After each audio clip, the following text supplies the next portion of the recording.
I guess it helps if I add myself to the stage. I guess it helps. I guess it helps, y'all. And then I hear myself talking in the background. So let me mute this over here. Hello.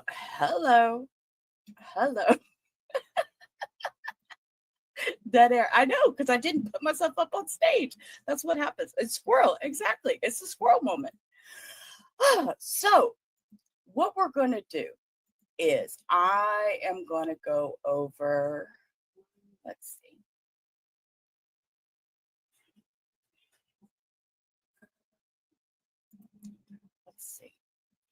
Why are these mother shares? All right.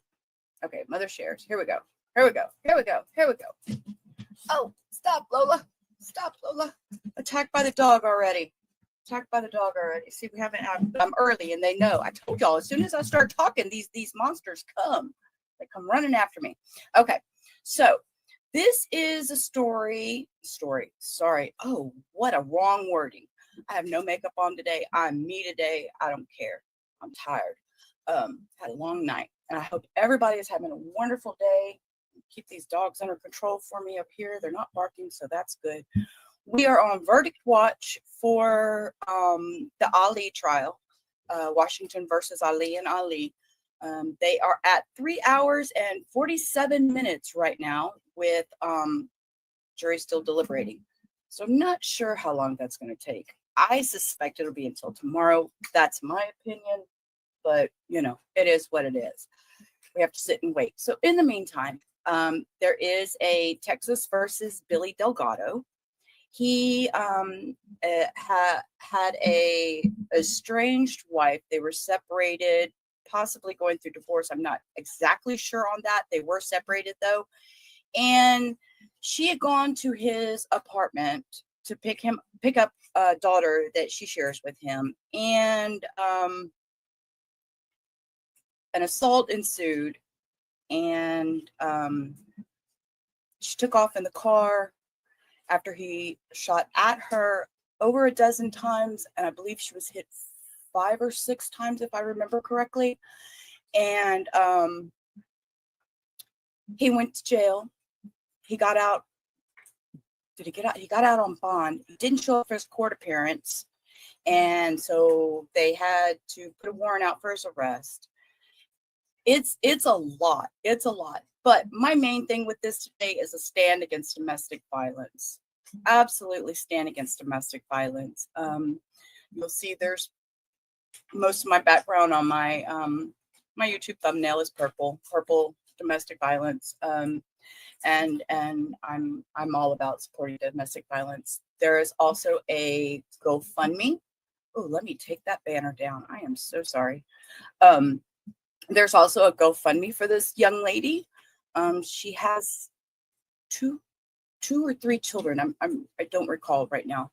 There's at least one child. I think there's 2, and she was severely injured, and her mom's rallying for her. And we're gonna watch a couple of news stories real quick, just to get. Yeah, you're right. Sorry about that. I know. I'm not sure about the YouTube rules either. But I want to go over a couple of videos that I found that kind of tells a preface to the story, and then we'll go from there. It is 5:31 right now. Today, people around the country are asked to wear the color purple to show support for those who have experienced domestic violence and abuse. Yeah, this morning, we have the story of Erica Torres. She is a local woman who police say was shot by her husband earlier this year. News 4's Tawny Davis spoke with her mom about how Erica has been pushing forward ever since. Tawny, good morning. Good morning. Domestic violence is something no mother wants to see their daughter go through. I sat down with Erica Torres on why it's important to tell her daughter's story. According to her mother, Erica Torres, 31-year-old Erica Torres is a kind and generous woman who loves and is loved by her family. She's very vibrant, very bubbly. She loves to go out, and she has a bunch of friends and very social. very happy person. Torres's life changed once she met Billy Delgado 6 years ago. What began as a loving relationship quickly turned abusive. Although Erica moved to Dallas to be with him and have their first daughter, she was becoming distant with her family, according to her mother. Terrazas wanted to step in, but feared her daughter would push her away. It doesn't sound good, you know, and as a mother, you can only say so much, because then you don't want them. If you go too far, then they're not going to tell you anything anymore. Erica eventually moved back to her home in Laredo, but her husband followed her there to try to work it out. Terrazas says it was all fine until the COVID pandemic hit, and Erica mentioned her husband's drinking was getting worse and the abuse was still going on. Eventually, Erica left him, but things took a tragic turn. On June 1st, Erica, who had been separated from Billy for a year at this point, agreed to pick up her daughter from his home. When she arrived, Billy was waiting and shot at her over 14 times. 5 bullets hit her in the stomach. I get a call from his mom, all frantic that, you know, that Billy has shot Erica, my daughter. And at the moment, I'm trying to understand it, because it's not a phone call, and, you know, it completely throws you off. Erica was immediately taken to the hospital, where doctors worked tirelessly to save her life. Several surgeries later, she made it to the next day. I whispered in her ear and I told her not to forget. I told her, don't forget whose daughter you are, and to fix her crown and to keep on fighting. Erica was eventually transferred to University Hospital in San Antonio for further treatment. She is currently in rehab, still recovering from major injuries. The only way she receives food is through IVs and cannot walk on her own. However, her mother says she does not want this to be the end of her story. Terrazas says she wants justice for her daughter and for other women to learn from her situation. We have to show them that they need to be strong. My granddaughters have to see that their mom is strong. They need to see that they need to move forward.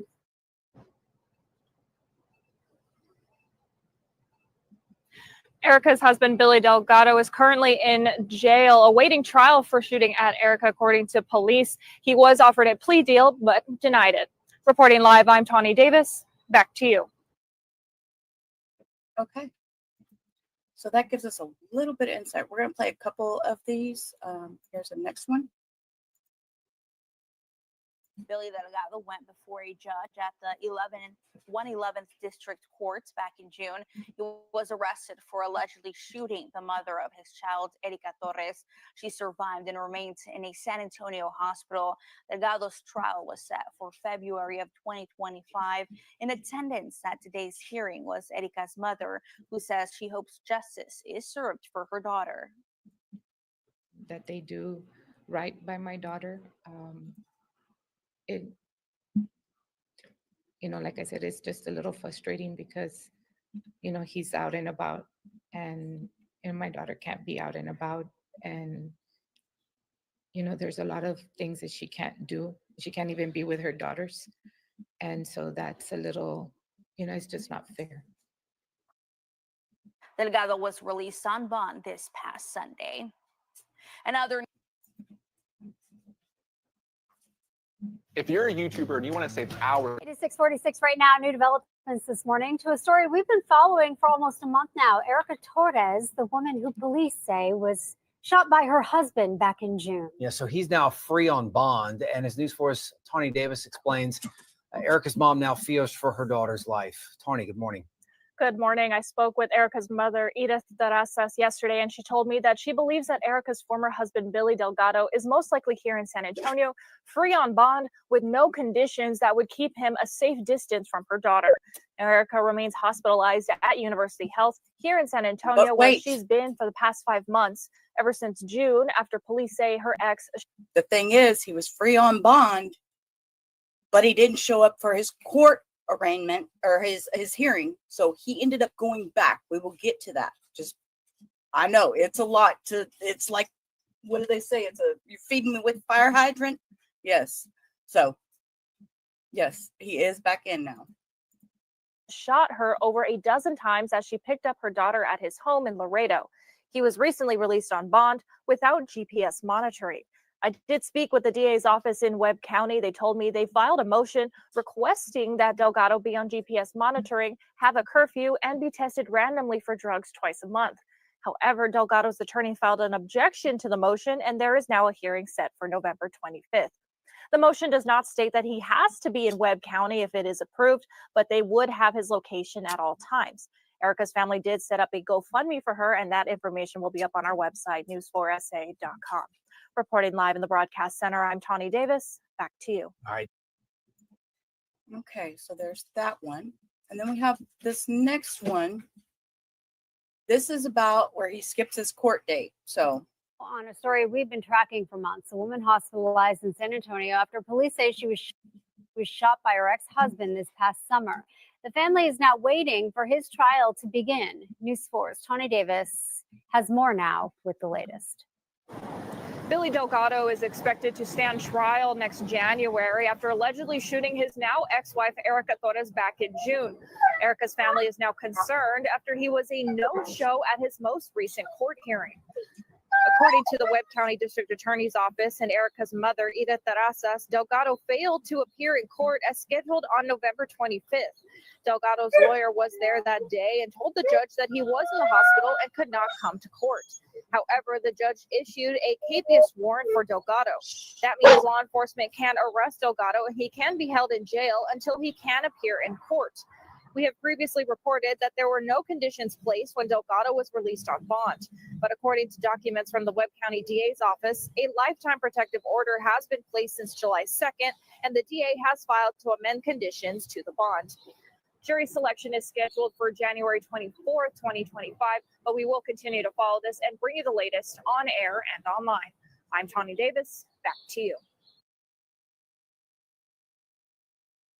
I'm trying to unmute, but he's over here barking. So I'm giving y'all a bark warning. Stop it. That's enough. The dogs are on my last nerve today. Okay, we'll watch one more and then we're going to get to trial. So this next one is kind of use your word, Sheila. It'll kind of give us a rundown of basically what's going on in the trial. And then I want to go over a couple things. I'm Brenna Camacho in for Yoselin Gallardo. A mountain of evidence is shown in day one of the trial of the man accused of shooting his ex-partner in 2024. That's our topic. Okay, they're going to go over day one, just kind of a basic, because what happens is with this trial, I don't know why, the first person that should have been interviewed was a neighbor of the apartment, and that person is not seen on video. We cannot hear them. The closed caption was on. I could sit there and read everything that they were saying. We're not going to do that. I can't do that. I can't read all that to y'all. I can't sit here and try and read as closed caption to y'all and us get the full effect of trial. So I think this kind of goes down basic information of what happened in trial day one. And trial day one, we don't get to see closing arguments. Unfortunately, they do not show closing arguments. So we don't get to see those. And the dogs just both fell off the couch. Oh my Lord. So we're not going to get to see closing arguments. I meant opening arguments. Like I said, these dogs have got me so distracted. That's great, Iowa. Thank you for being here. And you know, it's if you please, mental health, your own mental health is the best. You know, take care of you first. Take care of you first. So, yeah, this will be hard for a few people. I've watched a little bit of it here and there. So, but they will, they don't show any opening statements. I tried to find more about opening statements, and I just, they don't have it. So, we will start. We're going to watch this and then we'll get into it. Story this evening. It was at that point in time, at that moment, that her life would change forever. From body cam footage to the alleged gun used in the shooting, it was day one in the trial of Billy Delgado. The state telling jurors the victim, Delgado's ex-wife, Erica Torres, is still traumatized by what happened on June 1st, 2024. They were not divorced, they were separated. The first witness to take the stand was a person who lived near where the shots were fired. Later, 2 officers testified on responding to the scene of the crime and detaining Delgado. Body camera footage showed Delgado surrendering to police.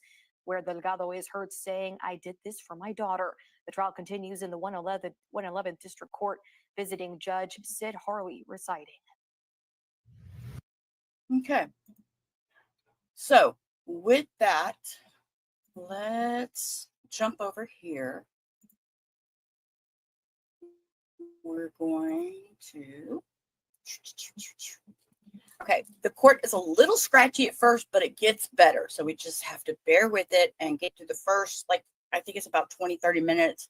It's a little, you can hear like the air conditioner blowing and stuff, and at least I can. It's a little annoying for me, but I got through it. So we're going to go back. And so we're going to start straight off, and they start with another witness. This is the second witness. So like I said, they don't give us the opening statements. They don't give us the first witness. So here we go. I work at Wendy's. Wendy's, is that your word? Yes, sir.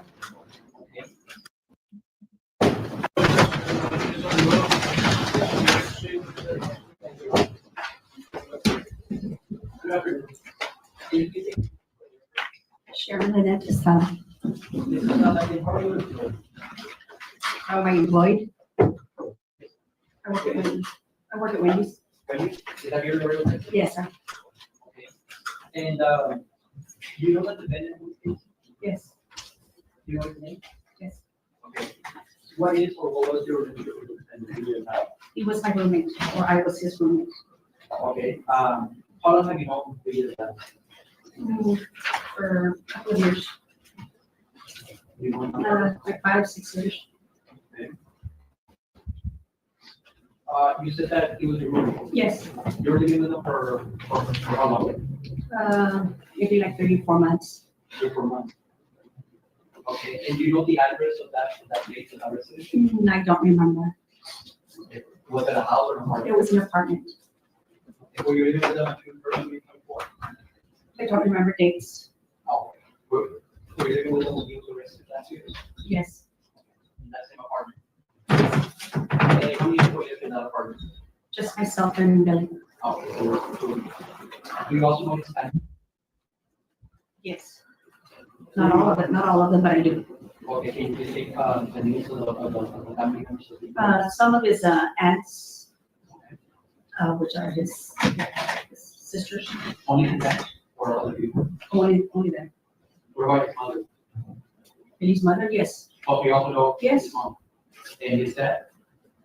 Yes. Okay, so you know the parents? Yes. Okay. Do you know if Billy was in a relationship when he was arrested in the first 2024? In a relationship? Yeah, with another person? No. Okay, do you know if he had any kids? He has kids. Okay, how many kids does he have? 2 girls. Well, Emmy and Emmy's sister.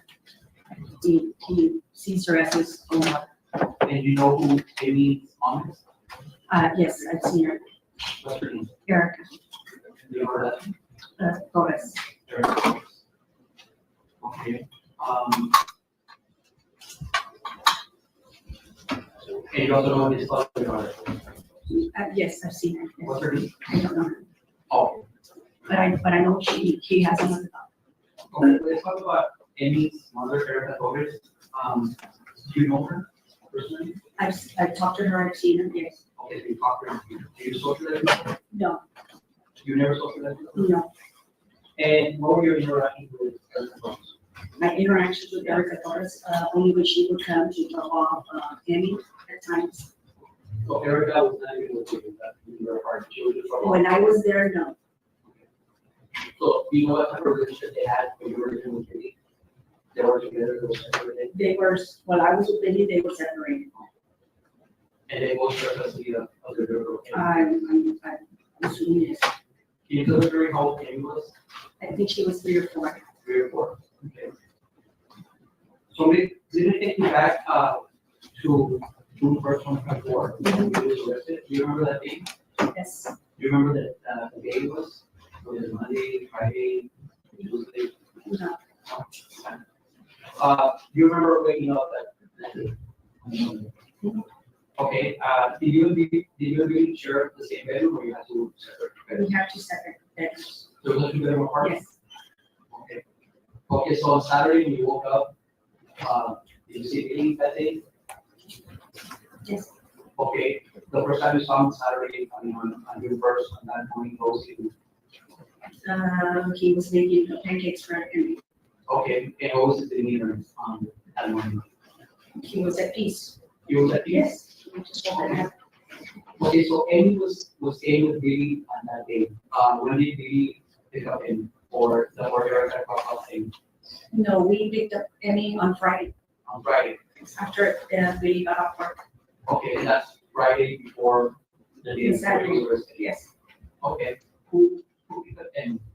I think we did. I remember we did. We picked her up and then we went to Target to get her, like she wanted toys, we got her toys in a board game.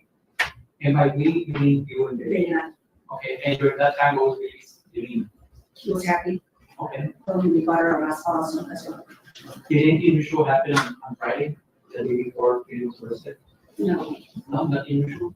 Okay, and then you testified that on Saturday you woke up and he was making pancakes for the meeting, he was at peace. yes. Okay, and what happened next after he was making pancakes? He made pancakes and then I went and he was in and out with the meat plane. Yeah, and then And he was staying with me that morning or that day, he was focused in he was at peace. peace. Okay, and then what happened? And then I went into my bedroom and I had gone to do the laundry. I came back and we were there in my bedroom. And we were just staying around with Debbie, just, what about, just I was cleaning and everybody was with Debbie, just staying with her. Okay, and what was it, and you testified as a mirror when you were staying with you? Yeah. Okay, during what time was that for this? Maybe already 12-ish, 1-ish. Okay, about noon. Yes. Okay. Was there anybody in that apartment that day? It was just you, Billy, and him? Yes. Okay. You didn't have any friends over? I did. Did you see the? Was about Chavez, was my friend, yes, he came over to visit me. And since we both have different bedrooms, I escorted him to my bedroom. And I had a couch in my bedroom there, so we were there because I knew that Billy was having his day with him. So Okay, and was it about how old was he? he's 54, 55. Before. Can you testify that he was your friend? Yes. And only he was just- Yeah. just you? Yeah. Okay, and when was it about Chavez, you were in the room, and Billy was actually staying with you, what happened next? I was doing my laundry, like sorting my clothes, folding my clothes on my bed. And Jose and I were just talking, and then Emmy wanted to come over like, to my door, like, to my bedroom to play. And Billy said, no, Sharon has visitors, she'll wait. So, Sharon's friendly, she can go over there. And then I opened the door and I told Billy, no, it's okay, she can come over. So she was in and out of the room. And then she went over there the last one of those times that she went in and out. She went back to Billy's bedroom, and they were talking or whatever, having about my business in my bedroom. And then I hear next thing you know, Billy comes over, knocks on my door, and says that with a toy bin that he wanted for me to play with Emmy to take care of And him. this was around what time? No, it was maybe like around 3-ish. Okay. Yeah. I think so. Like around 3-ish. Okay, like around 3. Yes. Okay, so once Billy goes to your room around 3-ish and goes to bed with Emmy. Yes. What happened next? I closed the door, and I said, I go, hey, what's going on? And then he said, I want to talk to Erica. Erica, just for the record, It's she's Billy's mother. and father, and obviously Erica is Billy's ex, I guess, girlfriend, or she's the mother of it. Yeah. Okay, so what was his demeanor at that time? So they take care of the box of toys and the software. What was his demeanor? He was fine. He was fine. He just gave me the bin of toys and asked me to take care in the room, and because he was going to go downstairs to talk to Erica. And during that time, you were talking to the defendant, Billy Delgado, you noticed that he had maybe a weapon, a firearm, or he didn't have it? No, I didn't notice any of that. No. And I guess he testified that he's calm. Yes. And what happened? So I said, okay, so Amy was all excited. I stopped what I was doing and we opened the box up. The game. So we were playing on the floor. And then I told Rosa, she wanted Rosa to pay also, so I told Rosa, you pay, well, I just put in my clothes away. And then he says, okay, so they were there, and then Amy, I guess, well, she's little. She got up and she started jumping on my bed, and while I was doing my clothes, and then Rosa kept saying, like, no, come over here, let me show you how you pay again. So then, Amy kept saying, you're asking the door to your bedroom was closed. And we were jumping, Amy was jumping on the bed. And then all of a sudden you hear like gunshots, like a lot of them. And then, were the gunshots that you heard were close by or far away or? well, I heard them. I mean, it's an apartment complex. About how many gunshots did you hear? I don't know how many were, but I heard it was, I know it was more than 3. More than 3. And What did then you do at that time when you heard those gunshots? I didn't do anything. I just stopped what I was doing. And then Amy stopped and Amy just said, Daddy, like on the bed. And then I looked at her and I said, no, it's not Daddy, it's just far away. It's okay. There's no speaking. We can take it.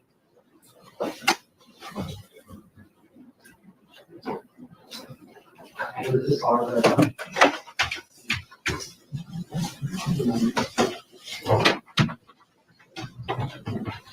So she just said, Daddy, and I said, no, it's not Daddy, it's far away, it didn't happen here, They can let me go lock the door, stay here. So I opened the door to my bedroom and I closed it.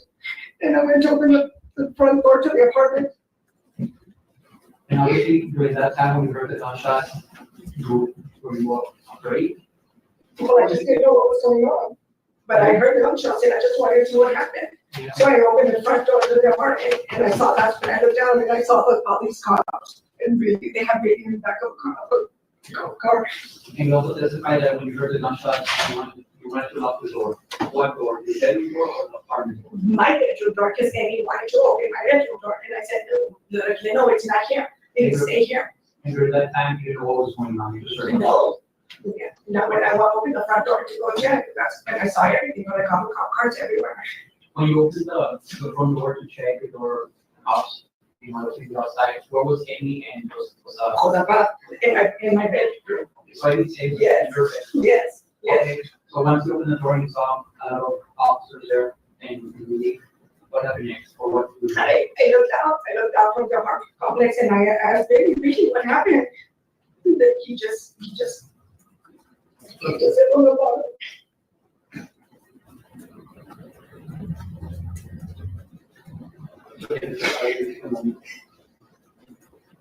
he just said that they had molested him. And when you said they, who is they, who was referring to? I have no idea who they were at that.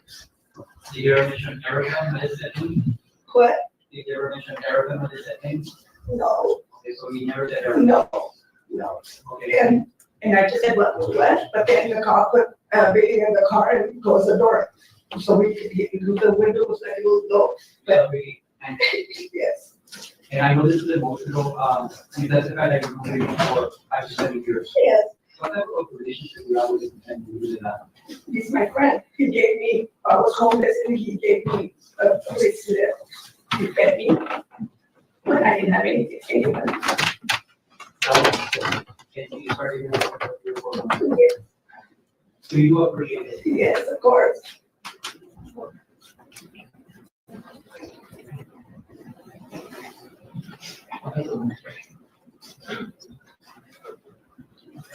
Thank you.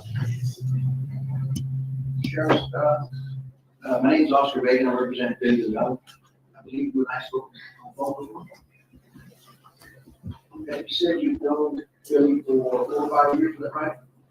Because you were homeless, Billy took you in, so you got a place to stay.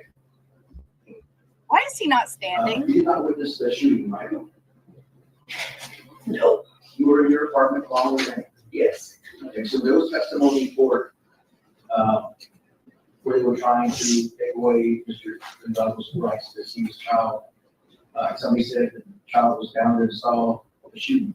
That would be false, correct? yes, So somebody used that information to yes, get a Because lifetime protective order against him and his child. That would be false. yes.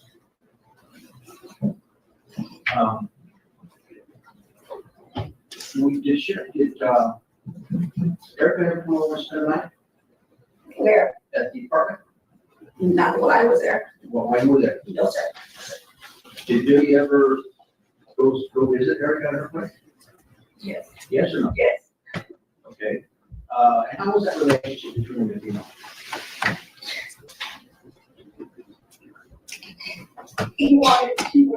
They would ask Billy to go over there, be with them. Erica would call and tell Billy or ask Billy to go visit her and the kids. Did you hear those conversations or did you just know? I was there. I wouldn't even tell Billy to try to make his marriage work. And I would even lend Billy my car so that he could go to the mines road to go visit and stay with his daughter. Sometimes I needed the car to go to work. So I would drop him off for Erica and would come pick him up. Only to find out that they would argue with, I don't know, like what, an hour max. And then she would. Now, you come to a point in time where Billy would leave the house and go to Erica's house? Yes or no? Was there what? They come to a point to where Billy would go and visit Erica? Yes, he would visit her. And did you ever get a call, middle of the night, to go pick up Jimmy somewhere? Yes. Yes. And where was those locations? Down on Meadow, where that Wendy's is at, or sometimes on Saunders, to go pick him up. I mean, how do you end up there, you know? Well, he would leave with her, or she would come pick him up, and then he would go, they would get mad, or I don't know, in the middle of on the way somewhere to where Billy was going. He would get up, she would get mad at him. He stands up. Oh. He waits. Oh. What's the difference? About what was that? I can answer if she knows. Okay, if you know, then you can answer, otherwise I'll suspend the judgment. Go ahead. Do you know if they had an argument and Billy was dropped off at the window? Yes, And how many miles is that from your apartment? we lived off close to Clark, and we were over here on Saunders. I don't know how far that is, but I know it's Florida, they're walking. So you walk, you have to go Pick him up, yes. You know what hours of the night? that was? Sometimes at 2 or 3 in the morning. Sometimes on broad daylight. How many times did that happen? More than 6 times, more than 7. So Bill was put in an unsafe situation by Erica by dropping him off. Yes. I don't know what the limits to that happened in the first 24. Okay, I'm gonna pause this just for a second for a breather, and let me say something else. There was, which I don't victim blame. I do not victim blame whatsoever. But the defense claims that Delgado has no prior criminal history. They also questioned why the police didn't further investigate the child abuse claims, and that Erica has a documented history of DV and on probation, I believe. Let me look again.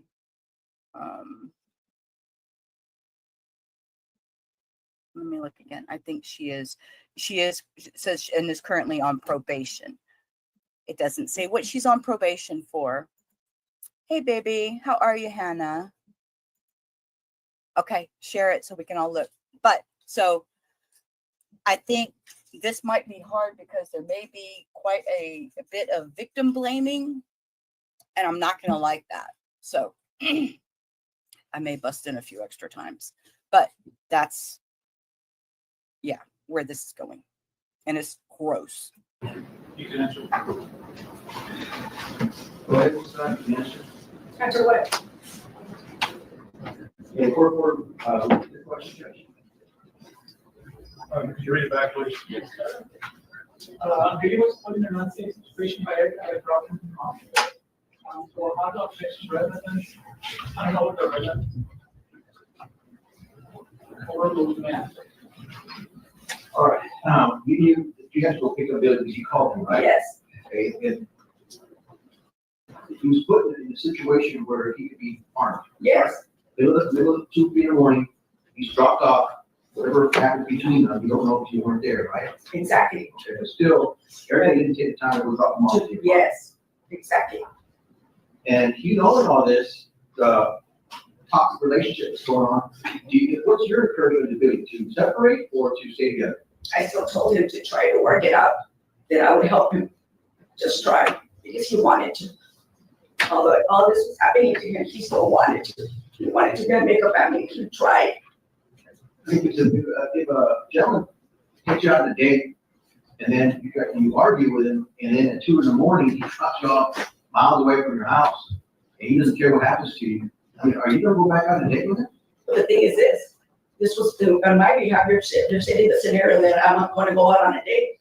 Billy wasn't a date. Billy is a family. They have kids. It's a family. This is why I told him to continue to try to make it work. So you saw him endure several of these moments where you had to go pick him up, right? Yes. And your encouragement was, despite all that treatment, that the way he was treated by her, you say, still stay with it, and try to make it. Try, because he wanted to, because Billy wanted to. Billy wanted to try. He kept telling me, if maybe I'm doing it wrong, Mom, maybe I'm doing it wrong. You know, just, there has to be a way. Outlet, talk to each other, communicate.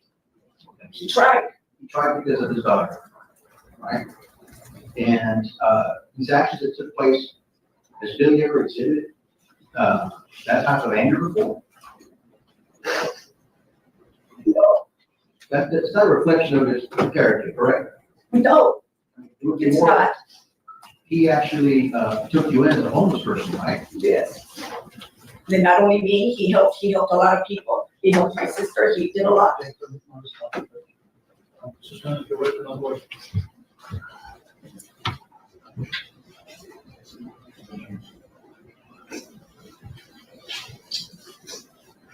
That's all we have. I've got a question, Judge. Mrs. Sala, you testified to the beginning of this, right, that you were homeless and that you did that. It doesn't very what you were Because I didn't have any work to live, because I wasn't working. They had cut my child support because my daughter was already of age and I had to leave the apartment. And I moved in with a friend, a couple that took me in. And I started working and I needed to pay some bills and I couldn't afford to have my own place. okay, and maybe. Took me in, yes. And what does he call you? Mom. He call you Mom, mom. You know why he calls you mom? because he saw me as his mother, Oh, his second mother. and you also testified that you're very close to his mother. Yes, Okay, and Mrs. Sala, just know that you're on the road. Have you ever done drugs with Billy? no, No. Do you know Billy does drugs? no, You never saw Billy do drugs? no. Okay, and you also testified that that Billy will call you in the middle of the night to go pick him up out of Wendy's. How do you know that Erica dropped him off there or? Because Erica picked him up from her house. Okay, so, but. And it hadn't been not even an hour or so, and she would drop him up. You never saw Erica leave Billy at Wendy's? No, of course not, because I was at my house. Okay, and when Billy would tell you, I'm gonna go see Erica, would you actually see Billy go to Erica's house? Yes, because I would drop him off, because he didn't have a car. Okay, so all this. So if Erica wouldn't pick him up, I would go drop him off. Okay, but he never told you, I'm gonna go see Erica and just leave it on his own? No. That would be. Yeah. Okay. And did you ever see, Billy and Erica fight? Fight or argue? Physically fight? No, sir. Physically fight, no. Just argue? We just argue, Okay. like verbal. Okay, but it was both of them argue. Okay.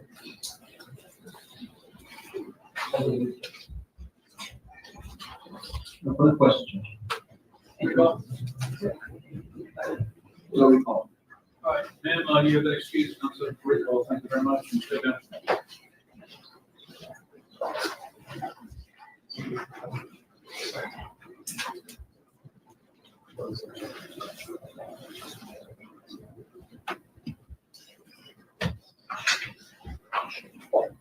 This one's for this gentleman. Yes, sir, the state calls, investigators blow in, somebody left.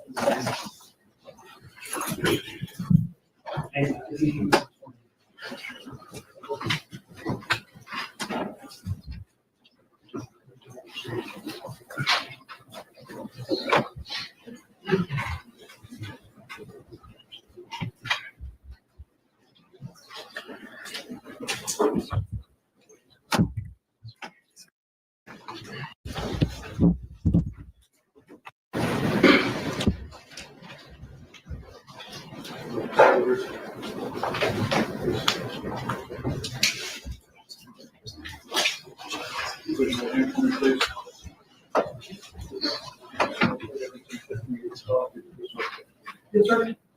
You see, it's just not going to be. Yes, Judge, may I proceed? Can you please state your name for the record? Mr. Florencio Barrera, And where are you currently employed? go to police department. And were you employed there on or about June 1st of 2024? Yes, sir. And how long have you been with the Laredo Police Department? More than 9 years.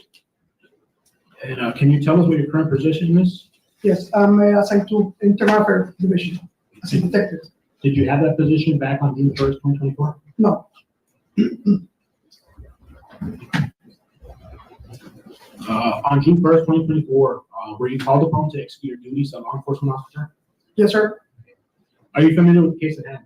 Yes, sir. How are you familiar with it? I assisted on that investigation. How did you assist in the investigation? I responded to the crime scene. Did you collect any evidence? Yes, I collected videos from across the home complex. Okay.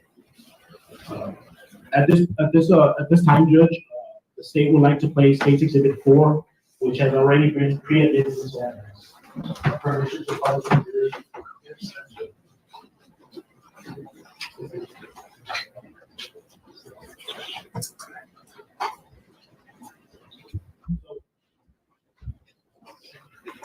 What's on the screen? Is that one of the videos that you said you collected? You tested? Yes, sir.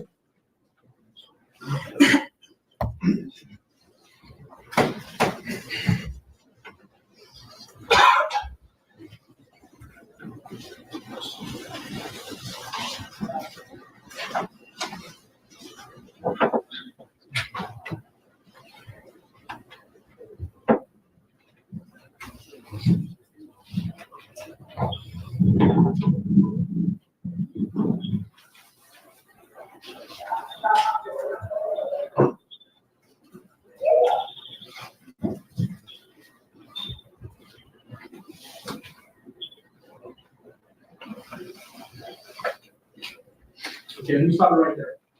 Who do you see in the video right there? Defendant Billy Delgado. And what is he doing? He's standing by, waiting. Looks like he's waiting for somebody while holding his cell phone. And is Mr. Delgado present today? Yes, sir. I'm going to ask you to identify the article of clothing from the agency. Yes, sir. And please identify the article of clothing. Blue long sleeve shirt. Judge, let the record reflect that witness identified Billy Delgado in the court. Objection, the record is so reflected.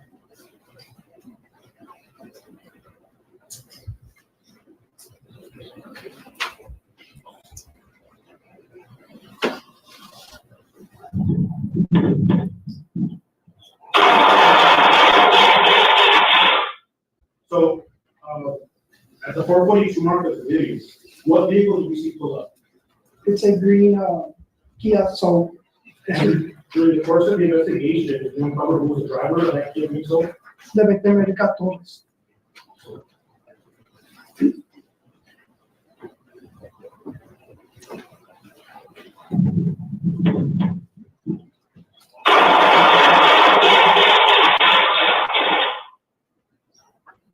So, what did we just see there? Oh my Defendant God. Billy Delgado, he takes a firearm weapon handgun from his right pocket, and then he engages on the vehicle as the vehicle is moving southbound on that street, firing several shots. And do you know how many shots Billy Delgado fired at Erica Torres exactly? Based on the video, approximately 10 rounds. And after the investigation concluded, how many 10 casings were found? 10. Take it to 4.4.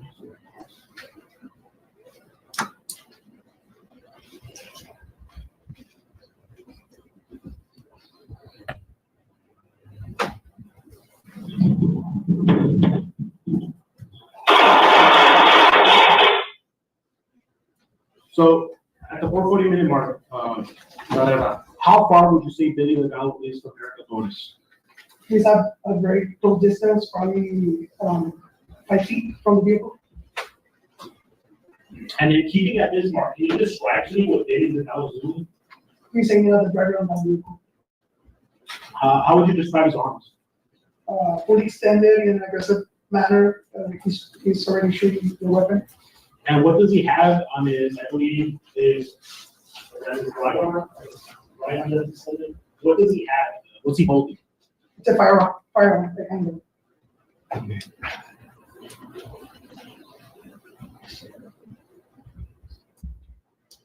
And then, Judge, now I'm going to go ahead and play within 3 minutes so I can escape Exhibit 5.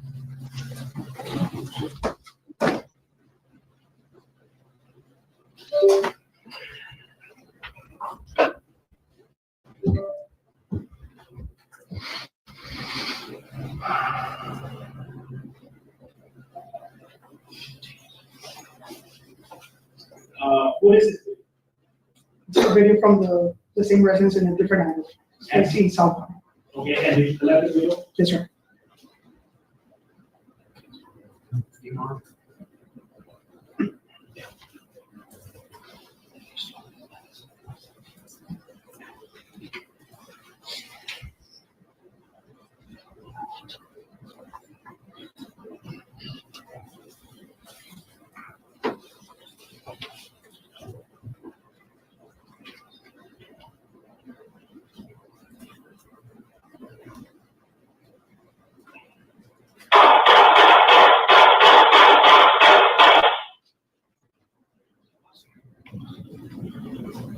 What did we just hear? The shots fired from the defendant Billy Delgado.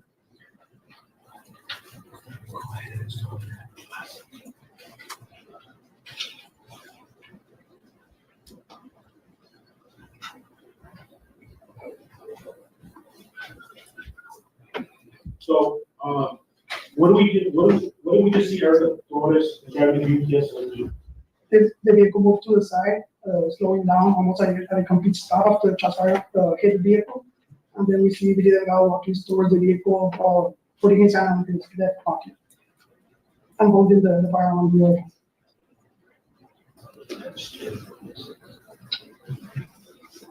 You mentioned something about Billy.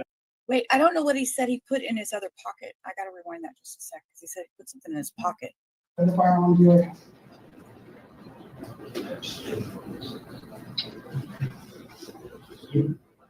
You mentioned something about Billy Delgado.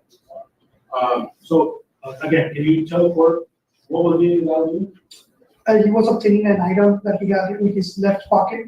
It looks like maybe a magazine, and he looks like he's moving that arm closer to his center west area where he got his weapon. Object to speculation, justifying the way he thinks he was doing, doesn't know what he was doing.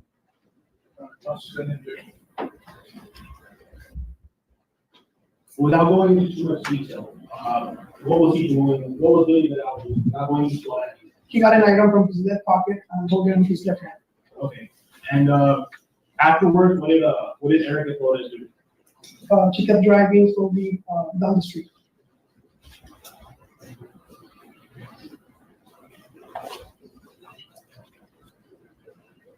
And during the course of your investigation, did you learn the firearm was covered? Yes, sir. Was anything else recovered from the firearm? 2 loaded magazines.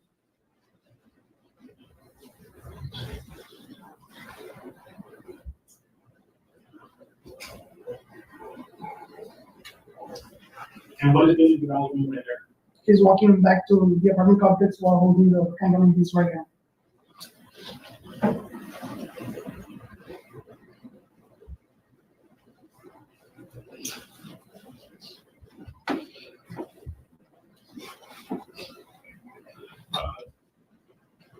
Do you know what happened to Erica after she died?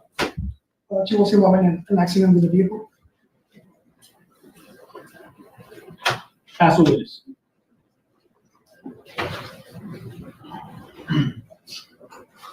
Detective Barrera, I didn't hear what your position was with the department at the time of the incident. I was assigned to the Crimes Against Persons Division, CAPERS, Homicide and Robbery Division.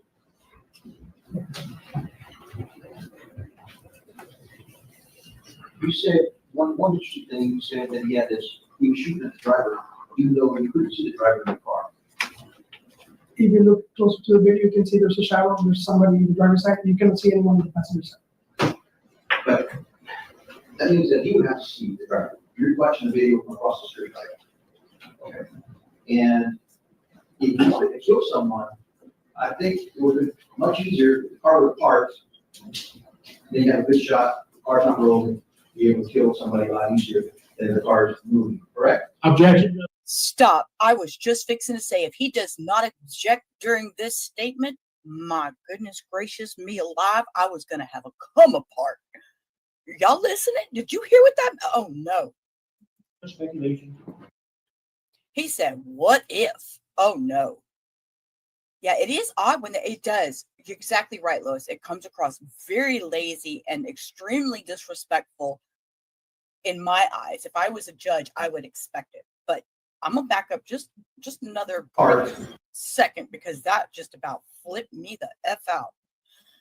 Ooh, and he did yell objection. So here we go. Across the street, right? Okay. And if you wanted to kill someone, I think it would be much easier if the car would park, then you have a good shot, the car's not rolling, be able to kill somebody a lot easier than the car's moving, correct? Objection. Speculation. Right. It all depends on the technique the suspect is using at the time. The what? The suspect or the accused or the defendant is using at the time. What was he using? He was standing on the side of his apartment complex, on his side of his property. Right, the car was stopped, right? The car was stopped? After the shooting. I'm talking while the shooting was going on, the car stopped. No. So the moving target is saying, doesn't matter the target's moving or stationary. Is that your testimony? It's still a target. Moving The around. dispute is it's a target, right? You're shooting at this vehicle, but you're telling me that there's not a difference between moving or stationary. It just changes the percentage. The what? The percentage of hitting somebody. Right. That's what we're trying to ask you. It's a lot easier if you wanted to kill someone if the target's stationary, right? It's still the same outcome if you shoot a weapon at somebody. It could be the same outcome, but you just told me that percentages are greater if the target is stationary, correct? The judge, objection. This has already been asked and answered. Correct? Can you repeat the question, please? You answered that the percentage was greater when the target was stationary. Is that right? Yes. Okay. And I followed up that if you wanted to kill someone, his percentages would be greater if the target was stationary. Yes or no? Can be greater, yes. And that was it. He said that he grabbed something from his pocket. You don't know if he had any other clips in his pocket, correct? At the time of the video, no. In fact, when the clips were found, they were where? Outside the apartment. You didn't see him run to the vehicle, right? He was already outside. You didn't see him after the shots were fired. You didn't see him run to the vehicle. Running? No. He was walking. Yes, he was walking with a purpose. With a what? Purpose. Can you determine that from your psychological? Just based on experience. Yes. Where do you come up with this? Judge, I'm object. He's back in witness. Cross-examination all over with. And it's also argumentative. Your speculation on your part is that to determine what he was doing by walking at the vehicle, right? This is what I see. I'm basing my experience. Based on your experience, you see somebody walking toward the vehicle. Yes.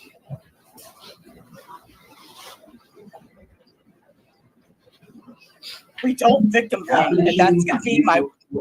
We do not victim blame, and that's gonna be my worst downfall of this. Is not screaming. It's gonna be my worst downfall, y'all. I'm sorry. There's gonna be a lot of interruptions because this is gonna be a rough one. Drove off. Did you go to the crash site? No. So what was your? Did you go to the crash site? To the crash? Not the crash site. Did you go to the shooting scene? Yes. Did you obtain evidence? The videos. The videos. Is that what you did? You talked to witnesses? I talked to a witness on the scene. Which witness? It was a female at the apartment complex where Mr. Delgado lived. Do you remember the name? Sharon Estrada. Any other witnesses that you spoke with? Just the owner of the residence where the video was obtained. Pass away.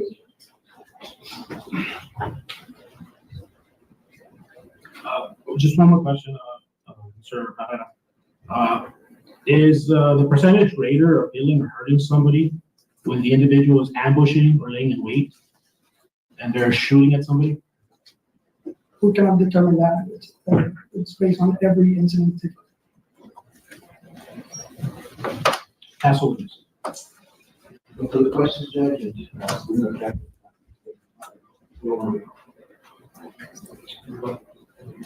No rebuttal. You're excuse me.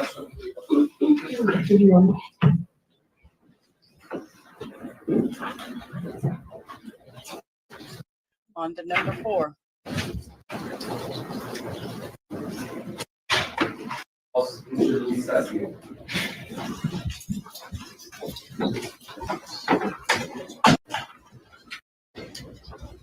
We're jumping because I'm fast forwarding to get to the next witness.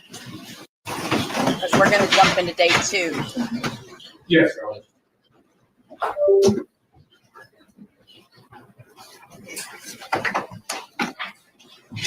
Oh, he was crying earlier, Lois. You need to finish the sworn members of the jury. He is under oath. He was crying earlier when his roommate was on the stand. Boo-hoo.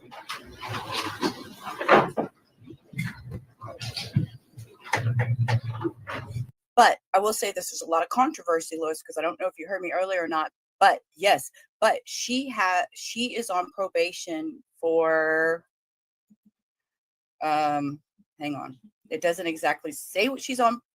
It says has a documented history of violence and currently on probation is what it says. Paula, look at you, a half a year, 6 months. I know, 6 months. Isn't that amazing? That is so amazing. And I appreciate you being here every day when you can. That's awesome. And everything you do. We love you, Paula. But to revert back to this, yeah, with her having previous incidents and on probation, there's going to be a lot of victim blaming. And I don't like it. I mean, we have our past and history, so we'll just have to see. Look, everybody. Yay, Paula. All right. May I proceed, Your Honor? Officer Castillo, please state your full name for the record. Okay, look, y'all. Look, 6 months, 6 months.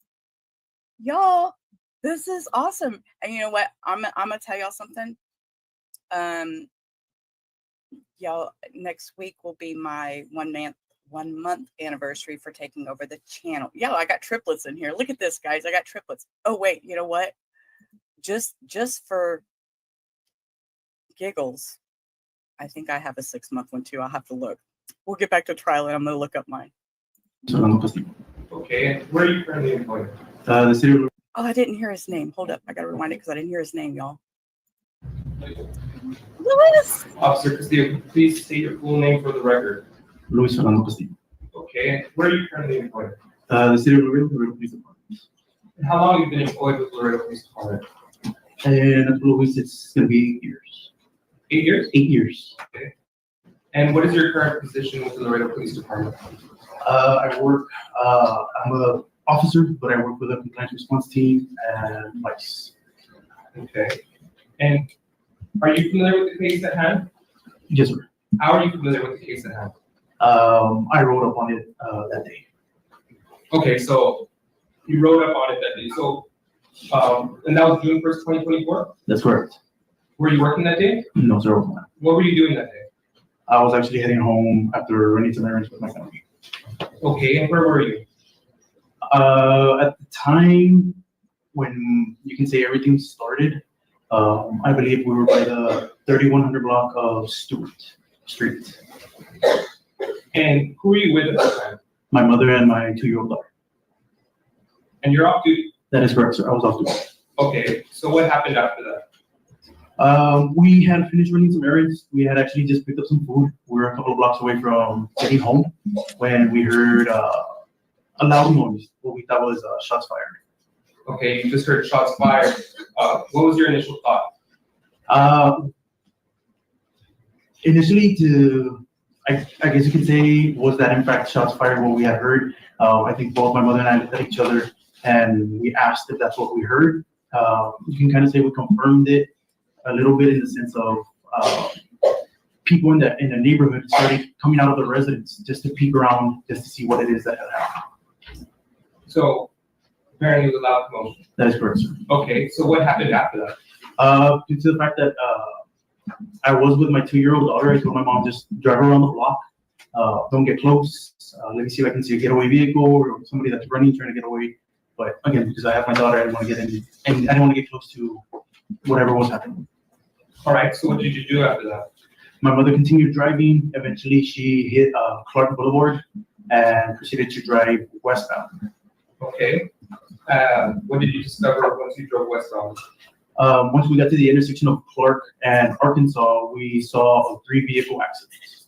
You observed a 3-vehicle accident? That is correct, sir. What did you do once you observed the accident? I quickly called 911. I called dispatch and informed them that there was an accident, that it looked pretty bad. They told me that they were already aware of it and that ambulance and officers were already on the way. All right, and just so we can get an idea, you said you were off duty. What are you wearing at this time? T-shirt, shorts? That's correct. Shirt and shorts. Civilian clothes? That's correct. Okay. Permission to approach that?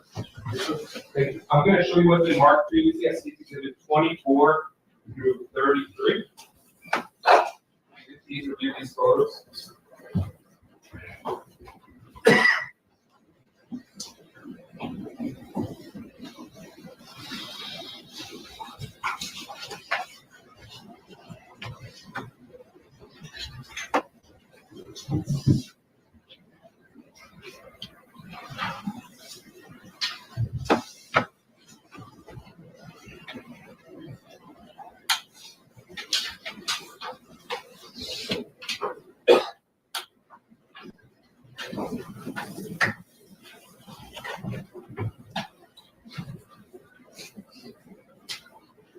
Okay, I didn't hear how many papers he had to look through.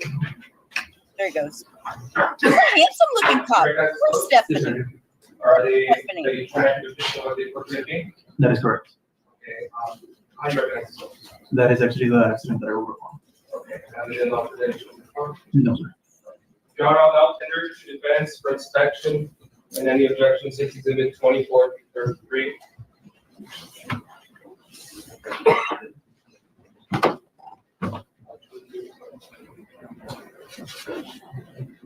He's got nice eyebrows. Yeah, I was just gonna say, Lois. Yes. His little shaved sides, his little, I mean, just perfect. And he's got little redness in his cheeks, beautiful complexion. He's such a cutie. Perfect little lips. What a cute guy. They are. His eyebrows are like. Time, Your Honor, they will move to Exhibit 24. Permission to publish on the only, Your Honor? Okay. Now, Officer Castillo, you said you approached and you rode up on an accident? That is correct, sir. Okay. I'm going to show you what's been marked as State's Exhibit 30. Okay. Can you tell us what we're looking at here at State's Exhibit 30? It appears to be a 3-vehicle accident. No. Heavy damage on the vehicles. At that point, you can say the one in the far back facing northbound, while the other two are kind of facing westbound. Okay. What did you do once you got to the scene? Once I got to the scene, I got off. I informed the people that were standing around that I was an off-duty officer again. I wasn't wearing a uniform, no badge, no gun. So I informed them that I was an off-duty officer. I asked if anybody was trapped, if anybody was injured. Okay. I'm going to show you what's been marked as State's Exhibit 28. All right. This is a different angle. So, of these 3 vehicles, which vehicle did you approach first? It's going to be the one on the far right, to the Ford. The Ford? That's correct. The SUV with the door. Okay. So I'm showing you It's exhibit 28. It's this vehicle right here? That is correct, sir. Okay. You approached that vehicle? That is correct, sir. Okay, what did you observe when you approached that vehicle? A female, she was inside, she was on the front passenger seat. I was able to open the door and she was hysterical. She was in a lot of pain. You could tell that obviously because of how her heavy breathing, her groaning, she was high-pitched voice. She was really out of it. I believe she thought she was trapped when she was truly not trapped. I was able to open the door, but because of how much pain she was in, I don't think she ever realized that. Okay, was she with anyone else? I would say yes, there was a man. I have a question, and this is just to put a thought-provoking thought into everybody's mind. She caused the wreck, but actually he caused the wreck, right? Because he's the one that pew-pewed. I hate using that word. That sounds so stupid. Pew-pewed her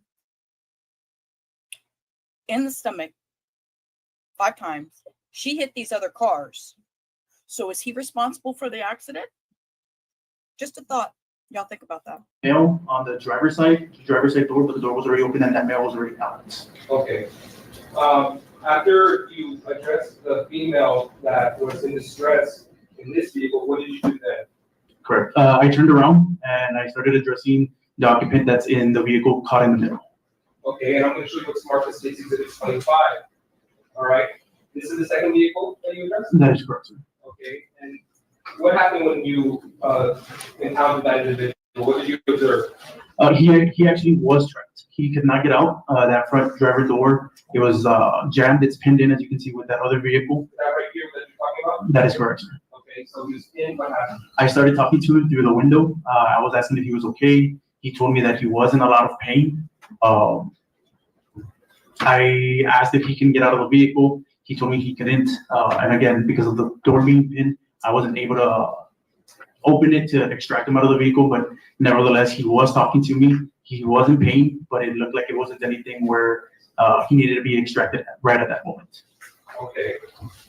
So you addressed the individual that's in the van. What did you do after that? Once I saw that the male driver in that van was somewhat in a stable condition, I proceeded to check on the third vehicle, which is the green one that you can see on the far right. Okay, let me stop you there. I'm showing you what market States Exhibit 32. Is that the green vehicle you're speaking of? That is correct, sir. Okay. Who was in that vehicle? It was a female.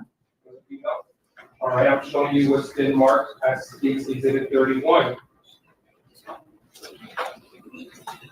What are we seeing here? The front of the collision, heavy front damage to the vehicle. Okay. I'm showing you what has been marked as States Exhibit 27. What do we see here? That is still the vehicle. It's depicting the inside of the vehicle. The inside? All right, I'm going to show you what's been marked as States Exhibit 27. Sorry, 26, I apologize. What are we seeing here? Once again, the green vehicle, airbag deployed, and you can see the damage to the windshield. Okay. Oh, look, her glasses are up here on the. There's sunglasses up here on the dash.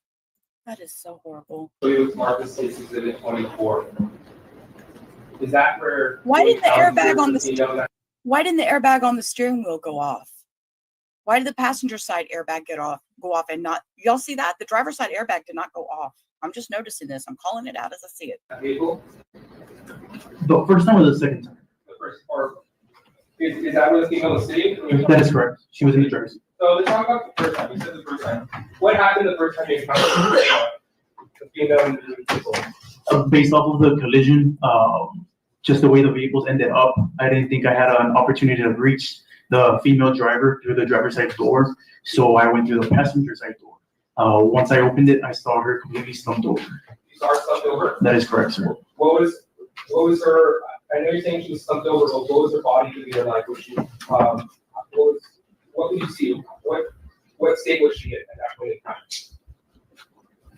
If anything, if she was conscious, I know that she was groaning. I could hear her. I don't know if she was mumbling, trying to say something. But there was really not that much formal communication between her and I. Again, since she's slumped over, if she is even trying to say something, it's so mumbled from her position. Okay. Did you talk to her then, or you did something else at that point in time? I tried talking to her. I wasn't getting any response, and then something else happened that caused me to move away from her. Okay, what else happened that caused you to move away from the vehicle? From all the bystanders that were around, I'm not sure which one it was, but somebody yelled that the van was on fire, which was the vehicle in the middle where the male was still trapped inside. Okay, I'm going to show you what's been marked as Case Exhibit 25. So you're saying that people were yelling that this van was getting catch on fire? That is correct, sir. What did you do? I ran immediately to the van. I was able to open that sliding door that you can see right there. I hopped into the van and I attempted to extract the male driver. And is that the door that you went into? That is correct, sir. Okay. So you extracted the male driver from the side? No, sir. I was not able to extract the male driver. What did you do? Like I said, I was able to hop in, where I was able to get into the vehicle. As I'm talking to the male driver, he is still in a lot of pain, but now he appears to be on a phone call. I think it was some relative or something like that. I was telling him, hey, we need to get out of the vehicle. But again, he was telling me, no, my arm hurts. He was just on the phone, divided attention between myself and whoever was on the other side of the line. So I was not able to extract them. The vehicle actually was not on fire. It was just all the smoke that was being produced from all three vehicles that was right there. But I'm assuming that's exactly why people started getting the vehicles on fire, because there was a good amount of smoke. Okay. What did you do after that? Once I basically got a rejection from the male that he didn't want to get extracted, I decided to go back to the female in the green Kia. Green Kia? That is correct, sir. Okay. So, Marcus Case Exhibit 24. So, you're talking to the female as so you went back to the green Kia. That is correct, sir. You said previously she was slugged over. That is correct, sir. Okay, now you're coming back the second time. That is correct. Okay, what happened when you went back the second time? The second time I attempted to force open that driver's side door, as you can see there. I was successful. I was able to open it up. She was still slumped over. I couldn't see her face. All her hair was basically covering it from how she was slumped over. I'm assuming from the velocity of the impact, everything just basically came forward, and I couldn't get a clear description or a clear view of her face. Okay, and what happened after that? Did you try talking to her? How did you interact with her? That's correct. I did try talking to her. I was trying to get the hair out of her face, try to see if she was conscious, if she was awake, or anything like that. I still have to be dealing with the bystanders that were there. They were all yelling at me, leave her alone, don't do anything, she's hurt. I had to inform them again that I was an off-duty officer, and I was trying my best to assist. At that point, I was telling her to try to control her breathing if she was able to hear me. And that's another thing. I was asking if she can actually hear me, just to see if she was conscious or not. Okay. And how did she look physically? At the time being, again, she was slumped over. She was bleeding a little bit from the arms. It looked like probably from the cuts from the collision. It wasn't major, nothing like blood running down, but you can see several cuts on her arms, possibly from the glass once the collision happened. Okay. At any point in time, did you see any other injuries or discover any injuries on her? Yes, I did. When was that? She appeared to get some type of adrenaline rush because she actually was able to sit up. She was yelling. She was very frantic. She was in pain. And as she sat up, I'm sorry, yes. And she was slumped over, and as she sits back, she's wearing a green dress. I'm sorry, and I can see all the stains from like blood clots, large blood stains on her dress. And when you saw these large stains of blood on her, where were those stains of blood located? Kind of like in her lower abdomen basically her lower abdomen. I couldn't tell how far there it was running because of the dress that she was wearing. Okay, and what were you thinking at that point in time when you saw this blood? I was actually scared. It was so much blood, and because of the collision and where the blood was coming from, I thought she was pregnant and that she might have been losing the baby at the time because of the collision. Just the amount of blood that was coming out and the area that it was coming out, I really thought that she could have been possibly losing a baby. Okay. So now you mentioned that she got This is some form of hard. adrenaline, that she started speaking with you. That is correct, sir. What did she tell you? At first, when she got that adrenaline rush, when she was kind of able to get regain her consciousness, she told me that she was in a lot of pain. She was yelling that everything hurt. She was yelling that everything hurt. That everything hurt. That is correct, sir. Okay. What else did she tell you? We had, I guess, very small conversation because unfortunately she kept passing out. She was going in and out of consciousness. So after she had told me that everything hurt, I was asking her, where does it hurt? And she said, everywhere. He shot me everywhere. Please don't let him take my kids. He shot me everywhere. She said, he shot me everywhere. Please don't let me take my kids. That is correct. I'm sorry. Did she tell you who shot her? She passed out again. Okay.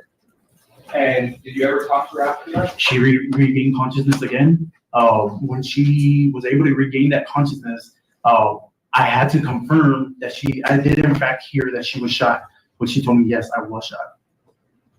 Did you ever ask her her name? I did not ask her her name. Okay.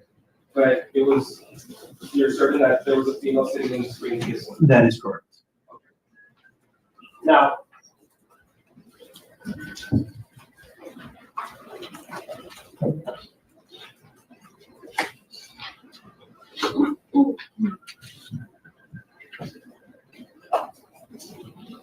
based on your training experience, how would you describe the type of injury that the victim in the Kia Soul had suffered? Throughout my years of service, it's unfortunate, you can say. I've come across a lot of victims. Unfortunately, I have seen people pass away in front of me.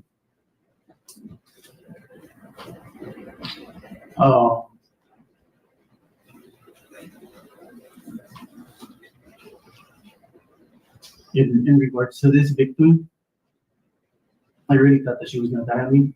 I was trying my best to save her life.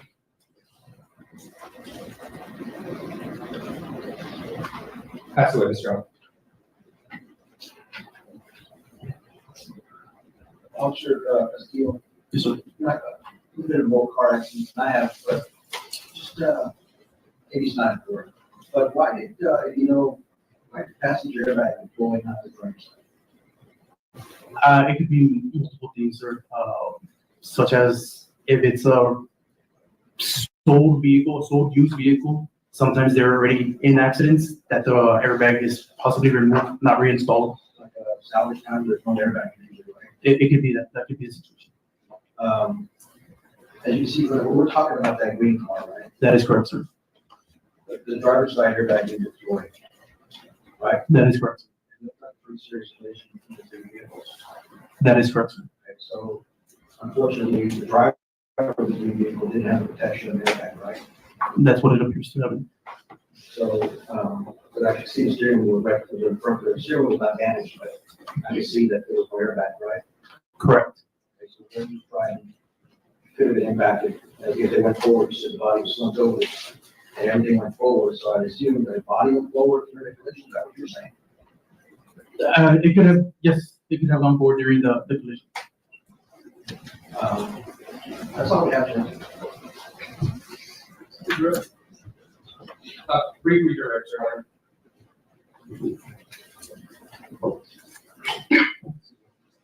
Permission to approach witness, Your Honor? Yes, sir. Officer, I'm showing you a layout of the area. Okay. Now, you're saying that you respond, and I'm using this for demonstrative purposes. Is this a correct reflection of the area that the crash took place in?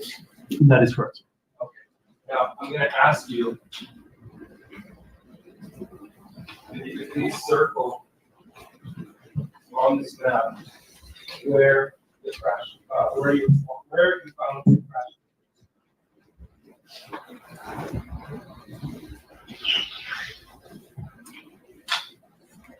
Okay, and that is right here at the corner of Clark and Arkansas. That's right.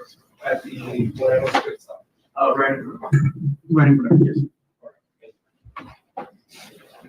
And at that point in time, when you came upon that crash, you didn't know where any of the people involved in the crash were coming from, correct? That is correct.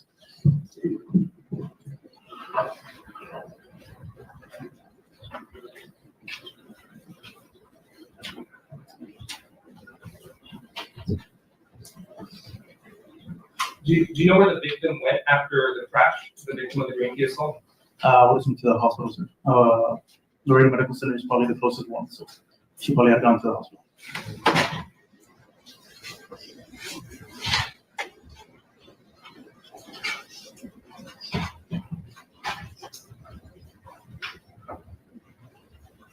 Nothing, pass this, sir. Officer, did you do anything else in regards to this case? On scene, I did my best to render aid. Okay, but you didn't process any evidence or anything like that? No, nothing having to do with You it. didn't participate in the crime scene investigation or anything like that? If anything, as far as crime scene, maybe just crowd control. Once again, I wasn't in uniform. So as soon as additional officers started showing up on scene, I let them take over. Were you required to produce a report from all this incident? I completed a supplement based off of the facts of what she had told me. So that was the most important thing, I guess, in this case was what she told me. Her life, depending on how you're asking that question, I think her life was the most important part. After the fact, it's my duty, which is to provide a supplement. Now, regarding the injuries, you saw a shirt with blood on it, right? It was a dress. It was a green. Yes, it was a dress. And at that moment in time, you don't know if the injuries came from the steering wheel or from being shot. It was not until she told me that she had been shot that I found out. That's all we have. Opposing counsel mentioned the dress. Correct. And you said she was wearing a dress. That's correct, sir. Was there anything else that she was wearing that you noticed? Yes. Based off of the fact that now I knew that she was shot because she told me. Again, I just saw the large stains of blood. I knew that this was a packed wound in regards to our line of work. Sorry, you said packed wound. What is a packed wound? Basically, it is a wound that you need to start packing in. It's not like on your arms or your legs where you can apply a tourniquet. It's on the body itself. You cannot apply a tourniquet.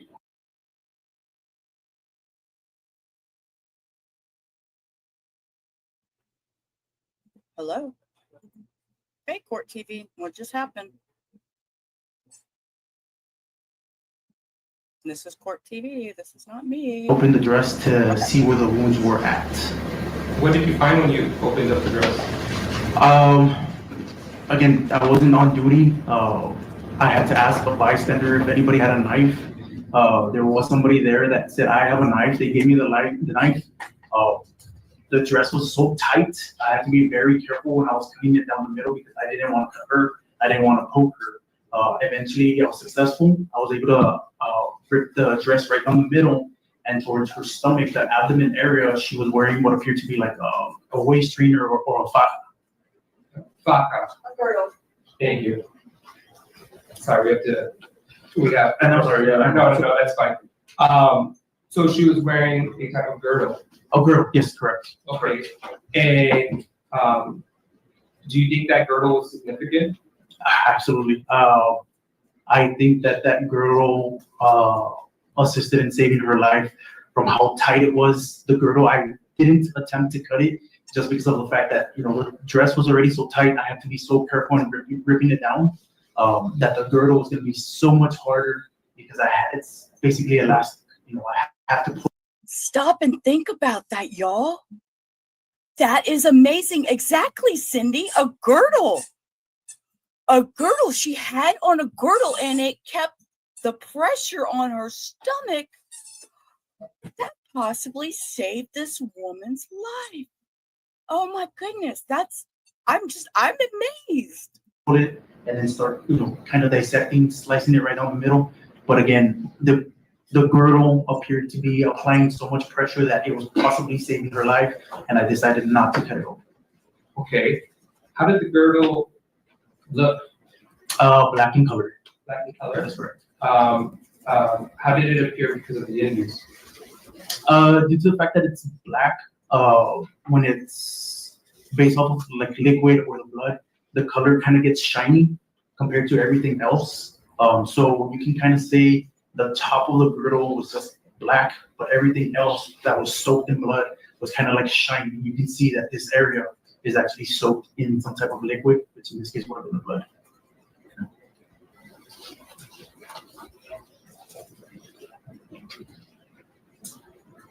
Pass this.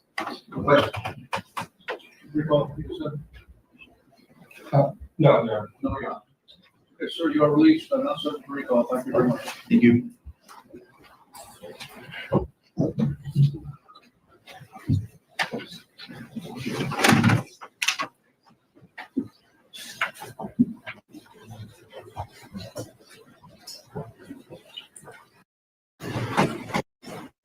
Yes, sir. This time is in Paul Adrian Rodriguez.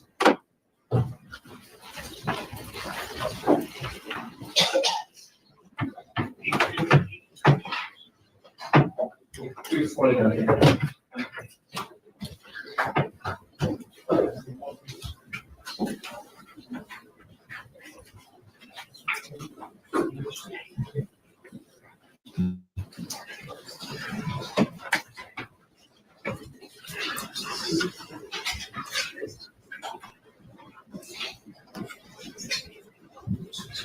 You should have seen the witness stand back here, please. Just the microphone, maybe something before you have been sworn, ladies and gentlemen, so you're clear up.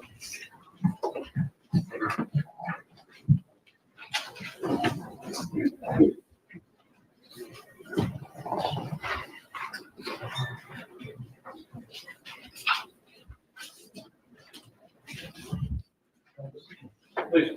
Good afternoon. Good afternoon. Please give me for the record. My name is Adrian Nicolas Rodriguez. How old are you, sir? 26. Where are you from? Starbucks.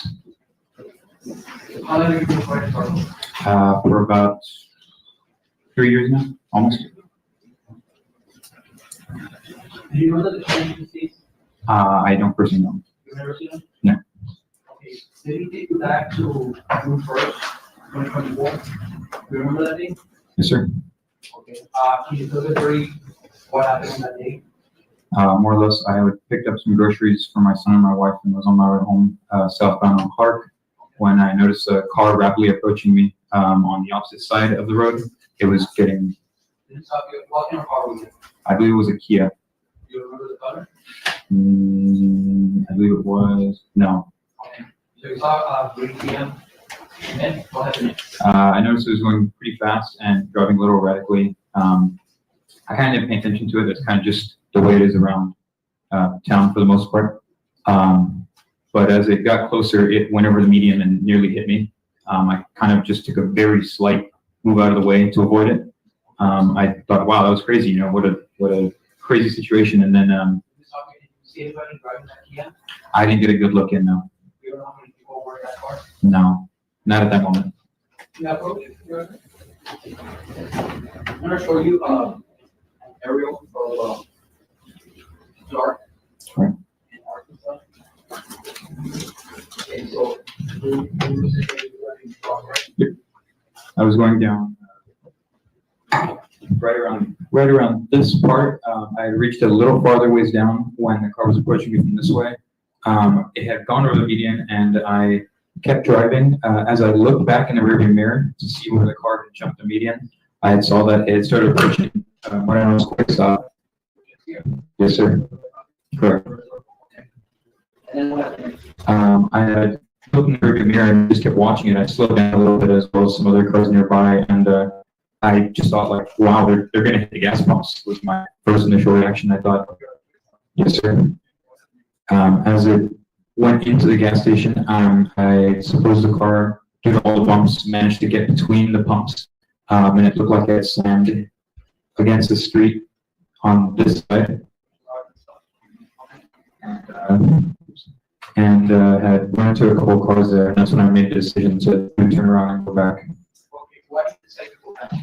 I figured someone might be hurt, someone might be in danger. I could do very little, but I have some basic first aid training when I went to the lake. So I decided to go back, and if anything, I could at least bring a little bit of direction or order to keep people away from the area. Okay, this is the fact that you did see a crash. This whole thing. Yes, sir. Okay, you decided you're the girl, you want to get it. I wasn't with my wife at the time. I was just, grocery store. Yes, sir. Because at that time, you wanted to go and help out. So you got to do it. Correct. Okay, so once you reach the fix up, with the crashing bus, what happened? As I arrived there, I parked my car and I got out. I know some people in the vehicles were still in their cars. Some of them were kind of yelling for help or just kind of for what was happening. I approached 2 different cars. One of them had an older gentleman, probably in his 40s, a little bit heavy set. I told him to stay in his car because he might be hurt, as well as an injured elderly couple. I didn't know if they were injured. I just told them to stay in their car because they were also at risk since they were a little older. Let me ask you again, once you reach the fix up, how many crash cars did you see? There was the cars that had run directly into, and the one it had bounced off of, and then the one it had finally, I guess, laid up against and kind of just started rolling away from it. I want to say it was like five different cars. And the Kia was one of those cars. Correct. Okay, I'm going to show you what the market cities have been.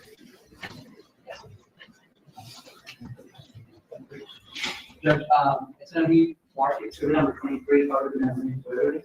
So I'm going to update the question see you this. You did see it, right? Correct. So I'm going to play it.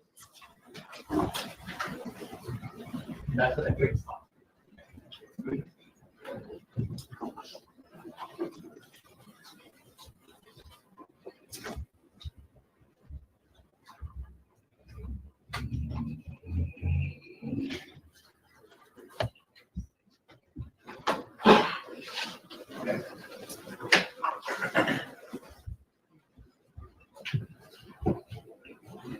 Okay, they could have taken the sticker off the corner of the TV already. I know you can't see it, but here, let's pop this down.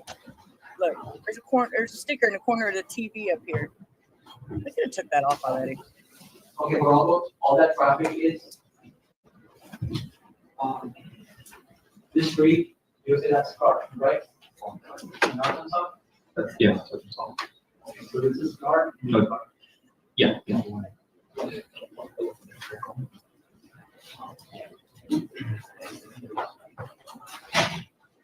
Oh no, but we're fixing to see an accident, guys. So y'all be careful. Yes, like sticker on the dude's glasses. I'm a sticker person. I don't like stickers.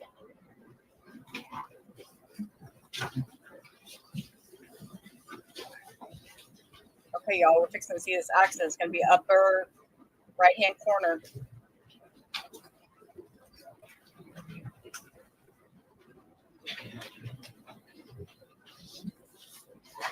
Oh, bless her heart.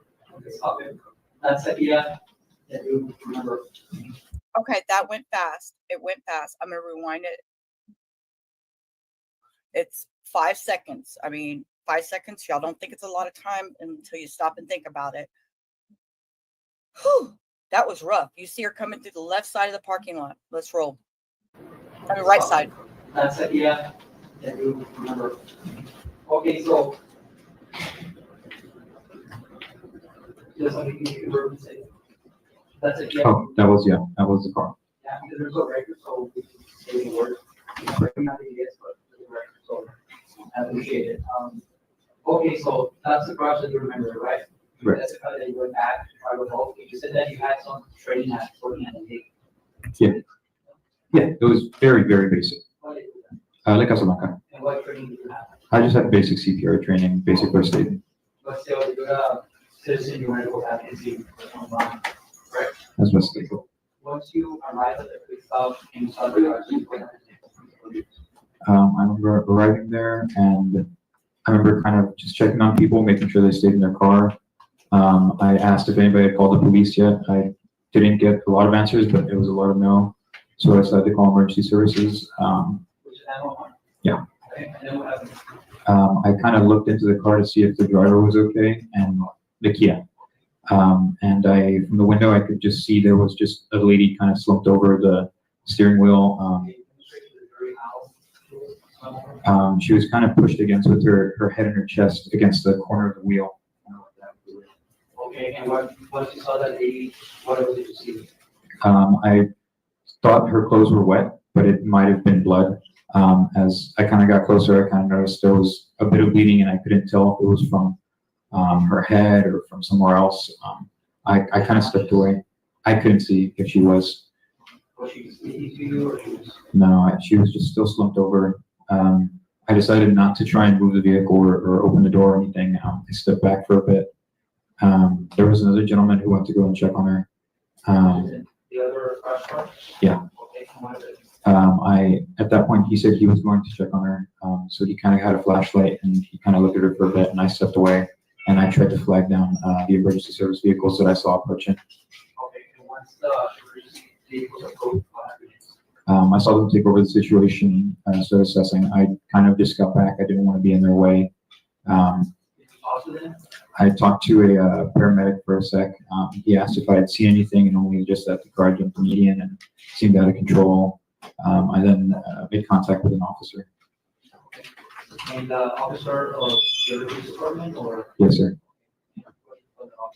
I told him what I'd seen about the Kia jumping the median, how it had gone into the gas station and kind of crashed into a couple of different cars, and that was all I could have seen. I said that there were some other cars that drove by that looked like they'd been damaged, but I wouldn't have known if she'd hit them or not. Okay, so the lady that the Kia never told you anything? That's my knowledge now.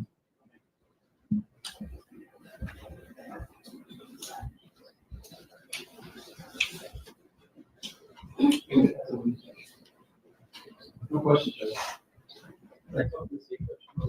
No recall. Okay, sir, you have the excuse, no, sir. Thank you very much. Thank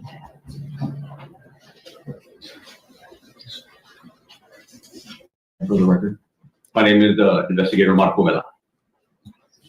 And what is your occupation? I am an investigator with the Crimes Against Persons Robbery Homicide Unit. How long have you been employed in that occupation? In total, I've been with the Laredo Police Department for 18 and a half years. With Capers, Crimes Against Persons, I just completed my third year as an investigator. Are you a licensed police officer in this state? Yes. And what training have you received to become a police officer or evidence technician?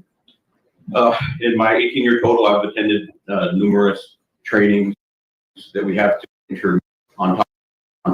Excuse me? What is your current assignment? Oh, I'm with Capers, Crimes Against Persons Unit. Crimes Against And Persons. what are your duties? Our duties, we have multiple duties in the Capers Department.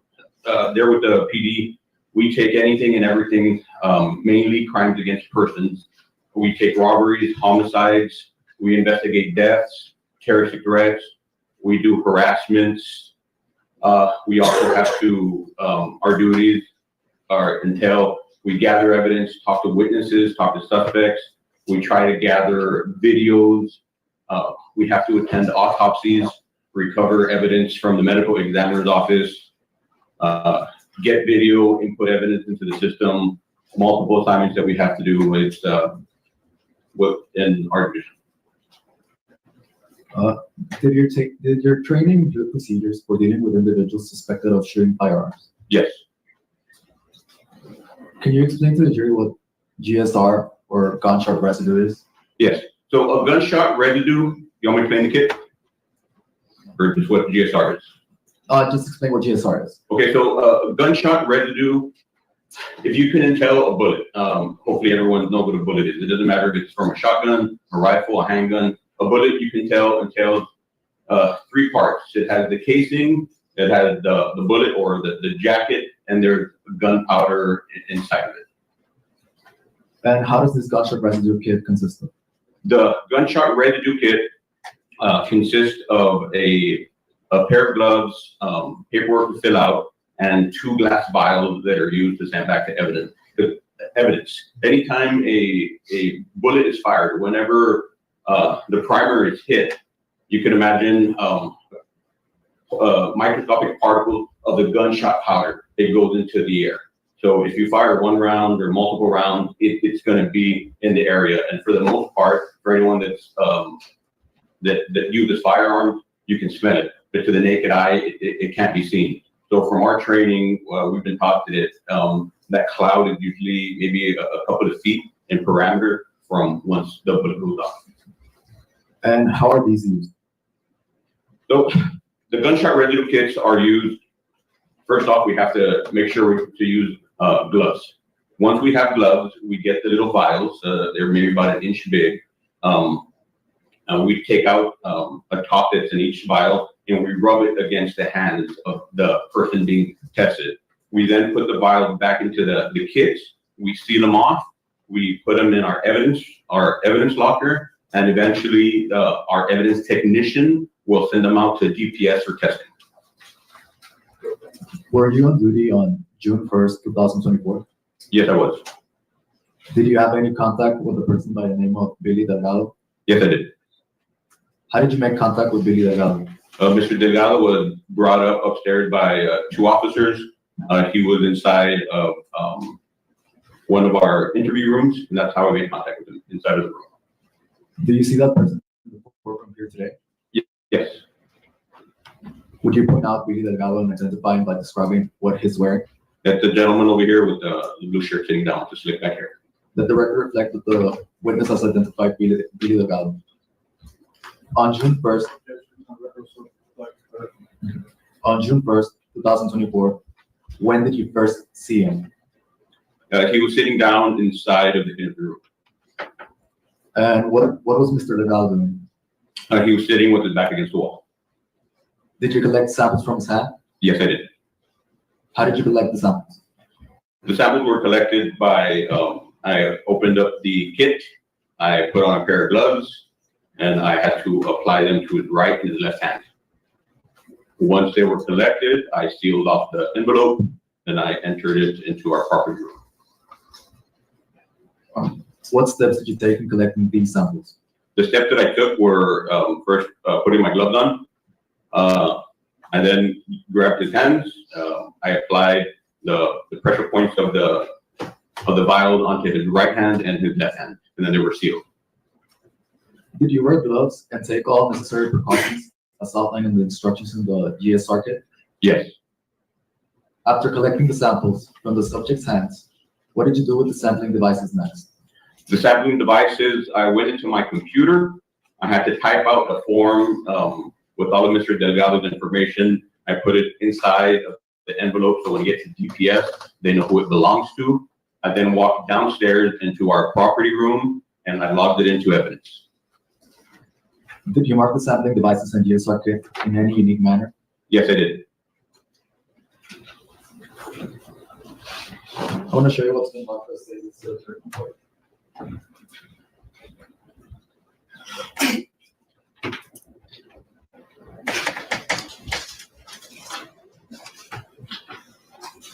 Do you recognize it?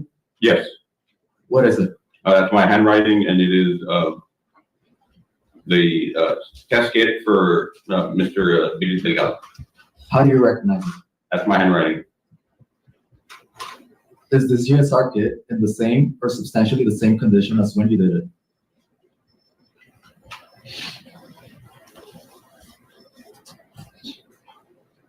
Yes.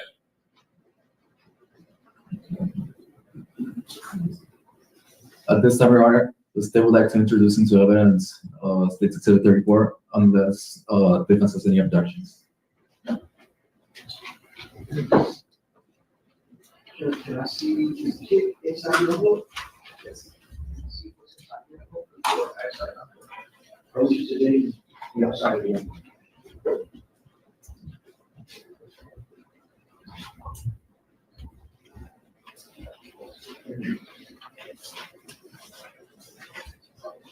Okay.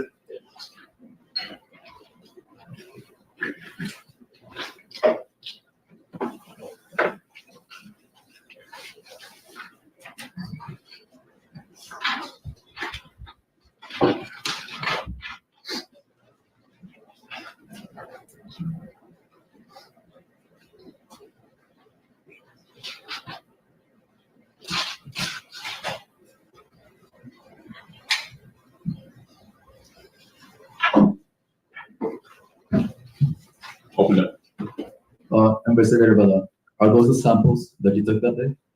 Yes, they are. How can you tell? When I was collecting the sample for Mr. Delgado's hand, as you can see right here, right hand, left hand. When I was gathering from his right hand, I used the left vial. So I used a marker to scratch it out and I put right hand. And I did the same with the right hand vial, I put left hand. I marked both of these, this is my handwriting. So those are the only contents of that envelope. I have no objection to that. Okay, that's all the sooner is submitted.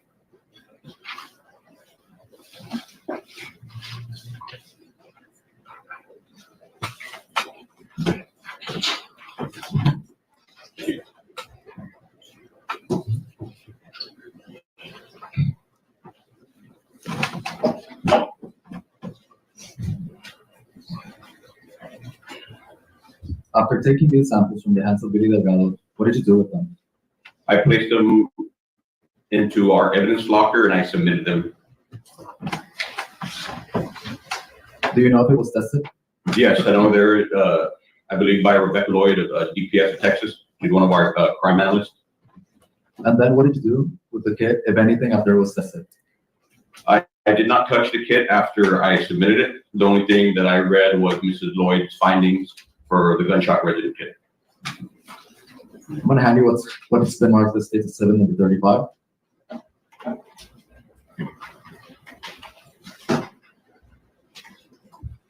Do you recognize it? Yes. What is it? It's a USB of the interview room with my interactions with Mr. Delgado. How do you recognize it? My initials are on the USB.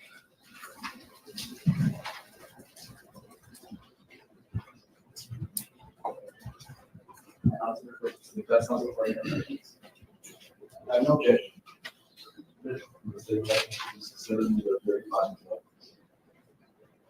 Yes.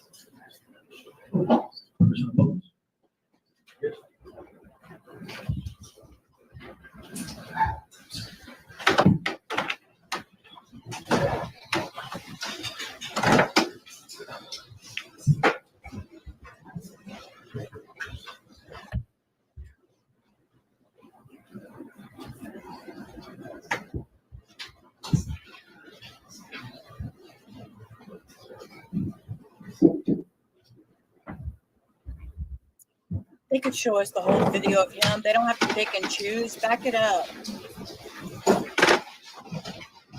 Oh, they're trying to get to the point of bringing him in. Okay, sorry. I'm rushing. I'm rushing them.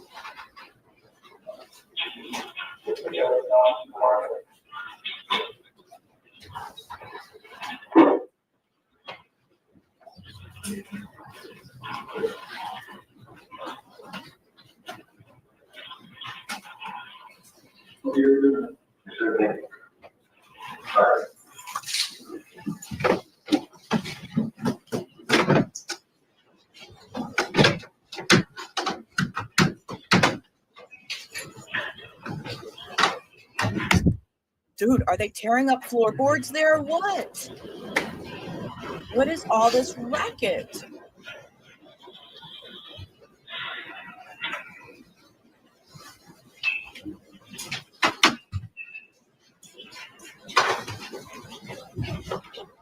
He's just sitting there quiet. Except for the floorboards they're ripping up.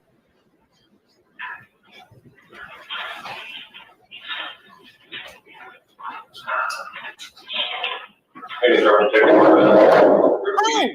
Saturday, June 1st, 2:30 to 4 p.m. I'm going to be, what's your name? Delgado. I'm going to be conducting a test on our hands. So you can just stick your hand over there. As you can see, you don't have to, it's very, this is not a search, it's very determined by the courts that I don't have permission to just do that. Can I read that? Very well. Just instructions are that. Yes, you can refuse the test. Because this is not a search. So it's there evidence on your hands and you can just wash your hands. How do I wash my hands on the carbon test? Well, I'm just letting you know, this isn't I'm refusing, I can do this test without your permission. Okay?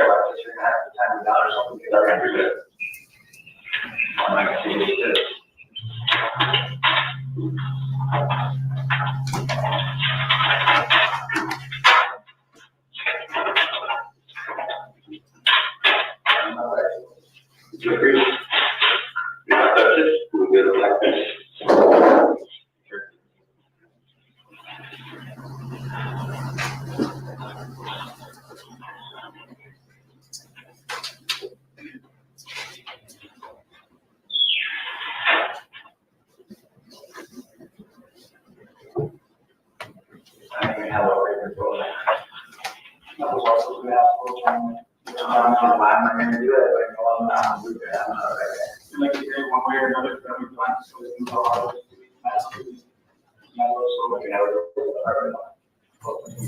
I'm gonna make it harder. So I'm gonna. And then you put the you're not having any you could have done all as part of the So I can let other person do some of that into the funds.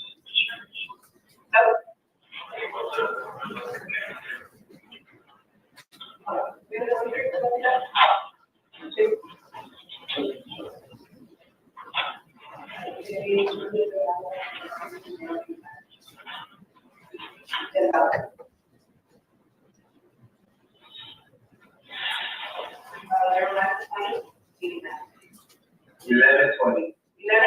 Yeah.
I just double check to confirm, I do not need your permission to get this computer ready. This can go easy, it can go simple, or you can make it hard. I'm not gonna pick your finger, I'm just gonna, this, and then touch it. It's fine, you keep your work. Your hand. Oh, okay. I see. We're being difficult. We don't want to let him get the gunshot residue off. Right. I see where we're going with this. That's why he left. I was like, why didn't he just do it? The guy's being difficult. He's like, no, you can't get the gunshot residue off my hand. You can't rub that thing on my hand. And the cop was like, we're going to do it whether you want to or not.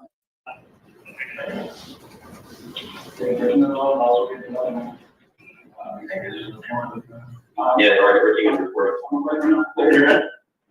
Sir, this is a test that I want your permission. I'm not going to do your be a grown man. Oh, good thing, Paul. I have a record, bro. I should have fight by you.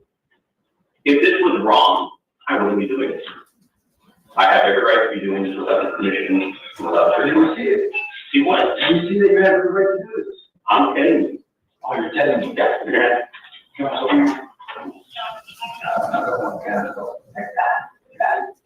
See, nothing wrong. That's forced. Other way he's recording that. We're all recording. Yes, are you recording? My question, you forced me to open that and then both of y'all were going to jump in and go down the floor. I'm trying to touch on, just finding my records. As a text. Record. You get another curve. That was it. Slam that on the table, sir. Hello. I know you're mad. Mr. Billy be cutting up. My grandma was a cat and I know why this.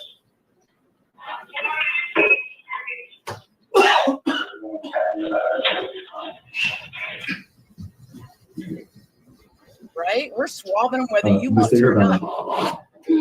What did Billy Delgado tell you about his grandmother? I believe he told the officers his grandmother might have been one of our captains, maybe before I came into T in 2007, her tenure. Oh my. Why would somebody say something like that? Objection, Your Honor, speculation. Sustained, yeah, that's speculation. Based on your training and experience, why would somebody use influence like that? Objection, Your Honor, speculation, the video was clear. It's based on the strength, Your Honor.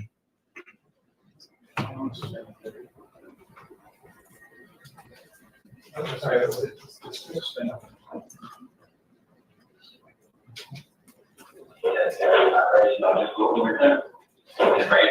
right hand up, or the left hand, probably the left hand. Okay, I'm just glad all this is recorded. I'm not going to do my job.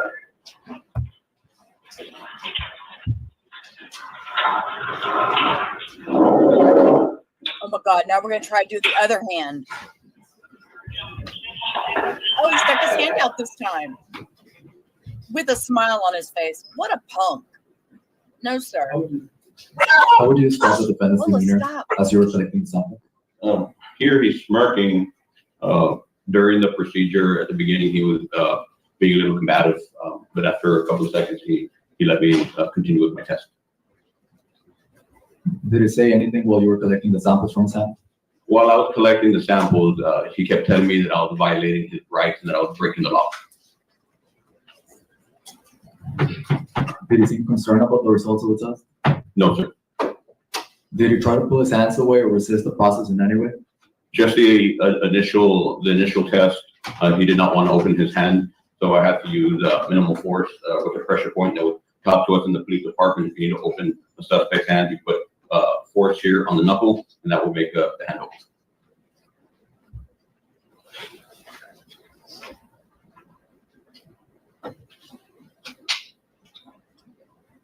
When you conducted this interview, how much time had passed since the incident? To my knowledge, I'm not certain what time the call came in. That maybe we're going on the 2 hour or hour and a half, 2 hour marking. I'm not 100% certain on the time that it passed. And why is it so important to collect these GSR samples immediately? The GSR samples are important to get within, from what we've been told and trained, I believe after maybe 2 to 3 or 4 hours, depends what Mrs. Lloyd from DPS would say. The gunshot residue comes off your hands. It does not stay on you. It can be washed off, taken off with spit, with, I guess the pores, if your pores get sweaty, rubbing it off, it will not stay on you permanently. It has a time frame, and if you do not get it in that time frame, it is lost. So would you say that there is an exigency to collect this evidence? Yes, there is.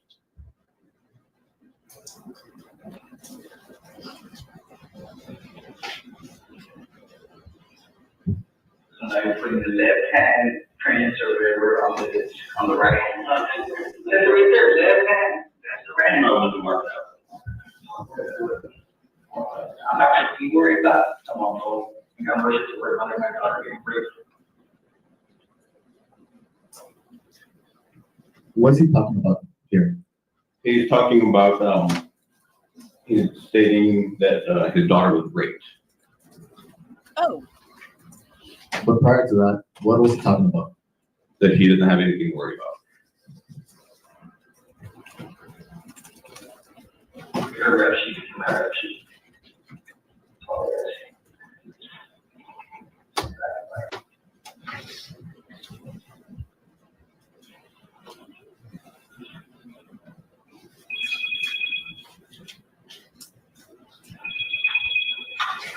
You do the right hand, put in the left. So you can get that on video.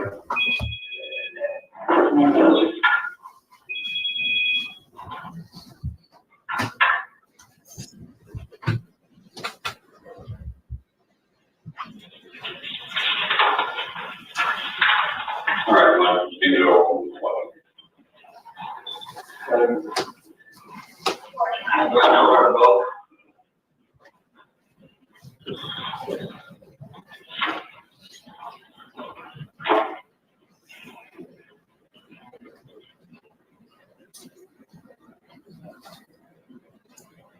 I have respect for class.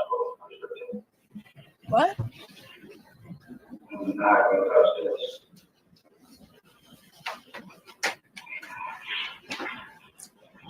We're not saying don't keep the clothes.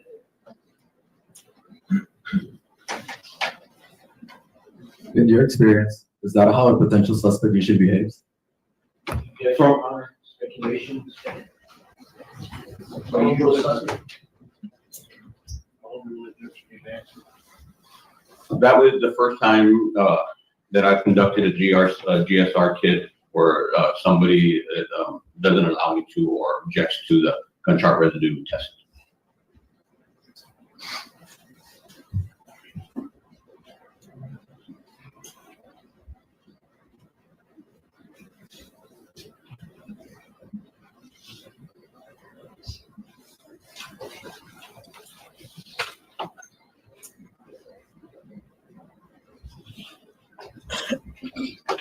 How would you classify his overall demeanor while you conducted the exam? He was very cold, unremorseful. That's how I picked it One up. object to that non-speculation. Where did you get the unremorseful from?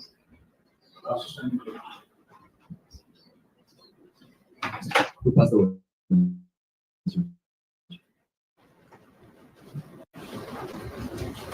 Officer, I didn't see any bags around his hands. Is that necessary to have bags around his hands? Not that I've been told. Preserve evidence on his hands. You would back him. You've never been told that before. You're told that. No, 'cause you just told me. And I've read it in books, but during our training, we've never put, I've never seen where we put back on somebody's hand. That would help to preserve evidence. Yes, it would. It was done in this case. No, it wouldn't. We probably are on, well, you can't speak to the test results, but I don't think in this case it makes a difference. But if you want to ensure the quality of your work, you probably request that you bag such as hands. Yes, sir. You're right. And how do you qualify your demeanor in this case in this interview? I was agitated probably too. Coming up. You were. Yeah. You wanted to serve 40 bucks. Nothing wrong, but that agitated. Right? No, sir. You told you were agitated. I was that, but not by his demeanor. What were you agitated by? From what had just happened, I was upset. Were you present? No. That's what somebody told you? What? Did you go through anything? We get together with the detective, so we know what's going on. Somebody told you all this facts, okay? Yes, the detective. That's all we have this with. True. We'll wait and see later. Any questions? No redirect gun. No question, no request for this.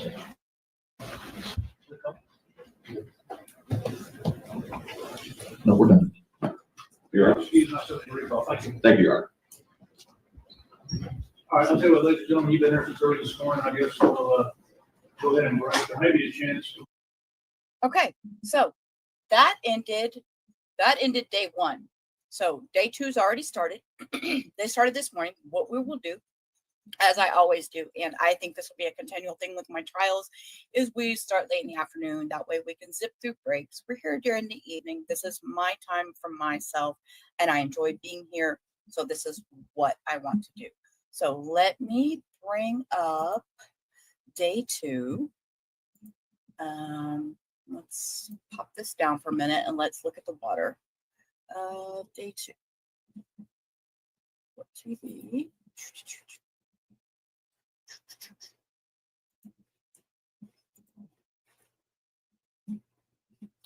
Let's see. Okay. Day two.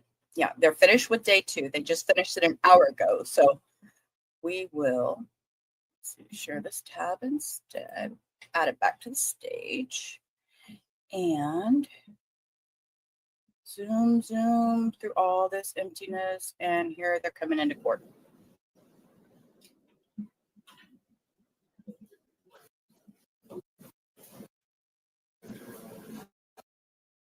County a couple of weeks ago, the DA's office was in an entirely separate building. Okay, they're just chitty chatting. Creating problems, so I made a move to take a jury. You think so, K-Swan? Yeah, because I don't like all the victim blaming stuff. I don't like that. That really bothers me. Yes. Okay. Have a seat over here, please. All right, you may proceed. Thank you, Your Honor. Good morning. Can you please state your name for the record? Good morning. My name is Kayla de la Cruz. Ms. De La Cruz, are you employed? Yes, What do you do for a living? I am a nurse practitioner How long have you been a nurse practitioner for? since December of 2022. Oh, okay. Ms. De La Cruz, do you know the defendant in this case? Yes, he's my cousin's ex-husband, Okay. Do you know his name? Billy Delgado. Can you please point at him and describe what piece of clothing? He's the gentleman on the left-hand table. He is wearing the long sleeve blue shirt, black pants, black shoes. Your Honor, at the time that the record reflects that witness has ID the defendant. No objection, record so reflect. And you testified earlier that Billy Delgado, the defendant, is married to your cousin.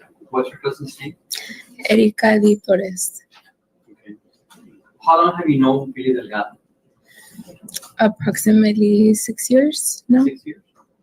Okay. And you also testified that he was the ex-husband. Correct.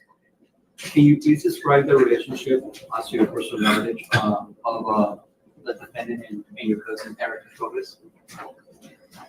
My cousin has a daughter with Billy, Okay. And what's her name? Esmeralda Emmy Delgado. And can you tell the jury, I don't know, any personal knowledge that you might have as to the relationship that they had?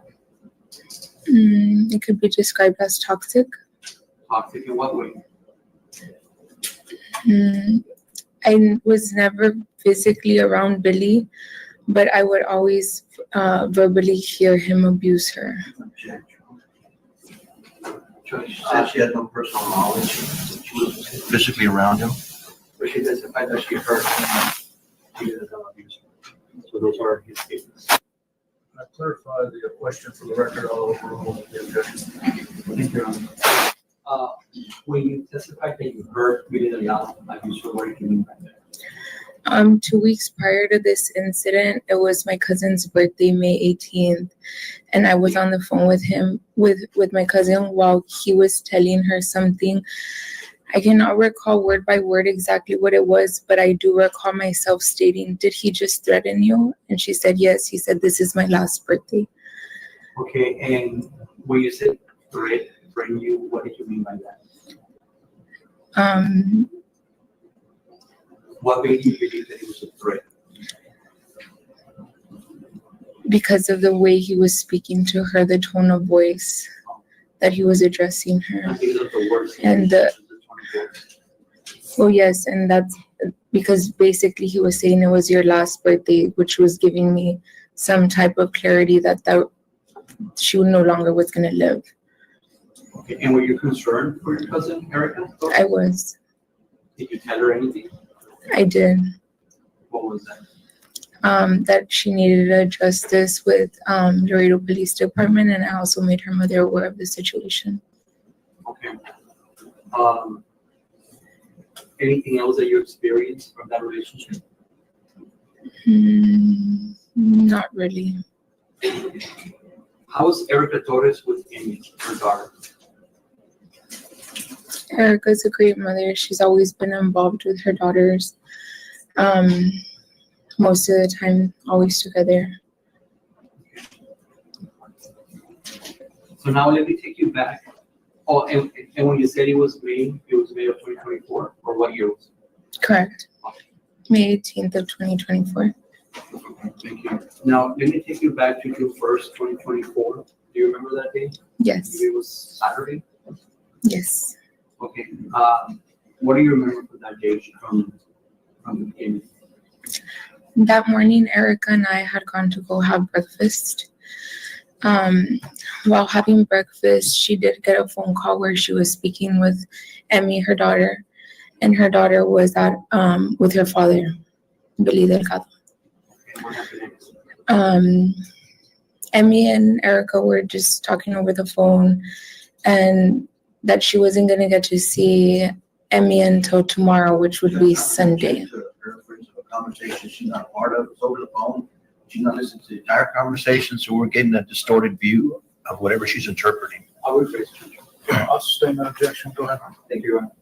Okay, so you testified that you were with Erica eating breakfast. Around what time was it? This was before noon. Before, okay. And you testified that she got a call from Amy. Okay, and after she hung up with Amy, what happened next? I departed because I was going to be leaving out of town, and Erica went her own way too. Okay. Then I leave the restaurant, I get home, I'm preparing my bags to leave out of town. I get inside the vehicle. As we're leaving my home, I see on my phone that I had a missed call from Erica. This missed call was at approximately 1:16 when I received a phone call from her, and around, correct. Okay. And then I also received a text message from her at approximately 1:17, 1:19, and by 1:20 I called her back. In that text message, in my statement, it's word per word as to what I received message from her, but basically stating that she was lost, she was confused as to why she had to pick up her daughter today when they had already agreed that she was picking up her daughter until the next day. Which is Sunday, June 2nd, 2024, is that correct? Correct. Okay, what happened next after you saw that you had a missed call and this text from Erica Torres? So at this point, I'm already on the line with her. She's stating that she's confused, that she's lost, that she's on her way to pick up her daughter, and that she's almost there. Did she tell you where she was going to pick up her daughter, Emmy? She stated at her father, at Emmy's biological father's residence. Which is? I've never been to Mr. Delgado's home. Yeah, okay, so it was Billy Delgado's residence. Correct. And then what happened next after you called her back? She didn't want to hang up, so she told me to wait, that she was already approaching, and as she's approaching, I hear multiple gunshots. Approximately 6 gunshots. I hear her scream, frantically crying. When you heard the gunshots, how did that make you feel? I was shocked. Were you expecting to hear any gunshots? No, I was not. Okay, so you're on the phone with Erica Torres. You hear multiple gunshots. What happens next? I hear her scream. Do you know what she was saying? She was in pain, screaming in pain, and she just says, ah, ah. And as she screams, the call drops. I immediately call her back and I say, are you okay? She says, no, call 911. Billy shot me. He shot me. He shot me. As she's telling me this. At that time when she's telling you that, what was going through your head? She's injured. She's injured. We need to get an ambulance. We need to get paramedics on scene. She needs assistance. She told you that? Yes, because of the way you're in distress. When somebody gets a gunshot wound, you're not going to be calm, collective. You could hear that she was in distress. She was in pain. She was frantic. Okay, so when she told you, call 911, Billy shot me, Billy shot I me. put the phone on speaker and I'm starting to dial 911 without knowing that the other call would drop with her. I thought I would be able to merge the calls. So her call drops and I begin to speak with the operator. As I speak with the operator, I give my cousin's full name, exactly what I heard, her location, the vehicle she was driving, and I have her on Find My iPhone where I was able to give the location based off Find My iPhone. Do you remember that location? It was in Smith Street. Exact numbers, no. Yes, sir. I'm gonna show you like an aerial map of the city. This is North Smith. So it's like more or less around this area where the apartment was. It's Reynolds, Smith, and here's Clark, and here's Arkansas. And this is where he lives. Do you remember that? Yes, that was North Smith Avenue, with the address I believe I gave to the 911 operator.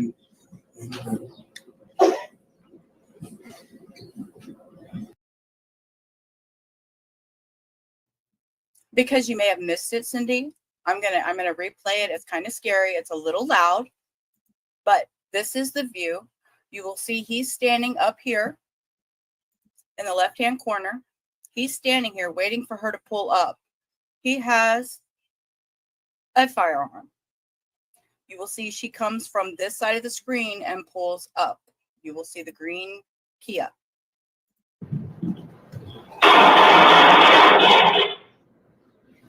She continues to drive off. What do you mean, Mark? How far would you say Billy Delgado is from Erica Torres? Hit the vehicle. And as you see, he's right here, and she drives away. Totally traumatic. Couldn't imagine dealing with that. Never. So more or less, this is the location that you gave 911 because based on your phone, right? Correct. Okay.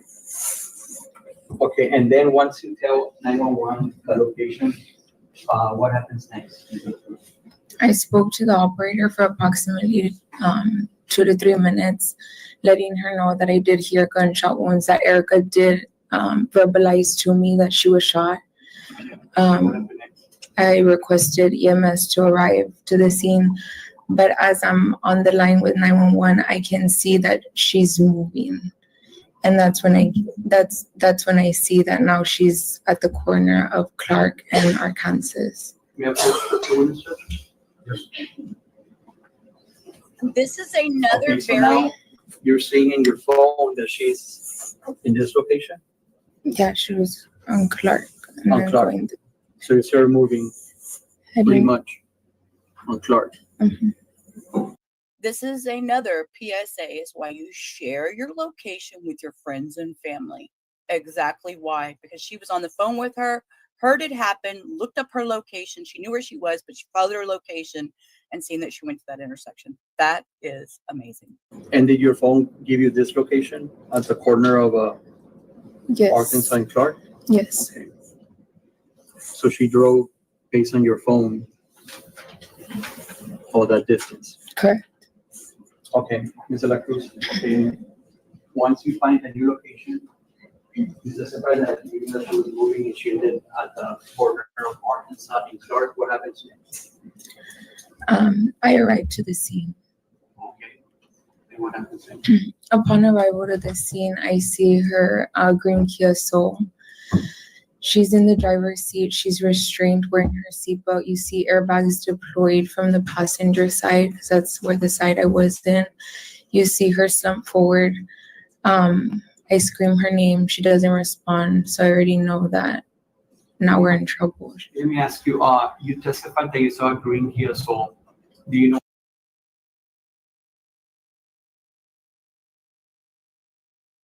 what Erica drove? Erica drove that green Kia Soul. Okay, so once you got to the scene, did you see multiple cars, or you only saw the? Correct. It was a 3-car collision. But your focus was where? On Erica. Why? Because by this point, I already knew that that was not the initial scene. Yeah. And I knew that most probably they didn't know that she had gunshot wounds. Okay, so once you arrived to the green Kia Soul, what did you do next? I see that there was a bystander man on the driver's seat, on the driver's side. He was holding, trying to hold her neck. And I tell him, I'm like, she has gunshot wounds. He's like, nobody shot gunshot wounds. No gunshots here. Was that man in uniform, or was it just a regular? A regular white t-shirt. Okay, and then what happened? And then I reconfirmed with him. I said, no, I heard the gunshot wounds. Erica confirmed verbally, telling me that they were gunshot wounds that she just suffered. At this point, Erica is already, she's pale. At this point, he doesn't let me touch her, so I can't check for a pulse, because that's immediately what I was trying to get to. I wanted to see if she still had a pulse, or we needed to go ahead and intubate, start CPR. Conscious at that time? No, she was unconscious. And then what happened next?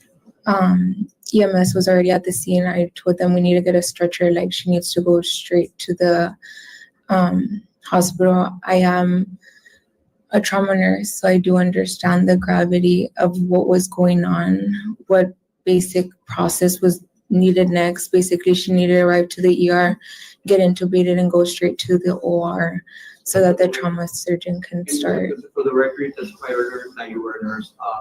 You've been a trauma nurse for for how long? I finished in May of 2018 as a registered nurse, and I did all my undergrad in emergency nursing. Okay, so you kind of knew what you were talking about. That's why you were giving advice to the people there, right? Correct. Okay, what happened next once you tell them, you know, she was to the hospital, ER right away? I told them to go to the nearest ER, which was LMC, and that I would meet them there. And before they left, I told them that she was a full quote, that we did agree for her to get intubated, and that we did agree for her to get any blood necessary, because at this point I knew she had lost a lot of blood. Okay, so once you arrived to the crime scene, you saw the PSO, and you saw your cousin, what was going through your head? Based off what I heard, based off my clinical and medical experience as well, I knew that only God was able to do a miracle on her. Oh. And once you saw her leave in the ambulance, what happened next? I prayed and I followed the ambulance. You went to the hospital too? Correct.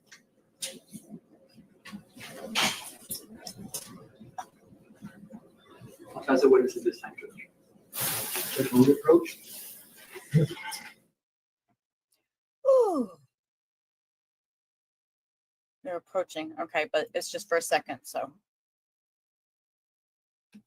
Bless her heart. I mean, she's lucky she has family that are close to her like this. You know what? I'm not gonna lie. I don't have family that's close like this. Should anything, I mean, I don't have cousins and all that I can call. I mean, she's lucky. She's lucky she had family that was there for her.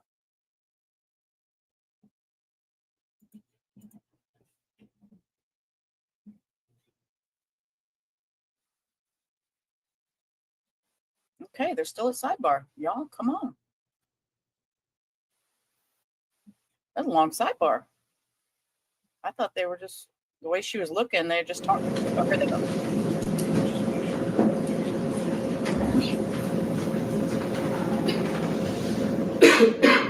Ms. De La Cruz. Good morning. Good morning. You stated you are Erica's cousin, Correct. and you were talking about conversations that Erica was having on the phone. You weren't on the three-way, correct? No. Okay, so you listened to part of the conversation. Correct. We were sitting next to each other, hearing her daughter. All right. And So the purpose of that phone call was only to. let me just do this question and answer if you can. So you were not on a three-way phone call. You were next to them, and you were only hearing parts of the conversation, right? She's on speakerphone at this point. But you don't know. You understand that's Billy on the other side and Eric on. And you watching Erica talk to him, right? Which phone call are you referring to? The first phone call. Billy wasn't on that phone call. It was Emmy. Emmy. Okay. Kayla, they asked you a question and you said that Erica was a good mother. Correct. Based off my experience, what I've seen, she is a good mother. Did you know that she was driving intoxicated? Do you have any knowledge of that? She was driving. Objection, Your Honor. Have you approached? Oh, no. Oh, no. Can I ask if she has any knowledge? Okay. Do you have any knowledge that she was driving around intoxicated with her children? No. Do you have any knowledge of the fact that she was assaulting my client while he was driving with the children in the back seat? No. Okay, so you don't know all about Erica, do you? No.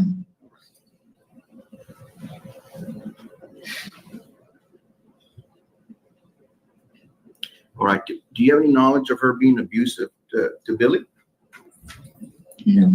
No physical violence. You have no knowledge of that. No. Do you have any knowledge of her dropping him off in the middle of the night so he had to walk home miles?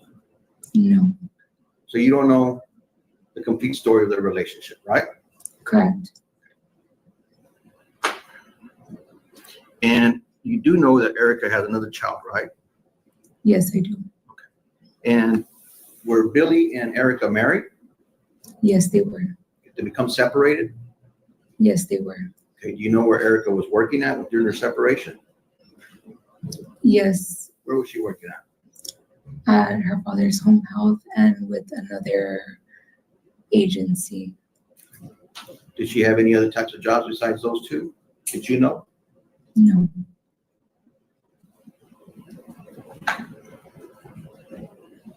You said you received a call from Erica, so you missed it, you called back, is that correct? Correct. And then you went to the scene Correct. because you could follow her? Correct. And did the other, who actually witnessed you talking to Erica and seeing Erica? The person that was in the vehicle with me. Who was that? Dylan. Who? Dylan Lauren. I'm sorry, I can't hear the last name. Dylan Lauren. Can you spell the last name? No, I cannot. So how do you pronounce it again? Lauren. Lauren? Rain. Lauren? Okay. And so Billy got off the car with It's okay, K-Swan. You don't have to be, honey. Did Billy get off the car with you? To go see? How did Billy get off the car with me? Well, who's that person sitting next to you, the passenger? She said Dylan. Dylan. How did Dylan Dylan. get off the car and see you? Dylan is the driver and I'm the passenger. I'm asking you, did Dylan get off the car and go witness you help Erica? Yes. That's all I'm asking you, okay? I'm sorry, I understood you said Billy. Did Billy? I And said we no, corrected Dylan. it to Dylan, okay? Thank you. All right. And who else witnessed you there? I spoke with a police officer while at scene. The person that was on the Kia Soul, that off-duty police officer, because he told me, he's like, I'm an off-duty police officer. Basically that he was gonna take care of her. Okay, you told him that she had been shot. Correct. So he didn't discover that she was shot.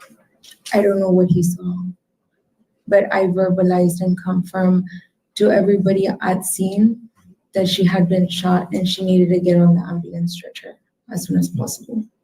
All right, thank you very much. I have no further questions, Judge. Just a couple of quick questions, Your Honor.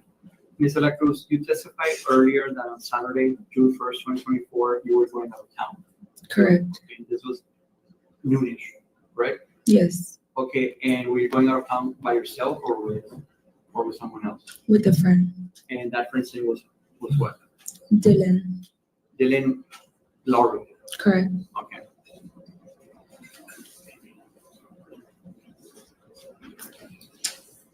No further questions, Judge? No questions. No recall. Recall, Mr. Vega. No, Your Honor. You are excused from the recall. You can stay in the courtroom or you're free to go. Thank you. Okay, subject to recall or Counsel, real quick. not subject to recall, stay in the courtroom. Free to go. This is a very short thing. We're gonna bring up the next guy, which is Sir, come on up. Have you been sworn in the case? Yes, sir. All right, just have a seat then. Adjust that microphone, make it comfortable for you. Ladies and gentlemen, he was sworn inside your prison, first day of trial, he is under oath. Yes. That's it. Thank you, Your Honor. Good morning, Sergeant Vaquera. Good morning, sir. Could you please state your name for the record? Sergeant Jesus M. Vaquera, Okay, and where are you employed? Laredo Police Department, sir. All right, and how long have you been employed by the Laredo Police Department? 26 years, sir. And what is your current position with the Laredo Police Department? I'm currently the Central Sector Patrol Supervisor. Okay, now I want to ask you about the case at hand. Are you familiar with this case? Yes, sir. Okay, how are you familiar with this case? Back on June 5th of 2024, I was assigned as a detective to the Special Victims Unit, and a case related to this case was assigned to me. Okay, so back in 2024, just so we can understand, what division were you assigned to back then? Special Victims Unit. Okay, and what types of cases are those? It's domestic violence and sexual abuse. Okay. Now, when you got that assignment, what was your role in that case? I was the lead investigator in the case. Okay.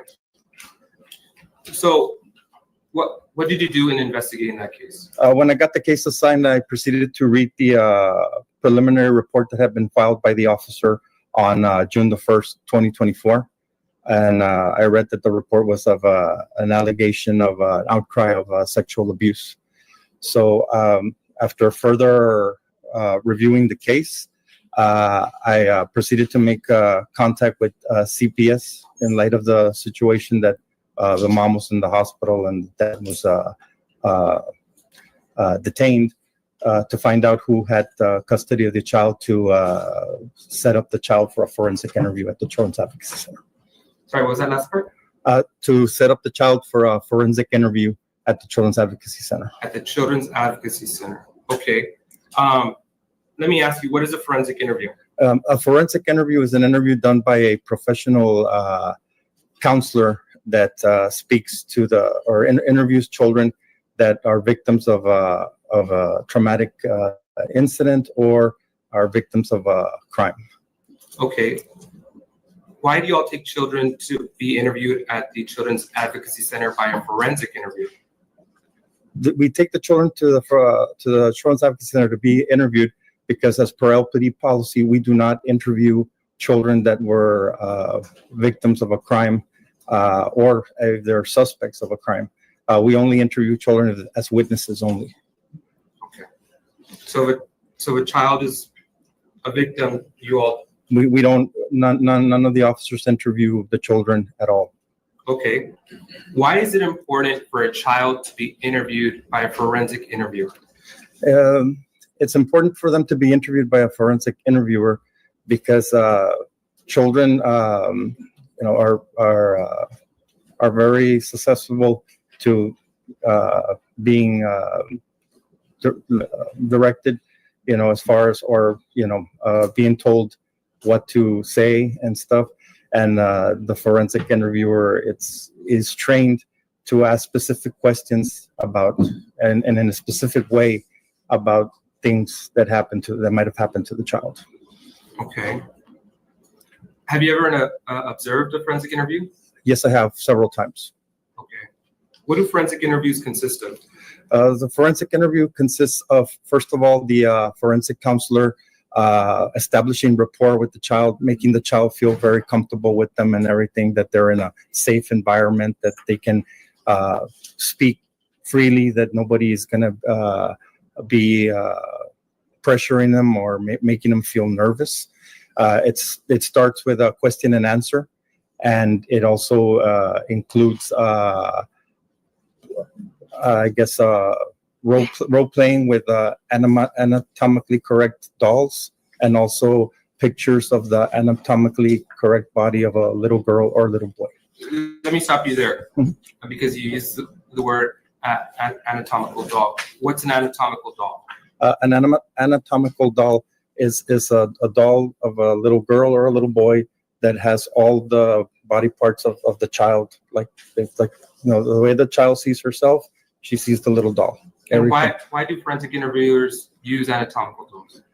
A lot of times, depending on the age of the child, if the child is a very young age, like between 4 and 5, that their language development is barely coming up, the dolls help them to answer the questions that the forensic interviewer is asking. Okay. And you said an anatomical drawing. What's an anatomical drawing? It's a drawing also like of the doll, but it's on a drawing, and they sometimes use that so that the child can point to the parts of their body that are their private parts. Okay. And what's the time limit on a forensic interview? There's really no time limit. It's just however long the child takes to tell what they need to tell or whatever they have to tell the forensic interviewer. Okay. So you were investigating this alleged rape. After the interview of the child in this case, what information did you have? Basically, the child did not outcry to any sexual abuse. The child was more saying everything that transpired during the incident with her mom and her dad. What's an outcry? An outcry is when the child says that something has happened to him. like in sex abuse or and stuff. In this case, after the child's forensic interview, what evidence did you have to go forward? After the forensic interview, really didn't have any real evidence to follow up on because the child didn't give any specific. First of all, she didn't outcry to being sexually abused, and she didn't give any details that I could follow up as to the allegation. Okay. And based on your training experience, what did you do after that? After I finished my investigation and everything, I proceeded to staff the case with the MDT. Okay. The MDT, what is the MDT? The MDT is the multidisciplinary team, which is a community team made up of the district attorney's office, the county attorney's office, the Laredo Police Department, CPS, the forensic interviewers, and the forensic counselors from the Children's Advocacy Center. And when you present a case at the multidisciplinary team with these different agencies of the community, how are they staffed? We present the case to the district attorney's office. I present whatever evidence I have on the case, what was found out from the case. They also hear from the forensic interviewer as far as the interview of the child, and they also hear from CPS on their investigation, what they learned from their investigation. Okay. What was the decision on this case? After everything was presented, the multidisciplinary team came back with insufficient evidence, and they went ahead and closed the case. Okay. And based on your training experience, why do you believe the multidisciplinary team closed the case for that reason? The reason that they closed it was because the child didn't outcry to any sex abuse. And when you mean the child didn't outcry to any abuse, what do you mean by that? That during the forensic interview, the child never stated that she had been inappropriately touched or that anything had happened to her in a sexual manner.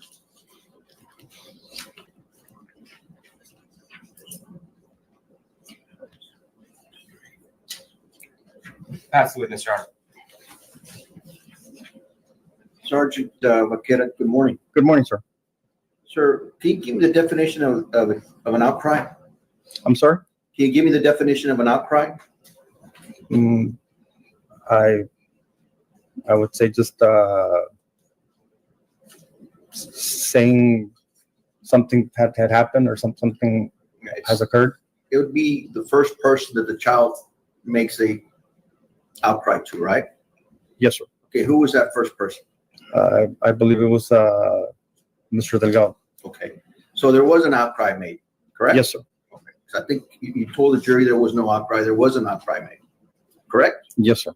All right. Did anybody go and attempt to interview Billy Delgado concerning the outcry? No, sir. Okay, do you know who the alleged perpetrator is? Yes, sir. Who is it? I believe it was an uncle. An uncle? Whose uncle? On the paternal side or on the maternal side? On the maternal side. Okay. And did you go interview that uncle? I attempted to interview him, but I was unable to interview him. Okay, so you never even made an attempt to interview the alleged perpetrator. You don't even know what he's going to tell you. He may confess to you, right? But I didn't have anything to really question him on, sir. You had an outcry.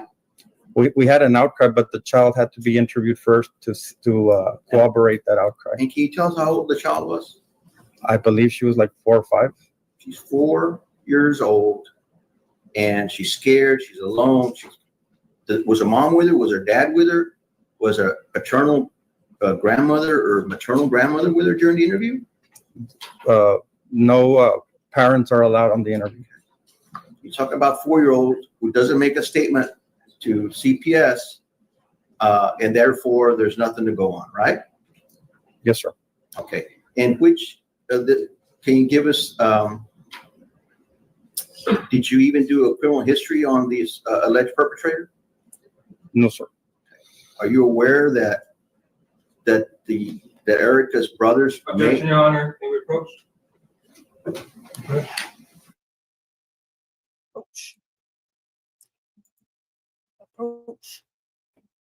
Approach.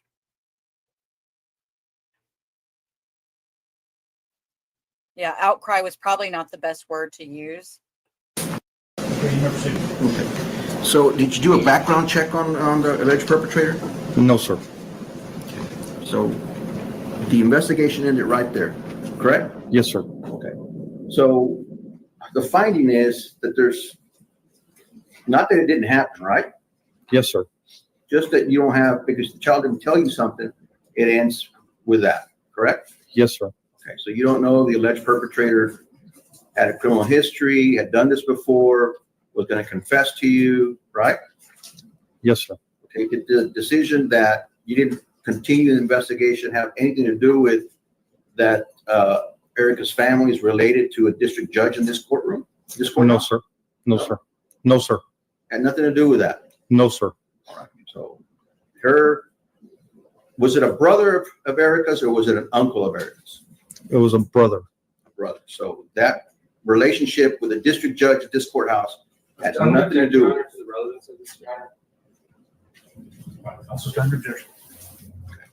What was it, what can you tell us what the decision was to terminate the investigation? The case was presented to the MDT, and based on the outcome of the forensic interview, that's what the multidisciplinary team made the decision. So a 4-year-old makes no statement and it ends there, right? Basically. Yes, sir. Judge, I have no further questions of this one.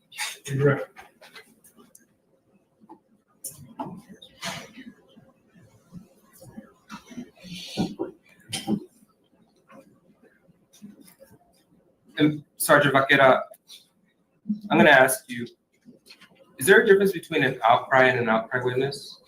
Yes, there is. What's the difference between an outcry and an outcry witness? An outcry witness has already been interviewed, and there has been established that something did occur, that something did happen to that person.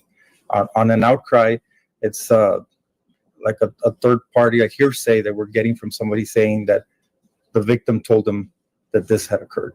Okay. Now, I'm going to ask you, it was asked about it was mentioned how the child was alone during the interview. She was by herself when she was getting interviewed by this trained professional. Why are parents not allowed to be with the child while they're getting interviewed by a forensic interviewer? It's so that the child will feel more comfortable, so the child won't feel pressured, because we all know that small children, when asked questions by a stranger or somebody they don't know, they automatically turn and look at the parents to see, whether they're answering like they're supposed to or they're not. They ask for approval from the parents. So to avoid the child having that pressure or stress on them, it's the reason that no parents or grandparents are allowed in the interview room.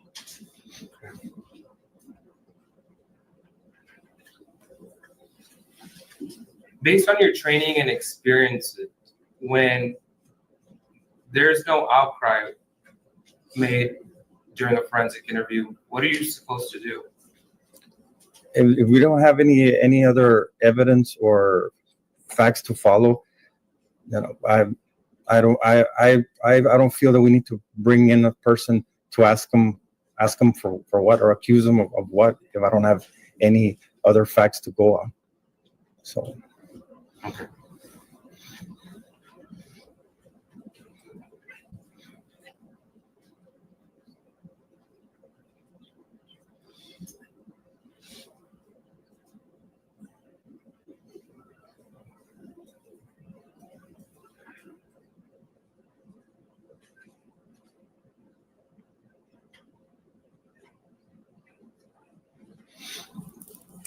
Now, after you did the forensic interview and you discovered that there was no outcry, what, if anything, would you have to talk to this potential suspect in your investigation? If anything, is just bring him in and just tell him that an allegation was being made, and if he had anything to say in regards to it. But if who made that allegation? The allegation was done by the defendant. And what do you have to corroborate that? Nothing, because I don't have any follow-up from the child to what she told him. Ask the witness.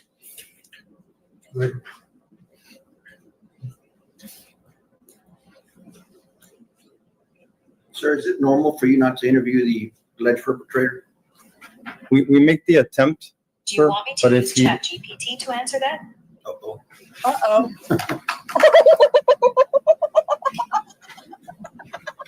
Okay. we make the attempt fail. to contact. I'm sorry. That was so funny. I don't know who set off that. Hello, do you want me to use ChatGPT to answer that? That was funny. That was so funny. Okay, I'm sorry. the suspects on all cases, but if they do not call back or do not respond to us, there's nothing we can really do. So you don't go knock on their door? We attempt to, and we attempt to call him and everything, but if he doesn't respond back, I mean, there's nothing more we can really do. We can't force him to come in. That's all I have this witness, Judge. Nothing further, Your Honor. Okay, recall either side. No recall, Your Honor. No recall. All right, sir, you're excused, not subject to recall. Thank you. All right, you're excused. On to the next guy. Oh, okay.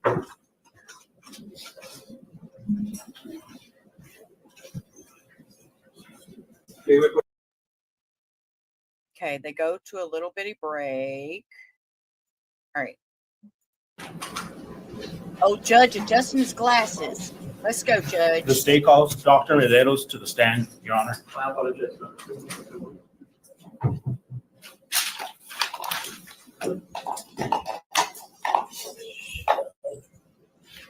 right, good morning, sir. Would you raise your right hand? You do solemnly swear the evidence in your testimony to give in this cause to be the truth, so help you God. Yes, I do. Just have a seat, adjust that microphone, make it comfortable. You may proceed. Thank you, Your Honor. Thank you, Your Honor. Can you please state your name for the record? Ivan Medeiros. And where do you reside? In Laredo. How are you employed? By the Laredo Medical Center. Okay, and what position do you hold there? I'm a staff general surgeon at the hospital. And could you briefly tell us a little bit about your educational background and your professional training that qualifies you as a medical doctor? Yes, I earned a bachelor's degree from the University of Miami in 1983. I earned a medical doctor's degree from Wake Forest in 1988. I then went on to New York, where I trained with the Catholic Medical Center at Jamaica, Queens, Crown Heights, Brooklyn, and New York Hospital for 5 years doing my surgical residency. After that, I became board certified in 1994. I've been in Texas since 1993, 4 years at Corpus Christi Naval Hospital, and I've been in Laredo since 1997. And I'm sorry, you may have said it, but you're licensed to practice medicine? I am licensed to practice medicine in Texas since 1994. 1994, okay. And generally, what does your practice consist of? It consists of general surgical practice to include gastrointestinal diseases, breast cancer, and I take trauma call 1 week out of the month for the Laredo Medical Center. And do you belong to any professional organizations? I belong to the American College of Surgeons. Have you testified before as an expert? I have not. During the course of your the duties defense as is a gonna medical eat him up doctor, with that. have you examined and treated individuals with injuries? Yes, I have. How about gunshot wounds? Yes. How about gunshot wounds to the abdomen? Yes. Has this been on a few or many occasions? I don't have the exact number, but I will say many occasions. And generally, what type of injuries do you see in your field? The most common is really blunt injury, motor vehicle accident, but we do see a fair share of gunshot wounds and stab wounds. And then on June 1st, 2024, did you examine Erica Torres? I did. When and where did this occur? This occurred at the emergency room at the Laredo Medical Center. And how did Erica Torres come to you at the emergency room at Laredo Medical Center? She arrived by ambulance as a trauma code. Can you explain to us what trauma code means? A trauma code is activated when somebody is severely injured and has a life-threatening injury. I'm sorry, can you say that again? It has a life-threatening injury. Life-threatening injury. Yes, Did you observe any injuries on Erica? absolutely. What injuries did you observe on Erica Torres? She had 3 gunshot wounds to the abdomen. She had a gunshot wound to the right thigh, and she had a gunshot wound to the left hand. Can you describe these injuries a little bit for us in detail? Yes, they're holes that are made by bullets that are very typical. She also had a fracture of the, I believe it was the right ankle with deformity. In addition to that, she was extremely hypotensive. That means low blood pressure. She lost consciousness within a short period of time of arriving to the emergency room. Okay. Now, I'm going to ask the court permission for something a bit, but if I were to ask you to step down and be able to, we actually have a diagram here for demonstrative purposes for the jury. If I were to ask you to step down and mark the injuries where you observed them on the diagram, would you be able to do that for us? I can. Your Honor, may I ask permission from the court for the witness to step down and be able to show the jury on the diagram where the injuries he observed on Erica Torres? Please do, Doctor. Okay.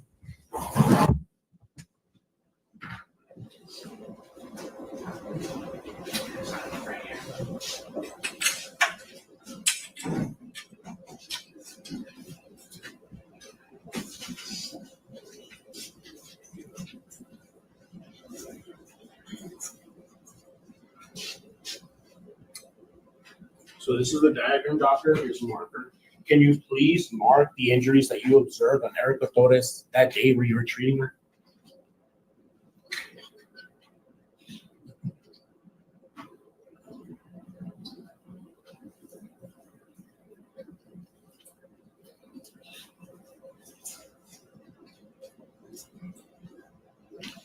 And does that include the fractured ankle?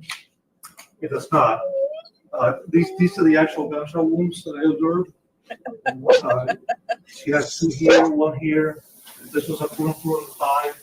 She had a pull on the hand. So I marked on the other side.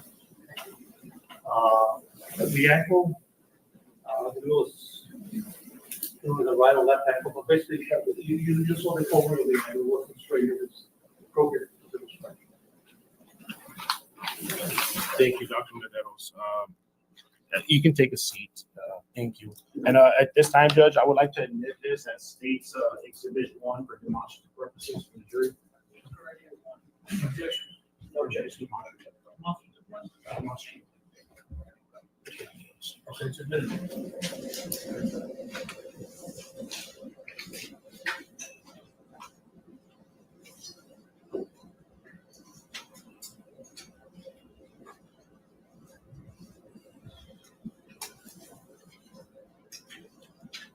And just for the record, Judge, I put 1 demonstrative.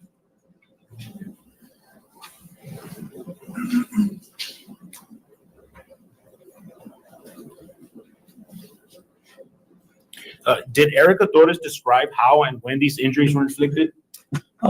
She could not. Why not? She came in screaming in pain, and like I said, shortly after arriving, she lost consciousness due to the low blood pressure.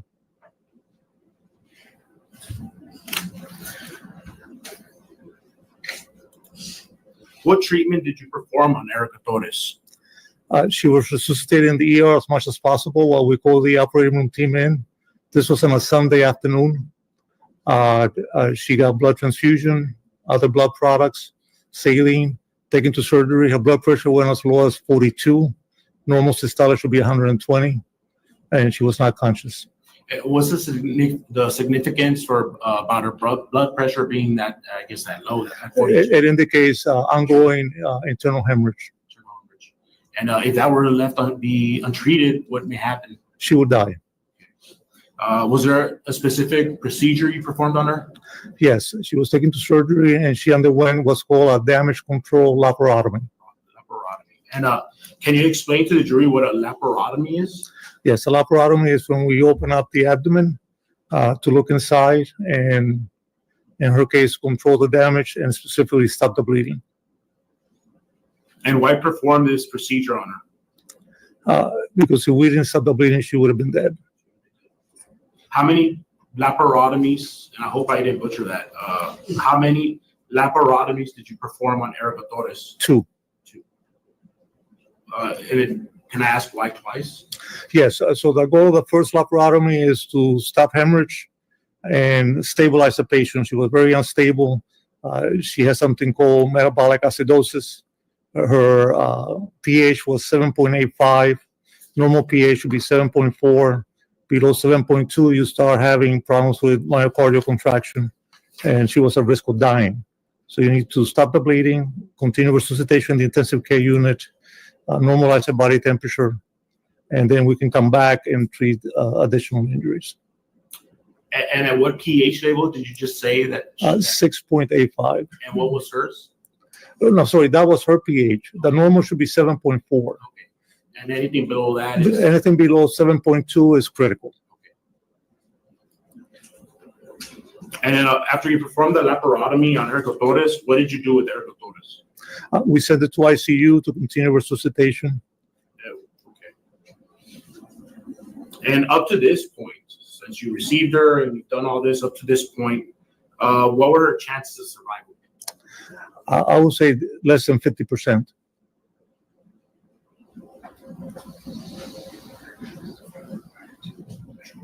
How about what were her chances of survival without the treatment that you had done? 100%. I'm sorry? 100%. She would have died. She would have died. Okay. Now, Dr. Mederos, are you generally familiar with the legal definition of serious bodily injury? Yes. Okay. And so is it your understanding then that serious bodily injury means bodily injury that creates a substantial risk of death or that causes death, serious permanent disfigurement, or protracted loss or impairment of the function of any bodily member or organ? Yes. That's your understanding? Yes. Okay. Now, keeping that definition in mind, do you have an opinion as to whether or not the injuries inflicted on Erica Torres constituted serious bodily injury? Yes, the only thing she didn't do was die. She had everything else that you mentioned. All three? All three. Thank you, doctor. Now, on her medical report, and just for the record, Judge, it states Exhibit 2. It has been pre-admitted into evidence already. I might need EE or elbow. I'm not sure what it's called for this. Just real quick, may I approach the witness? Yes. Thank you, Judge. Are you familiar with State's Exhibit 2? Yes. And what is that? This is the medical record that you have obtained. Okay. Pertaining to? The treatment of Erica Torres. Thank you. And you're familiar with these records? Yes.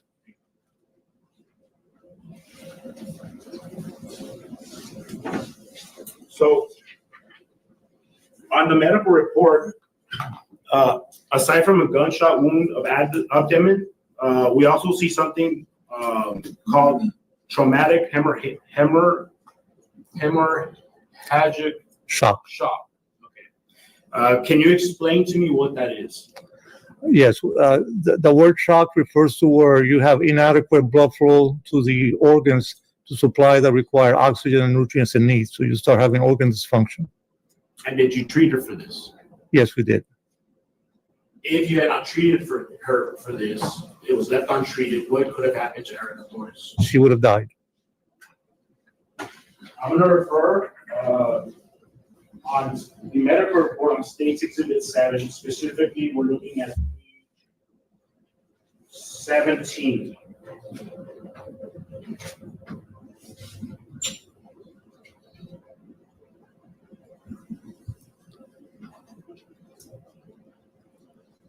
So,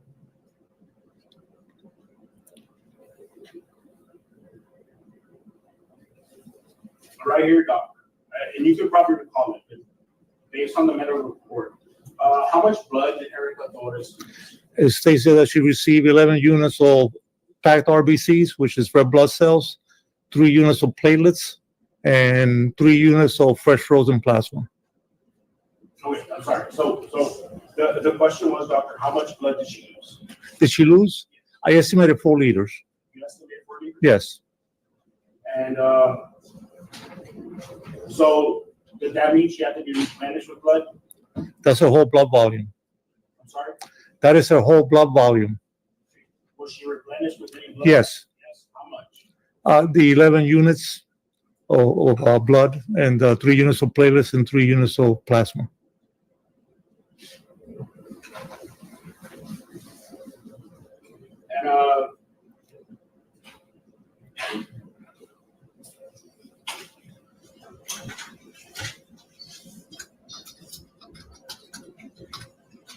And you mentioned that she lost 4 liters of blood. Yes. How serious is that? To qualify as class 4 shock, which is the worst, all you need to lose is 40% of your blood volume. In total, she lost her whole blood volume, which is 4 liters.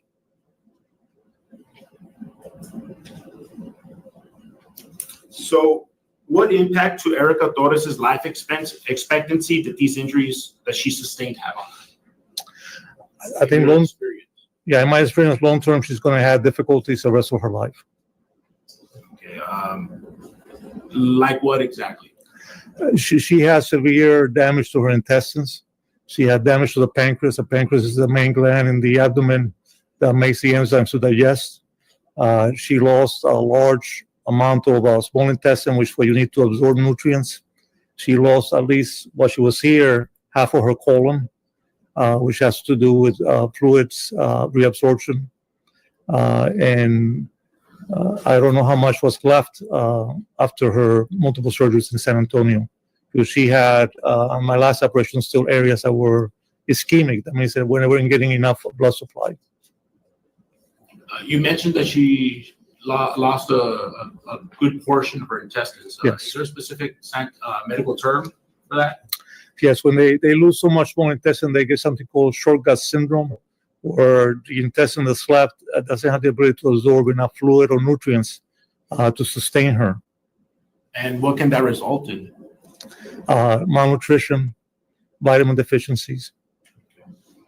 Now, what impact in regards to Erica Torres' quality of life would these injuries have on her? The result will be if she recovers enough and the intestines adapt where she can eat, she will always have problems with chronic diarrhea, and she's at risk of having problems with bowel obstruction. And that's pretty much. Will she require future medical needs? I think the rest of her life she would need to be monitored for these problems. How so? Well, they need to monitor her vitamins, make sure that she has enough vitamin B12 and enough vitamin D, etc. They need to monitor her albumin to make sure she's is nutritionally stable. And had you, Dr. Mederos, not treated Erica Torres, again, what could have happened to her? She would have been dead.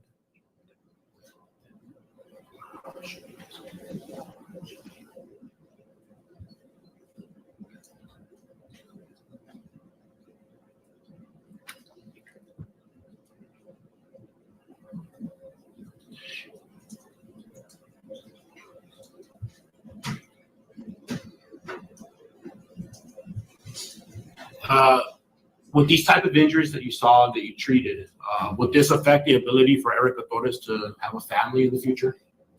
I do not know that, but I would think so, yes. Now, in your medical opinion, Dr. Mederos, do you feel that Erica Torres will fully recover? No.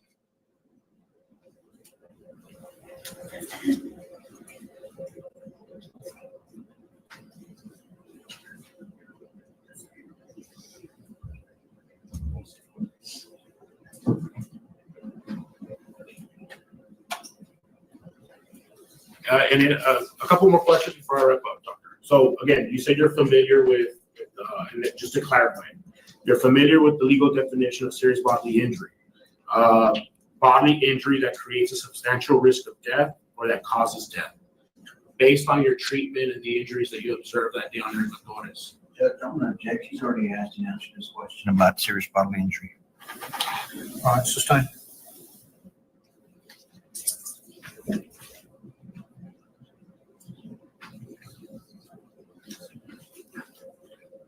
Ask the witness. Good morning, doctor. Morning. How long have you worked here in Laredo? I've been here 27 years. 27 years. So you established a relationship with law enforcement? I don't have any relationship with law enforcement. Did you testify for them I have never testified for them. in court? Have you ever testified for the prosecution? Never. First time. This is your first time. Yes. So you don't receive any money as a I don't stipend? receive any money whatsoever. Are you a forensic? Do you hold a degree in forensics? I do not. Could you tell, since you don't have certification in forensics, I mean, are those entry? I mean, you can't determine whether those are entry or exit wounds? The bullet wounds. I don't know if they're entry or entrances. Exit or entries, right? That's correct. So depends on may I approach you on it? Sure. So it just depends on the shape of her position, how the body was situated. So we could have whether the bullets were coming from an angle, going straight, going up. We can't tell exactly how many gunshot wounds that. And that doesn't concern me. I'm only concerned about what I can fix and what I need to fix to save her life. So you have no testimony to how many how many actual shots were entered and exited the body, but you can say that those are either a combination of entry or exit wounds, right? Objection, Judge, he's already asked and answered this. Yes. You want me to answer? And as we see the fracture on the ankle, that's correct. Okay, that tends to show that would be some type of injury from maybe an automobile accident, right? She was in an automobile accident. And you know that how? I know that from the EMS report. Now, did the EMS reports tell you that her airbag didn't deploy? I do not know that. So I mean, there could have been some injuries caused by the steering wheel, correct? Not the bullet wounds, no. Not the bullet wounds, but there could be other injuries that caused. The only one she had was the ankle. But you couldn't tell from the abdomen because of the bullet wounds, right? No, there was no evidence of blunt trauma to the abdomen or chest. What is this guy doing? Did you examine I examined her, of course I did. Yes. Okay. So going over 30 miles an hour, hitting your steering wheel we don't know if she's wearing a seatbelt or not. She did not have any ecchymosis in the chest. The chest actually did not show any rib fractures. There was no blunt injury to the solid organs, which is the liver, the spleen. Those are the organs that will be affected. Did you see her seatbelt was on? I did not see any of that. No. Like what do you call it? I did not see a mark. A mark. Okay. What is this guy doing?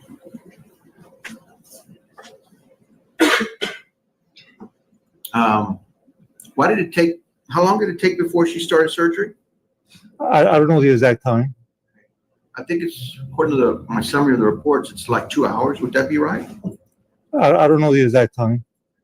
You know why it would take so long? It's Sunday afternoon.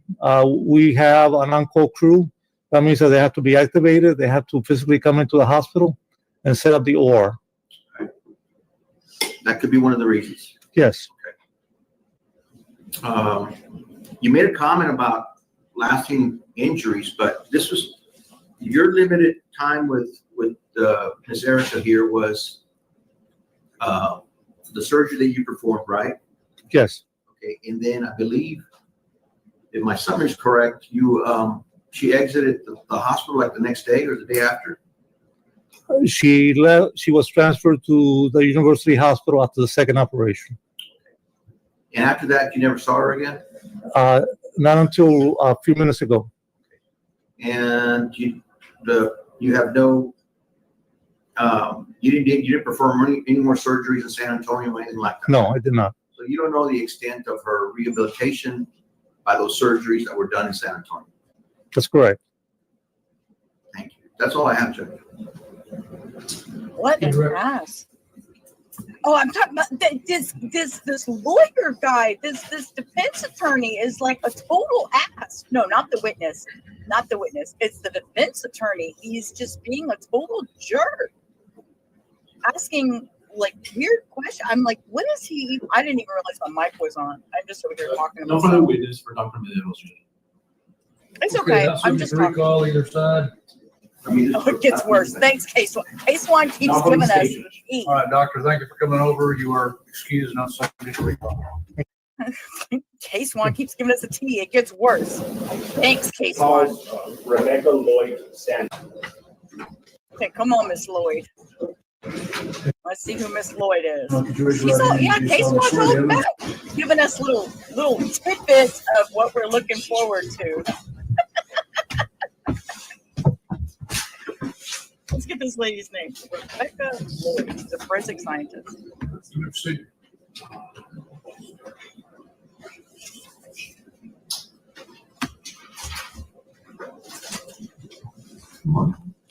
Good morning.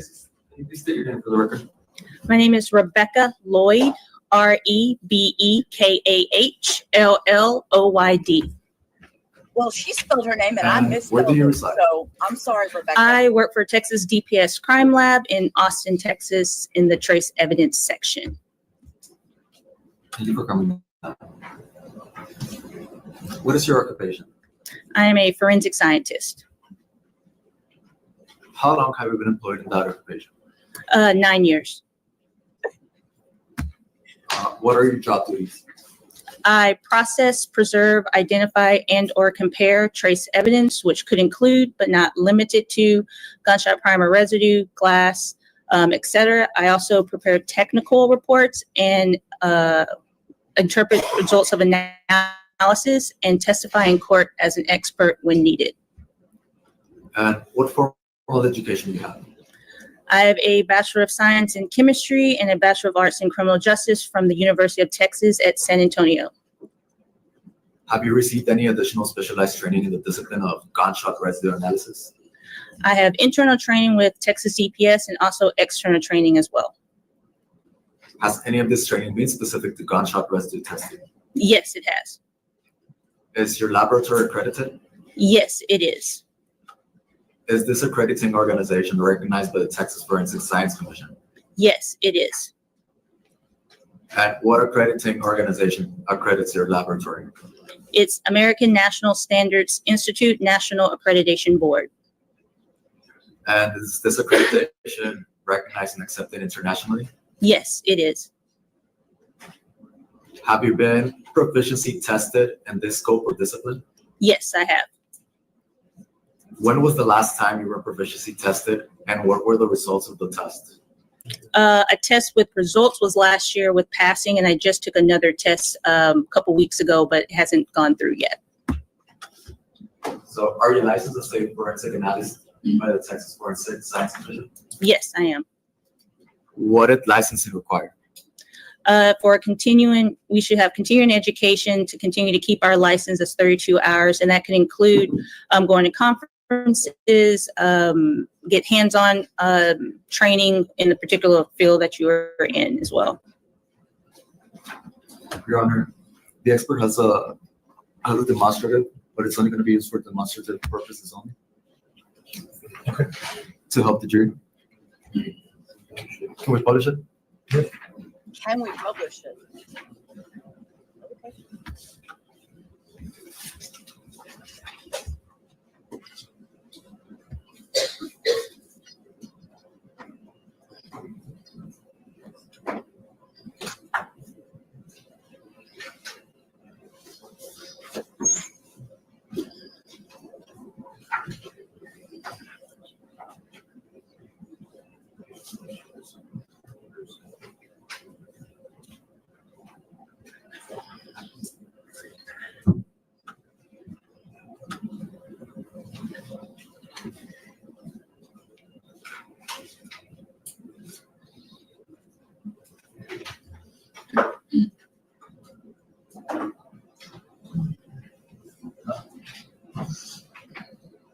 Thomas Lawyer.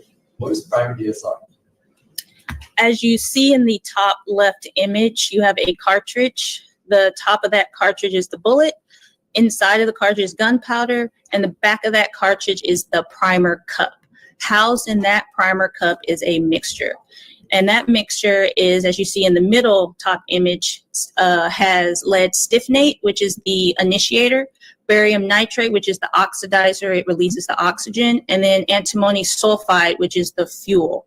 So when a firing pin of a gun strikes the back of that cartridge, it activates that shock-sensitive primer, which ignites the gunpowder, which propels that bullet down the barrel of a gun. The heat and pressure within that cartridge vaporizes all those metals, as you see in the top right two images. And that vapor can land on a person's hands, their clothing, or any objects or persons nearby.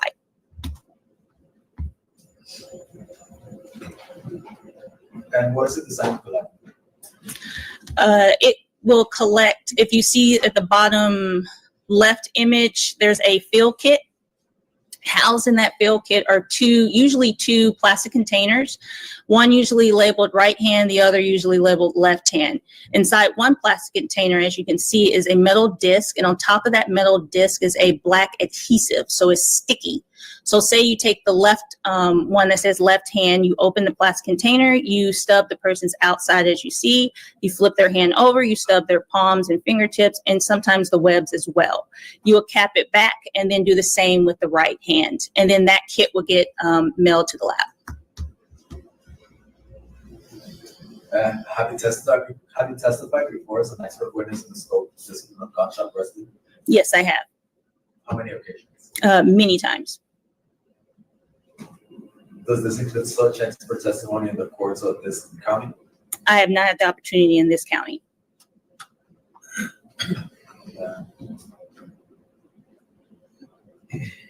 Let me show you what has been marked in states of 736.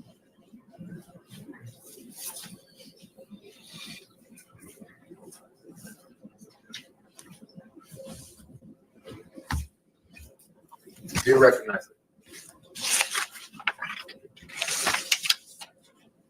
Yes, I do. What is it? It is the laboratory gunshot residue analysis laboratory report. How do you recognize it? It has my name on the second page.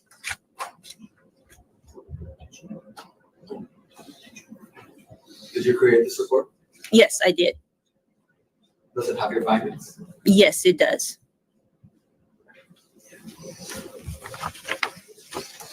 I will now take it to defense for any objections.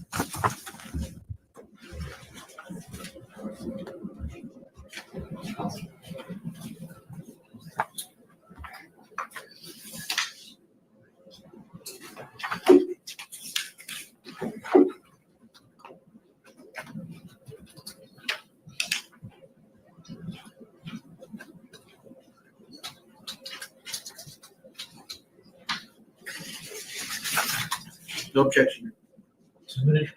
At this time, Your Honor, the state would like to introduce State's Exhibit number 36 into evidence.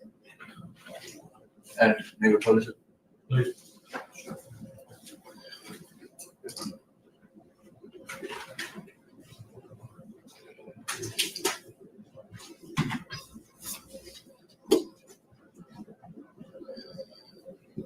Now, what materials were analyzed in this report?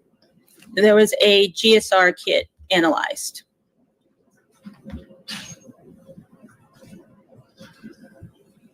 And was the analysis conducted in accordance with the standards of forensic protocol?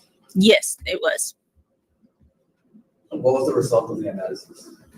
6 characteristic gunshot primer residue particles were confirmed on the GSR kit. This result is consistent with a person recently having A, discharged a firearm, B, been in immediate proximity of a firearm as being discharged, or C, come in contact with a surface that had gunshot primer residue particles on it. Did you want? This confirms that a firearm was used. Or one of those 3 results that I said. Yesterday, it was brought up by the defense counsel when investigator Bala was doing the swabbing of the hands. was this, would bagging the hands affect the results or not bagging the hands affect the results of the test? Bagging, that some agencies use a bagging of the hands is just an extra barrier of the hands to protect it from the environment. Sometimes they bag them if they're not going to collect the gunshot primer residue right then and there, and they will collect it some other time. At our lab, we have a 4-hour cutoff limit, so some people bag it and the time cuts off right then and there.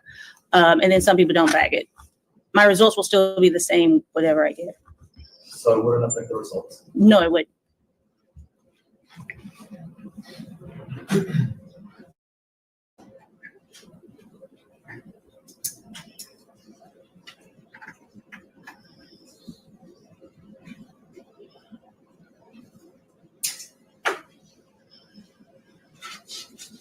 Would you happen to know who the DSR grants were from?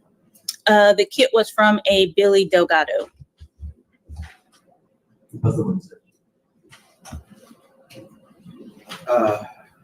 Ma'am, can I have your name again, please? It's Rebecca Lloyd. Ms. Lloyd, pleasure to meet you. I'm just gonna ask these questions just because the state, I think we all know who was shooting the weapon, but just to confirm your analysis, so the jury can understand. Your report states that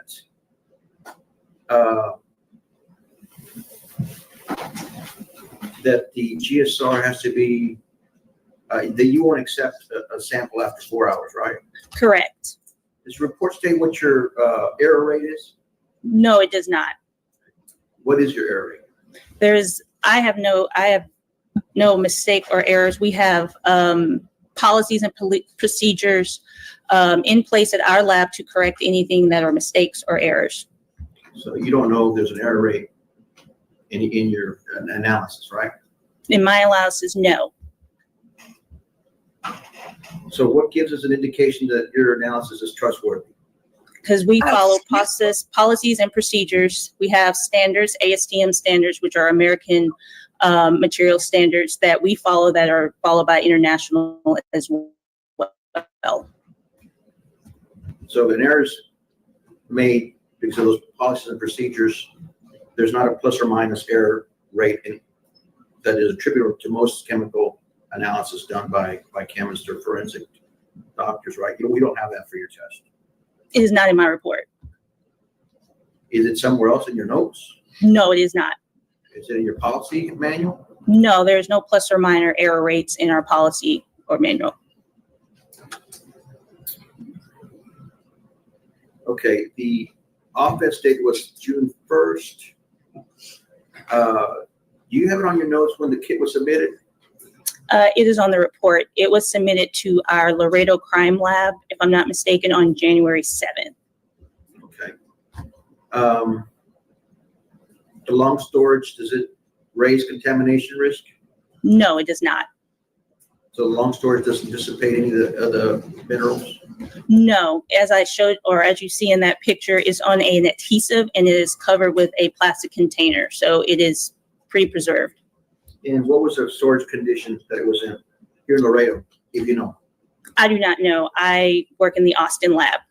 Okay. So you don't know how it's stored here, right? No, they have a crime lab Israel and they store it in their vault.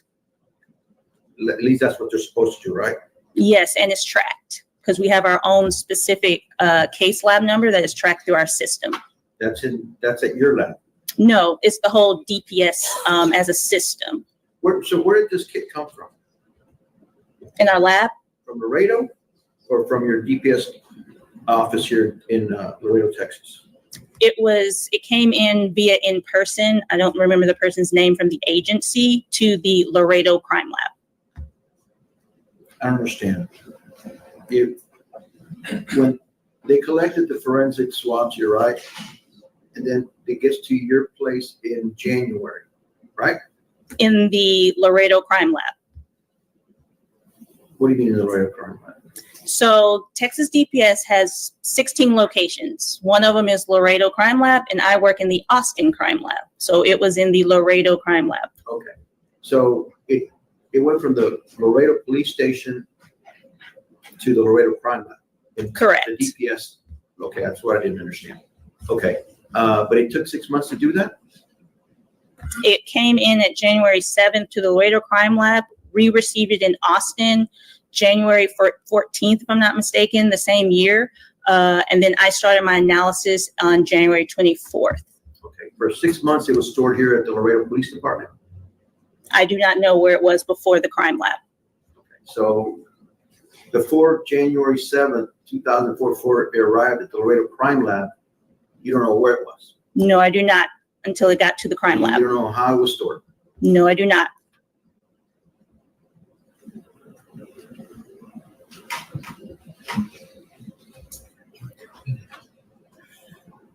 Does your report state that the results could stem from non-firing sources? It is in one of our definitions on the second page, if I'm not mistaken. Because you only have 6 particles, right? 6 characteristics. So we have 2 categories that we classify gunshot primer residue. One is a characteristic and the other is indicative.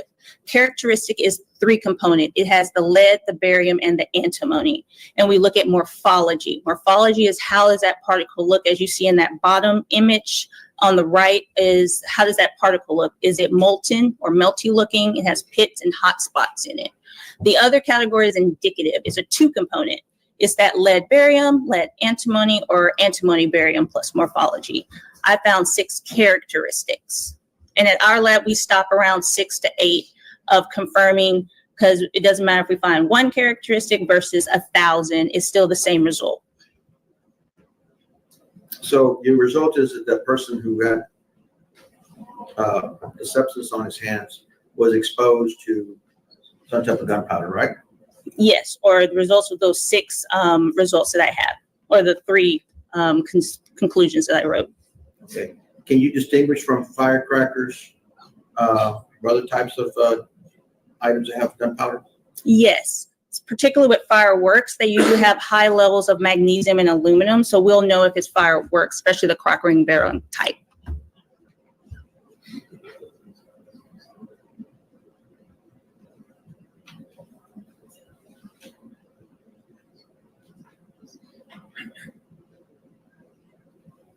Okay, your report does state that this could also be by a discharge, by being close to, being near someone to discharge a firearm, right? Correct. Just so the jury understands, I think they saw who discharged a firearm, but anyway, I appreciate all your answers to my questions. Ms. Lloyd? Yes, you're That's all welcome. I have.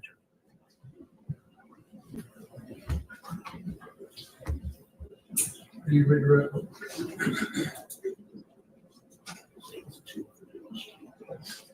Judge, we have no further questions, but we would like to admit the demonstrative states exhibit number 2 as demonstrative only. Any objection? What was What's on the screen, the demonstrative, I'd object, Judge. It doesn't have any relevancy. She testified to certain things, but I can't tell from that. okay, I'll rule the objection, it's submitted. Subject to recall or not, anybody? Hearing none, your excuse, I'm subject to recall.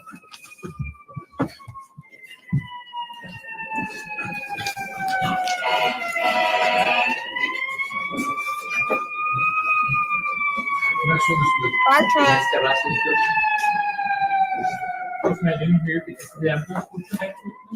Hi, fire truck. Y'all, I was talking about the fire truck. I was trying not to unmute because this damn dog's over here. Oh.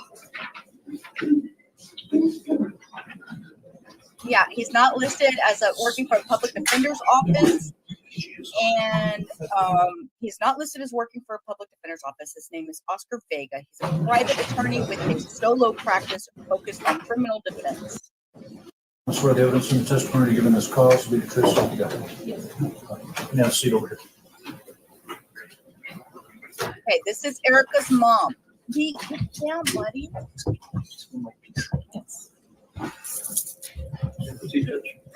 Please. Good morning. Good morning.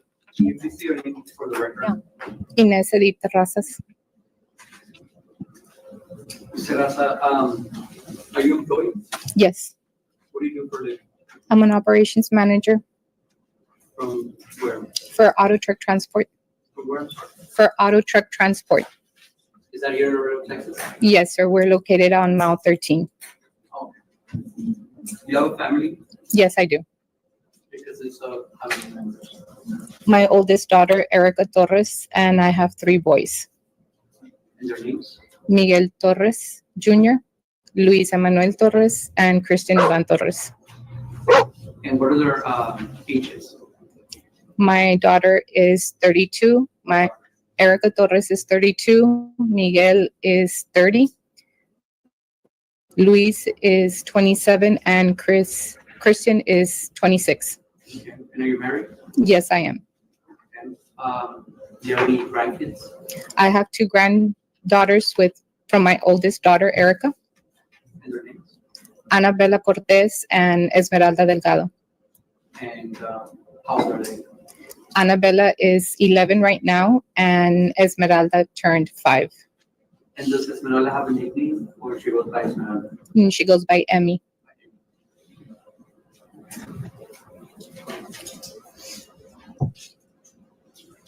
Ms. Terrazas, do you know the defendant in this case? Yes, What's his name? Billy Delgado. And how do you know him?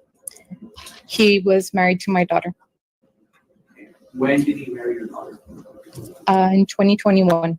Which one? And we're talking about Erica Torres, right? Yes, sir. Are they still married? No, they're no longer married. Do you know when they got divorced? Their divorce was finalized in 2025. 2025. Excuse me, sir. Do you know the exact date? No, sir. I'm not the exact date. I know it was in 2025.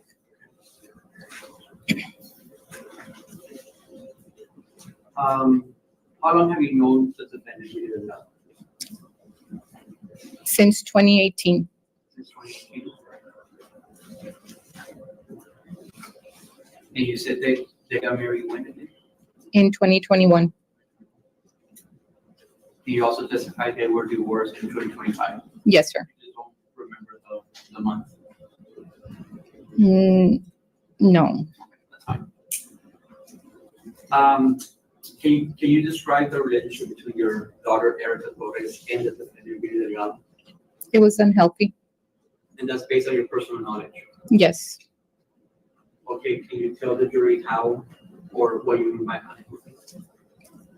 They had arguments. They argued back and forth.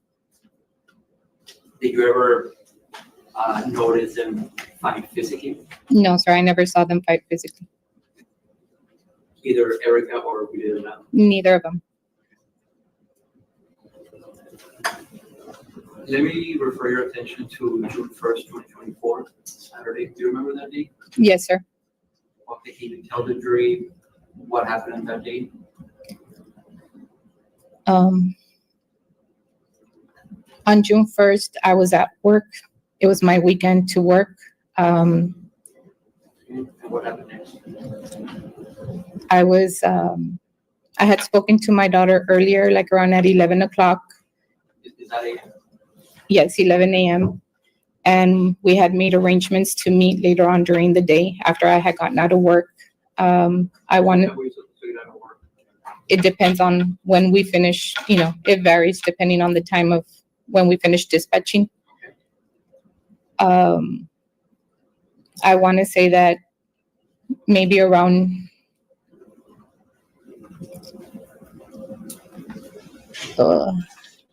I'm not sure if it was a little bit after 1 when I was getting ready to wrap up and making sure everything had been dispatched. I received a phone call from Billy Delgado's mom, Miss Delgado, and I answered the phone, and Miss Delgado is on the phone, and she's frantic and she's yelling. She's yelling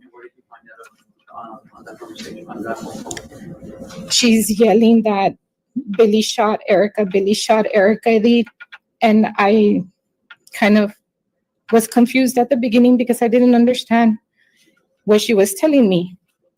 When you heard those words, how did that make you feel? Or Or what was going through your head? I was scared because how did she get shot?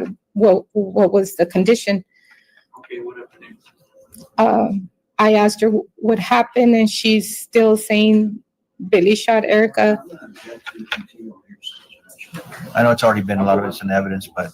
Okay, so after you got that call from Billy's mom, checking on us, what happened next? I received a call from my niece Kayla, and Find out on the phone. Kayla confirmed. She tells me, "Yeah, Billy shot Erica." Just what you found out on that phone call. Yes. Same objection. Thank you. Okay, so you got a phone call from the defendant's mom and Kayla letting you know what happened to your daughter.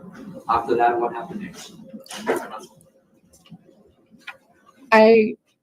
I'm trying to leave work so that I can find out what's going on. At the time, neither of them were able to give me any explanation as far as where the incident happened, what had happened, and the condition of my daughter, and where my granddaughter was, because she was in Billy Delgado's possession. And by granddaughter, you mean who? Esmeralda. And at that time, on Saturday, June 1st, 2024, where do you think Amy was? Where's Esmeralda was? I knew that she was with her father, with Billy Delgado. Okay, and what happened next? I'm driving, I'm headed to what I thought, since I did not have all of the information, I thought, where do I go? So as I'm leaving, I'm headed, I'm trying to get a hold of her father to tell her what they're telling me. Whose father? Erica Torres. I'm calling her father, Miguel Torres. I'm trying to get a hold of him so I can let him know what's going on. He doesn't answer the phone. I'm trying to get a hold of my sister Mayela to let her know that I need her, to come, not let my mom find out what's going on because she's elderly. I receive another phone call from Mr. Delgado's mother. Again. Okay, and without stating what she told you, what did you find out after that phone call? She just repeats, the same thing. And then she tells me that her sister, Vanessa Flores, is going to be taking Emmy. And I tell her that that's fine. Then I know that Esmeralda is okay.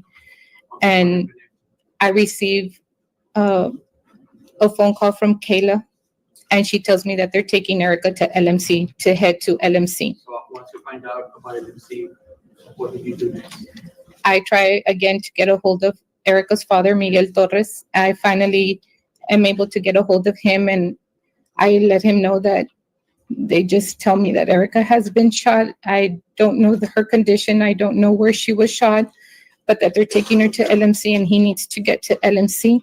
And after you talk to him, you let him know about LMC, what happened next? I get to LMC. As I'm pulling up to LMC, I see the ambulance through the emergency room entrance. And that time was going through your head. I don't know what condition my daughter is in, and I don't know if she's alive. And what happened once you arrived to LMC? And going through the emergency room, and they don't let me into the back, and they can't give me information, and I have to wait. And then after a few minutes, they finally let me into the back. And when I go into the back, into the waiting area that they have, my oldest son is already there because he got there first. And he tells me that he saw them wheel her in the bed, and that she was bleeding, that she looked very pale. You said after that time, did you have any answers or not yet? No, they couldn't tell us anything. The doctor had not come out to talk to us or anything. We were waiting in the waiting area. Okay, and what happened next? After a few minutes waiting there in the waiting area, we go ahead and let the officers know that my granddaughter at the time was there at Mr. Delgado's apartment and that we needed somebody to go and pick her up, that she was with her aunt, Vanessa Flores. And you remember the time, more or less when this was happening? No, Was it in the afternoon, evening? it was already in the afternoon. It was after 1 o'clock. Okay, and, so once you told the officer about Amy's whereabouts, what happened? We're sitting in the waiting area, and I remember a doctor coming out to tell us that she's bleeding out, that they are trying to control the bleeding, and that is a major problem right now. And he does tell us that he doesn't think that she'll make it through the surgery. And once you heard those news, Mr. Rosas, what was going through your head? What were you thinking? You don't know what to think because you don't have any control over that. What can you do? So we were praying, that God does something, a miracle. Mr. Rosas, you testified that you only have one daughter. I only have one daughter, yes. What is your relationship with, before this incident, what was your relationship? I have a very close relationship with my daughter. Okay, so once you heard those news that maybe she was gonna be dead, you already testified that you were, that's the word going through your head. What happened next?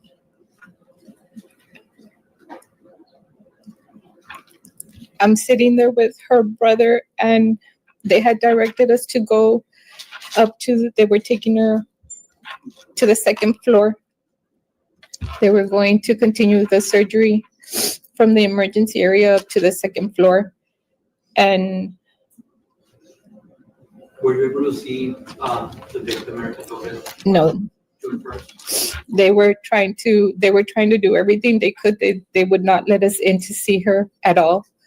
Did you see her the following day, on June 2nd, or 24th? No, we saw her Saturday in the night after the surgery when the doctor came out. Where did you see her at? They're in the ICU. So when you saw her for the first time, after the incident, after the crime, always when Well, praying. She's just lying there with all these tubes coming out of her. Mr. Rosas, on June 2nd, when you saw her for the first time, was she awake, was she conscious? No. Okay, and what happened next?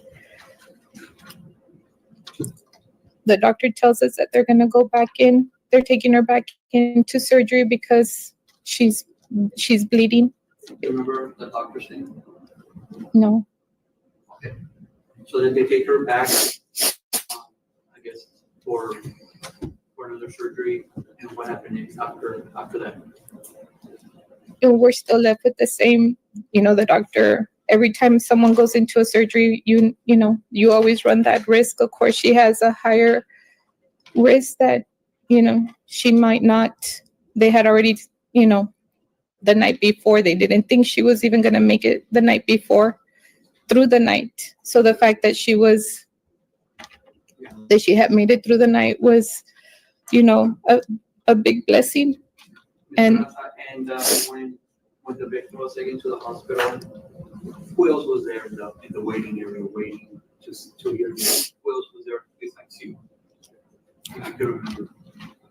all her brothers were there, her father, all my 3 sons were there. My mother, my sister, her father, her sisters on her father's side, all of her aunts and my nieces. We were all there praying for her. Okay, so on Saturday, June 2nd, on Sunday, June 2nd, 2024, after she goes back for surgery, she comes out. What happened? What happened next? They were able to, the doctor says that he was able to stabilize her, and they make the decision to have her airlifted to San Antonio.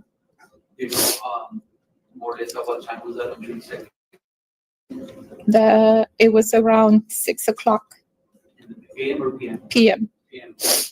Okay, so were they able to fly her to San Antonio? Yes, she was airlifted to University Hospital in San Antonio. What did you do next after she was airlifted?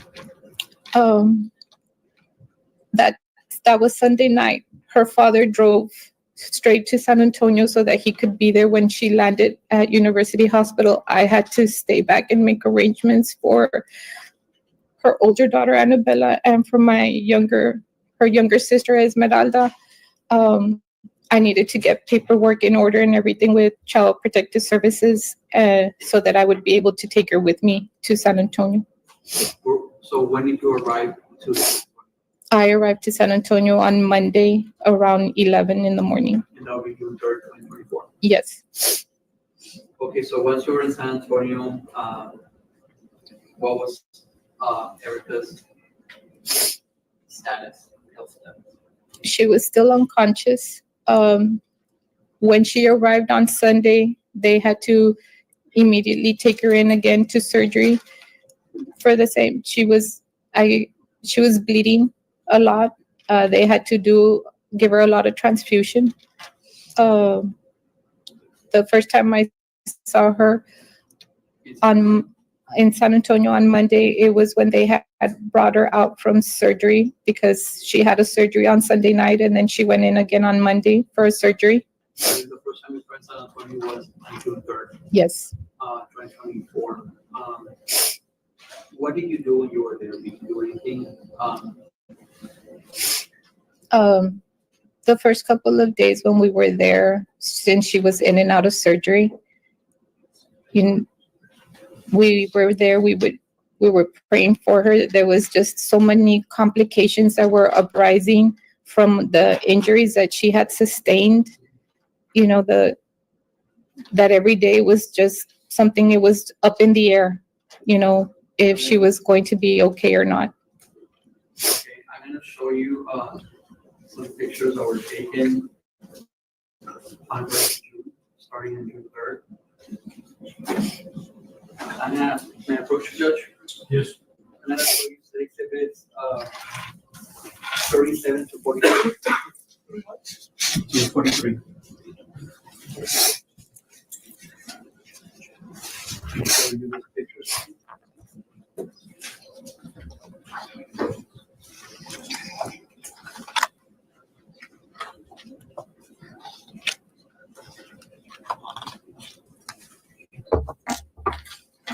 Do you know who took those pictures? I took those pictures. Okay, and they're, again, just for the record, they're exhibits 37 to 43. Yes. Just review them and tell me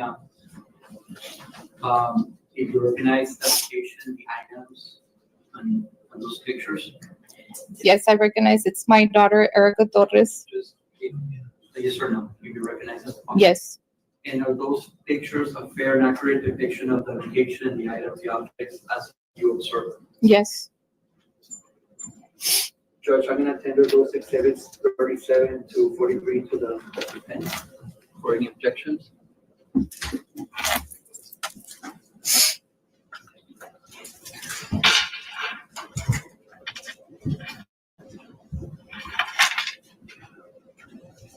And I think you took those pictures? Yes, sir.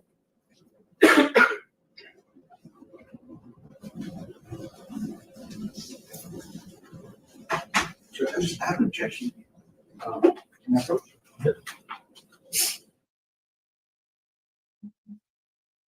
I put a piece of cheese in my mouth and chew. Don't stop.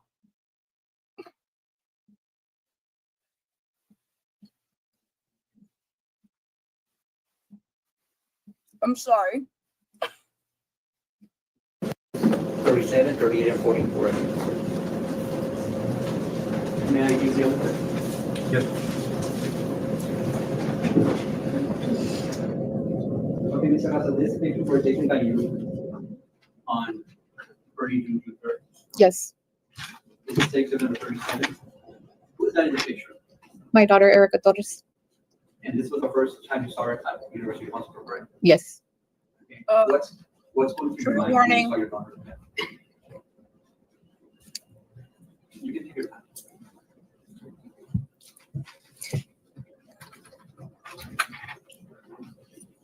if she's gonna pull through this and what kind of life she's gonna have for her girls. I'm gonna show you the picture you also took in early June, which is exhibit number 4. Was that the picture again? My daughter, Erica Torres. What is this thing under there? Do you know? It's a temporary cast for a double. I'm gonna show you what's been marked as exhibit number 38. Can you tell the jury what you see in this picture? That is my daughter's abdomen after one of the surgeries when the nurses were going in for wound care. Do you know what this is or what you see? Yeah, I'm glad they pulled away. That is, If you don't know, that's fine. it's where they had connected her small intestine. Do you know what this bag is? That is for the secretion from the discharge from her insides. And again, for the record, you took these pictures June 3rd, early June, right? Yes, sir. And I'm gonna show you other pictures that were taken on day 2. For the record, I'm gonna show you what's being marked as exhibit number 47. 44 to 47. If you should review the pictures.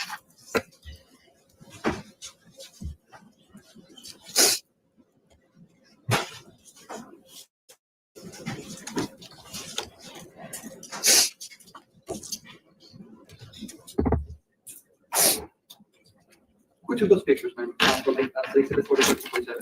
I took the pictures Okay, and they were taken when? mid-June. Okay, and so you recognize those pictures and you recognize the location they added to the object in those photographs. Yes, sir. Okay, and are those pictures a very accurate depiction of the location, items, objects as you personally observed them? Yes, sir. To defense, if there's any objections.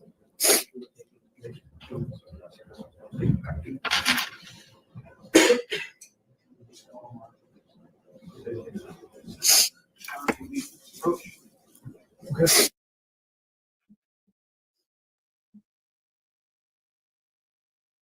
Approaching again. I don't know why they're having so many problems. And I'm telling you, the defense lawyer, if he is ugly to this woman, I'm gonna throw a fit. All right, you may proceed.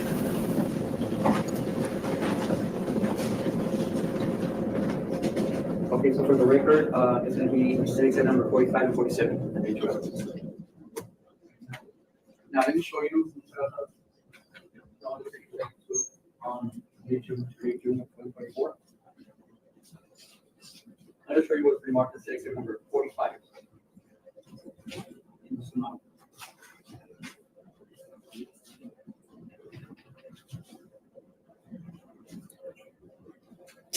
So that's how you recognize this person in the picture. Yes, my daughter, Erica Torres. Okay, can you testify that this picture we're taking about June? Yes, sir. Can you tell the jury what you see in this picture? My daughter, wound care nurses had come into the room to do wound care to all of the injuries that she had sustained. It says at this time, is the daughter still conscious or she's not conscious? She's in and out of conscious due to the heavy medication she's on. Were you able to, at this time, communicate with your daughter? Very little. She has a trach in her neck, so she can't speak. So if you communicate with your daughter, how do you do that? She would try to write. We had a eraser board and she would try to write. She would try, what do you mean by try? She sustained a gunshot to her left hand and she's a left-handed, so it was really bless difficult her for her to write. I'm gonna show you what's remarked as exhibit number 47. Man. Let's show your daughter. Yes, that is my daughter. What do you see here on your abdomen? That is the opening of the surgery that she had sustained from when she went in the first time to the hospital. Do you know what this thing is? It's a mesh holding her intestines. Do you know what this thing is? It's an IV they have on her artery from her leg. And you testified that she was also, her hand was hurt, right? That's a shot that she received to her left hand.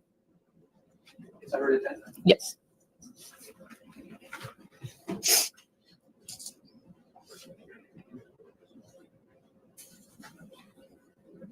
gonna show you exhibit number 45. What do you see here? It delivery, what do you see here? It is her lower pubic. She has a hole. It seemed like there was an exit from one of the bullets. Oh my God.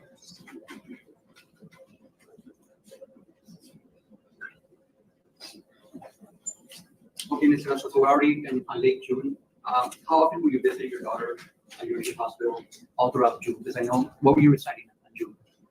In June, the majority of the month of June, we were at University Hospital. Okay, so you were still residing where in June? In June at the hospital. Okay, so you moved from Laredo to San Antonio to be with your daughter? Well, not moved, but I mean, I would sleep at the hospital every day. Okay, and for the whole month of June, what burdens did you take? I had to take a leave of absence from my job. I had to make arrangements so that I could take care of her daughters. And I had to be there to be there with her. Okay. And her other two daughters, where were they residing on June 2024? During the time that I was at the hospital, and Annabella and Esmeralda were residing with Annabella's father and his wife. They had helped us so that the girls could stay together. At any time, did Amy and the other daughter on June 2024 go and visit their mother, Erica? They were not allowed to see her mom under the conditions that she was in. Would they ask about their mother? All the time. What would you tell the daughters, your granddaughters? I would tell them that their mom was doing good. Unfortunately, at the time when things happened, Emmy is very verbal, and when she saw her sister that she was picked up, she automatically told her sister that. All right, Mr. Rocha. So now we're pretty much in July 2025. I believe you also took some pictures.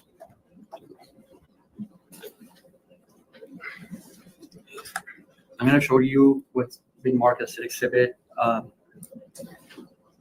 50 to 52. I'm sorry, July 2024.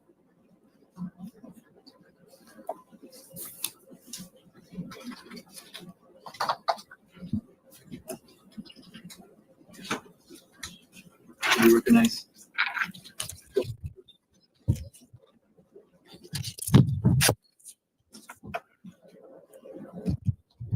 Yes.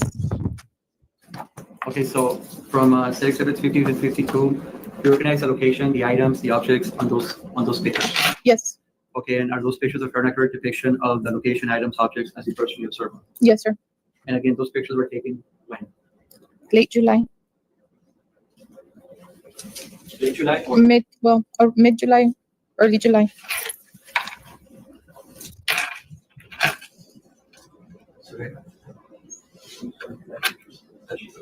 And again, for the record, who took those pictures? I took the pictures And where did you take them? at University Hospital. Where approach? Approach. No, you can't approach.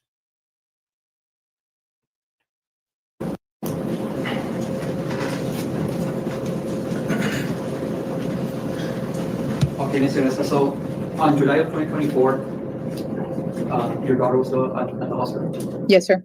And you also testified that you were pretty much with her most of the time. Were you still working at that time? Not full time. I was not there at the office. She took a leave. Okay. And how long was Erica Torres at University Hospital? She went in on June the 2nd, and she was released in September to a rehab to start physical therapy. That was September 2024? Yes. Okay. And then she was taken, she was released for a week in November in our care to our home. And that's in Laredo, Texas? In Laredo, Texas. Due to the extent of her wounds and everything, we just could not do the care. Based on what you remember, when was the first time that you knew Erica Torres was able to talk to you, be conscious? Do you remember the date? I don't remember the date, but I want to say it was early July. Early July? Yes, And that's when you felt that you could communicate with her in a better way. yes. Was she able to talk? She was learning again to talk. They had removed the trachea, and she had a speaking valve. Okay. Okay, so you testified that in September she was taken to a nursing, A rehab. a rehab. How long was that for? She was in a rehab for September and October. Were you there with her also? Yes. Okay, and after rehab, what happened next? Where did she go after that? She wanted to go home because she wanted to be with her girls. So the doctors, And at that time, had you seen the girls, her two daughters? yes, at that time she had already, when she had gone to the rehab, she was able to now see her daughters. How did that make you feel when they were reunited? It's very emotional because they ask her when she's gonna come home because they miss her. Okay. So after the rehab, she was taken back to University Hospital? Yes, she was released to us for a week, and due to, like I said, her wounds and everything and the care that she needed, when she went the following week for follow-up for her to see how she was doing, the doctors, You're talking about what date? November, it was the first week of November, she was released on a Friday, and then she had a follow-up at the university clinic on Thursday, the following Thursday. And I took her into her follow-up because she had been in so much pain. Mr. Lasakin, will you assist Erica with her injuries? I was her primary nurse at home. I would do her wound care. Do you have any experience with any medical process or like what made you be her caretaker? Because she's her mom. You have to. I had to learn. I had to see what the nurses were doing so I could take care of her, my baby. And Mr. Carlos, so in November, when she was released, and you took her back on Thursday, back to University Hospital for a follow-up, what happened next? The doctor saw that the extent of she wasn't getting better. Her wound was actually getting worse. It had started to bleed. So the doctors at that time said that she needed to be readmitted. And that was in November? Like the second week of November. Okay, so after November 2024, was she ever released from University Hospital? No.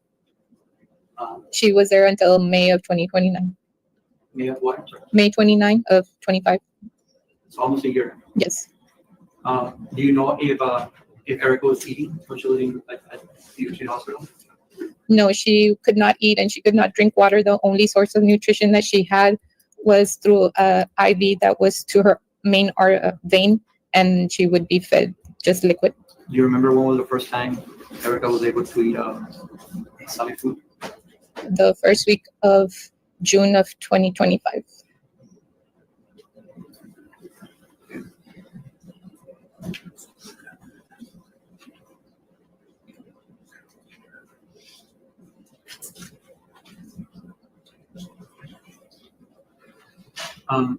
Who's taking care of Erica today, which is we're in we're in July 29th. Who's taking care of Erica as of right now, July 29th, 2025? Erica lives with me. I am her primary caregiver right now. Okay. And what goes through your mind every time you see her? The type of life, quality of life that she's going to have and how she's going to provide for her girls. Okay. That's what it is at this time. Good morning, Mr. Asa. Good morning. My name is Oscar Vega and I represent Mr. Billy Delgado. Yes. I need to ask you a few questions, okay? Yes. Let's start off with, we just finished off with Erica, that you're the primary caretaker. She was here, I believe, yesterday walking around. Were you with her? Yes. Does she have a job now? No, sir. She hasn't worked? No. She's residing with you? Yes, sir. And the two girls reside with you? Yes, sir. You said that Billy got divorced in, Erica and Billy were divorced in 2025? Yes, sir. Okay. I know, as soon as this incident happened, was it you that filed the protective order? Yes, sir. So Erica didn't come and testify as to why they wanted a lifetime protective order on Emmy? Your question again? Were you the one that asked for a lifetime protective order from Emmy and Mr. Delgado? Yes. I'm going to take a surrender that he's asking about the doctor judge for the victim. The protective order was asking for. Relevance, Mr. Vega? The relevance is, Judge, that she participated in, she knows something about the divorce because she was actually I don't know how the court allowed it, but she was actually the lawyer that petitioned the court for Miss Erica's divorce. I'd like to ask her. Oh, what just happened? They did that. I didn't do anything. Oh, this was just getting, this is a dirty lawyer. Oh. Judge, you can inquire. Dirty lawyer. What was the reason for not allowing Amy to see Mr. Delgado? I'm sorry, can you say your question again? Yes, ma'am. What's the reason for not allowing Mr. Delgado to see Amy? Because he shot her mother. Oh my God, guys. Oh, you don't answer if you don't, and if you don't know, just tell him, I don't know. I would not want my child around him either. Come on. Repeat your question, please. I swear. Yes, sir. Ma'am, do you know what is the reason why you don't want Amy to see Mr. Delgado?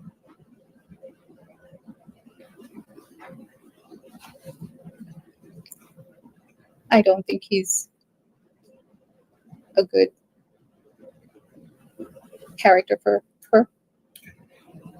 Did you request that through any legal means that he did not see his own daughter before this incident?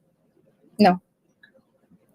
You also came to court and actually petitioned the court for your daughter's divorce while she was in the hospital. Yes or no? Yes. Your daughter's in the hospital in San Antonio. You're here, maybe in this very courtroom, and you're asking the judge to grant divorce on behalf of Erica, correct? Yes. You're not a lawyer, right? No. So how in the world did you manage to get a district judge to sign off on your divorce decree? Judge, it was the judge's ruling. She just applied for the divorce. Erica was already conscious and couldn't comply. So she was acting on her behalf. Hold on. Overrule objection, you can answer if you know, ma'am. Do you know? Can you repeat the question again? Yes, ma'am. You came to court and you asked the judge, which I've never seen in over 30 years, but you asked the judge to grant your daughter's divorce, right? Yes. Did you file the divorce? We filed with legal aid. With legal aid, you asked them to file a divorce. And you came to court, and Erica did not come to court, right? She couldn't, correct? Correct. Okay, but somehow or another you thought it was, what was so important to get your daughter and Mr. Delgado divorced? This happened like weeks after this incident, right? Weeks? No, it was a month later when my daughter was already conscious. A month later, you came to court and petitioned for divorce. Yes? Mm-hmm. Is that a yes? Well, we submitted paperwork. Yes. Okay, submitted paperwork. Okay, so we're still in 2024, right? Yes. Okay. And I believe because of the errors that were committed, actually the divorce had to start over again. Is that correct? Yes. Okay. And are you the person that sent someone over to have Mr. Delgado sign documents to terminate the parental relationship between him and Emmy? No. That wasn't you? Was it somebody that you know? Yes. Okay, who was that? My daughter, Erica Torres. Was it her attorney or was it her? Her attorney was the one who went, but it was consented by my daughter. And none of this was ever asked for before this incident, correct? The termination of rights.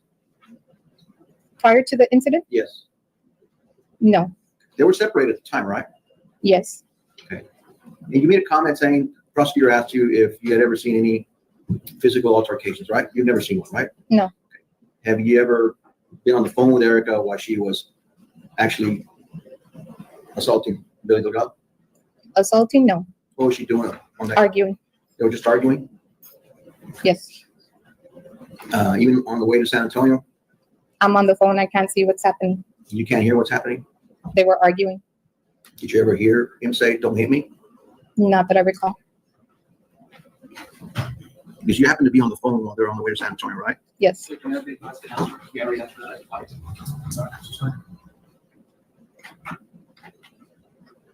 Okay. Very quick, Ms. Terraza. You took these pictures. Did someone ask you to take these pictures? No, I took the pictures. And what was the purpose of that? I wanted my daughter to see what she had gone through. Okay. And did you take these pictures knowing that there might be a trial and you were going to use them as evidence? No. So it's not normal, ma'am. I think you agree with me to be able to take photographs like that of your daughter. It is normal. Okay, but you thought it was. Stop. It is normal if you are trying to document it to show your child what has happened to her, and she is. Important to take pictures like that of your baby daughter, right? Yes, To serve what purpose? what she had gone through, what she would have been through. You don't think that she's the one that experienced all that trauma, then you'd like to remind her by showing her those photographs. That's what you're saying? She wanted to know. She wanted to know. Yes, She wanted to know what she looked like. yes, And that was important. yes, it was. And it's important for you. Yes. That's all I have, Judge. Just a quick question, Judge.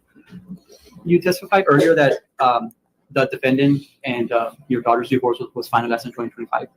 Yes. And you said that Erica Torres was conscious and was able to communicate with you around July of 2024. Is that correct? Yes. Okay. Was she okay with getting divorced? Yes, prior to the incident, she had already told Mr. Delgado she was going to file for a divorce. Okay. And Mr. Vega asked you about the protective order. Do you think it was necessary for Erica Torres to get a protective order from the defendant, Billy Delgado? Given the circumstances that he shot her, yes. And you remember the length of the protective order that the judge ruled on? Order? It was a protective order for life for my daughter, for Annabella, and for Esmeralda. For Amy? Amy. Good. Okay. And again, Mr. Vega asked you, why would a mother take pictures of her daughter being in the hospital? Why do you take pictures? Why do you want to take pictures of your daughter in the hospital? Judge, she's already answered that question. Answer the name. That's right, Judge. Okay, I'll rule objection. You can answer. What was it? Need some water, man? Yeah, we can need some water. You need water? I'll wait. Judge. Next water. Water. May I approve? I've got one out here. Okay, good. Please, he's got this one. Please. Okay. Thank you for the rest. Please for the rest. Are you okay, man? See, we finish this witness and we'll take a break. Go ahead.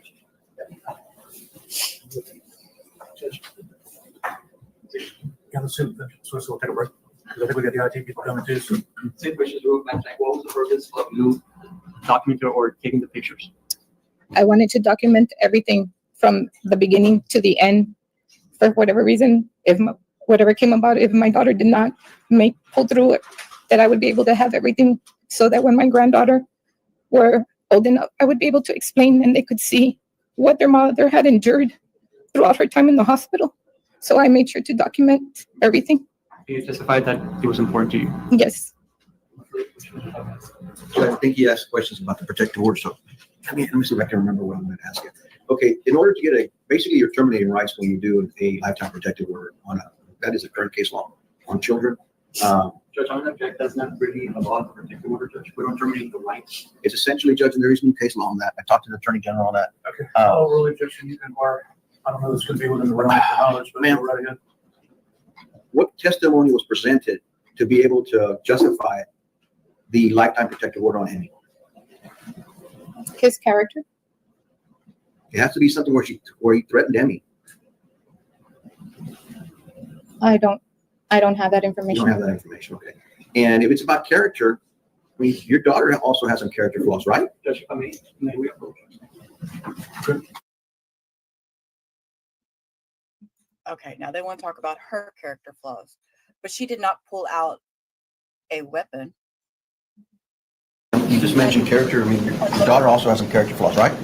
Yes. Okay. She didn't shoot him though.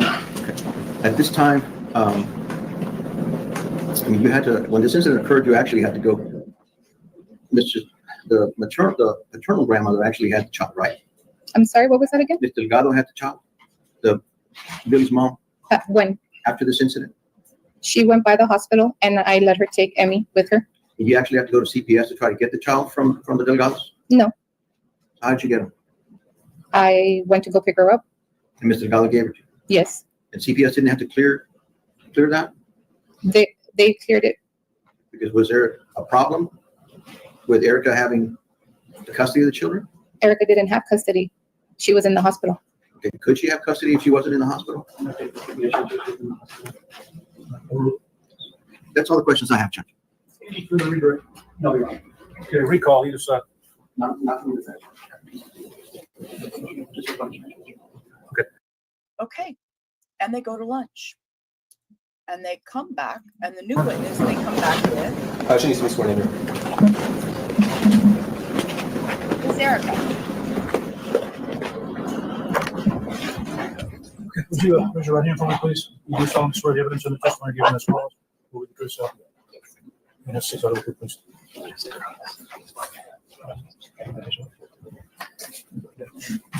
Just that microphone, make it comfortable for you. You may proceed. Thank you, Your Honor.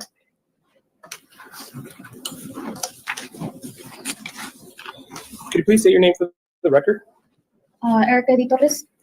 Erica Torres. Has your name always been Erica Torres? Yes. Okay. Do you know the defendant in this case? Yes, I do. How do you know the defendant? He's my ex-husband. Okay. Can you identify him by an article of clothing, please? Yeah, he's right there, sitting in the blue shirt, stripe. All right. Let the record reflect that the witness has identified the defendant. Okay. Erica, how long have you known the defendant, Mr. Billy Delgado? I've known him since 2010. Is that when you all first met? Yes. Okay. And how old were you? I was 15, Okay. And how old was the defendant? 20. Okay. And when did you all start a relationship? We started a relationship in December of 2018. Okay. How old were you at that time? 24, Okay. 25. And you said he's your ex-husband. Do you have any children with the defendant? Yes, we share a daughter. Okay. One daughter? Yes. Who's that? Esmeralda Delgado. Okay. How many children do you have in total? I have a total of 2 children. All right. Are you still married to the defendant? No, I'm not. Okay. When did you get divorced? Our divorce was finalized in 2025. Okay. Why did you get divorced? I wanted to get prior to the incident divorced already. Okay. Now, sorry to stop you there. You said prior to the incident. Prior to what incident? Prior to Billy shooting me, I was already wanting a divorce. Okay.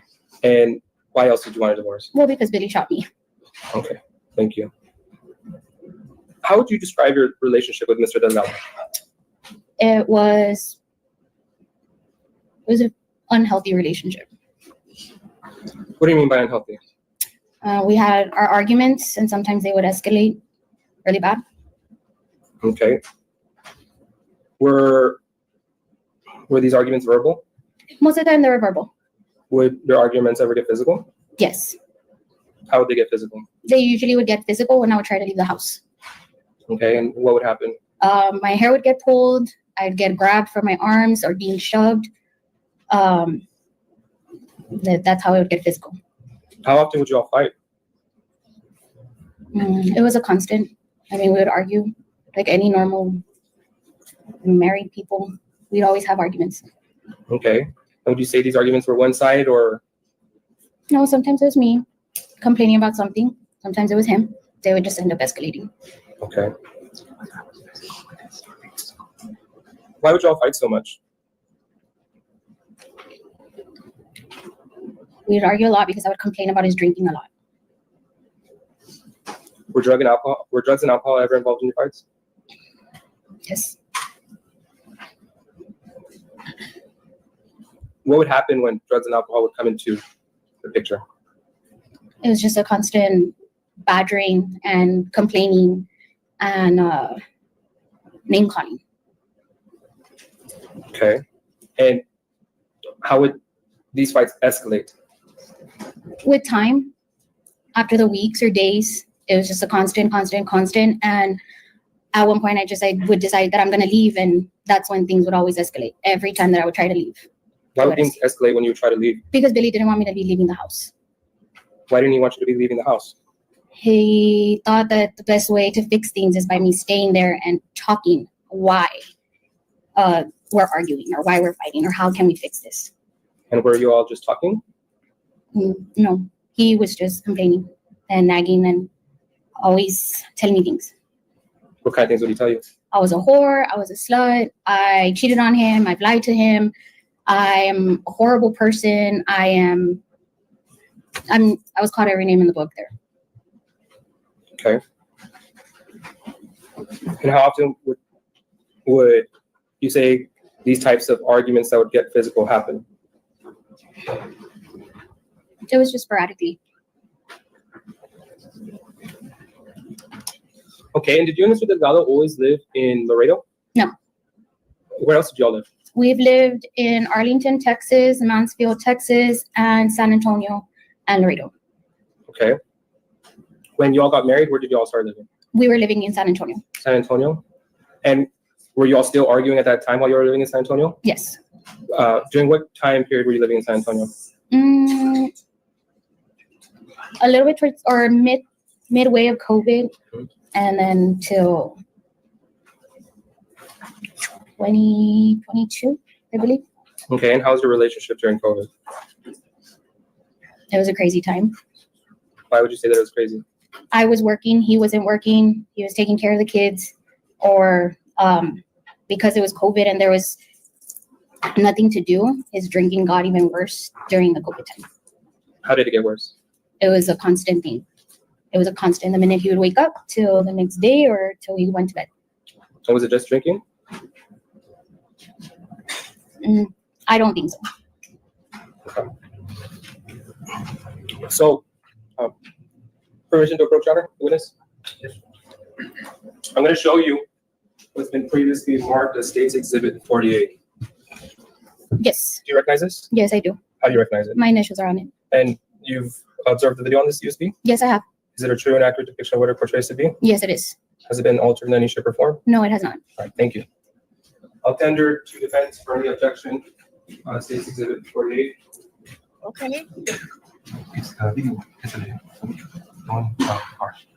didn't know we were going to get more videos. Any questions? Your Honor, this time we move to enter State's Exhibit 48. Submitted. And Your Honor, at this time, permission to publish State's Exhibit 48. Yes. Thank you. Oh, Maria, they're gone for the day, baby. They stopped at 7 hours.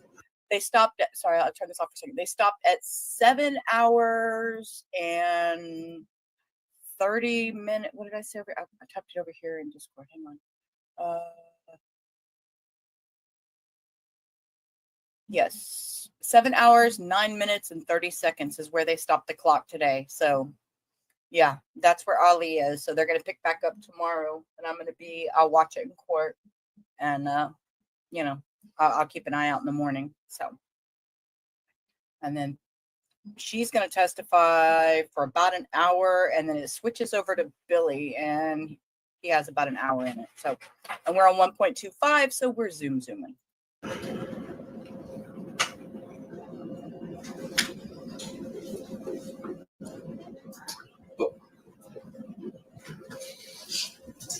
We could just have a minute, Your Honor.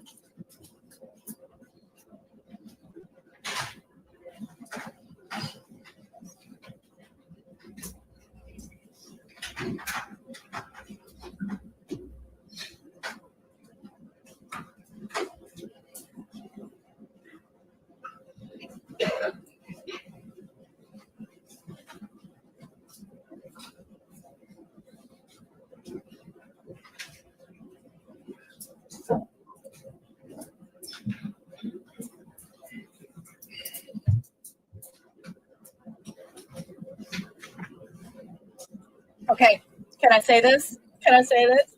Praise Texas. They got an IT guy in the court. They got an IT guy in the court. Somebody's working it. I want to ask you real quick. Before I publish State's Exhibit 48, when did it start getting physical, your relationship?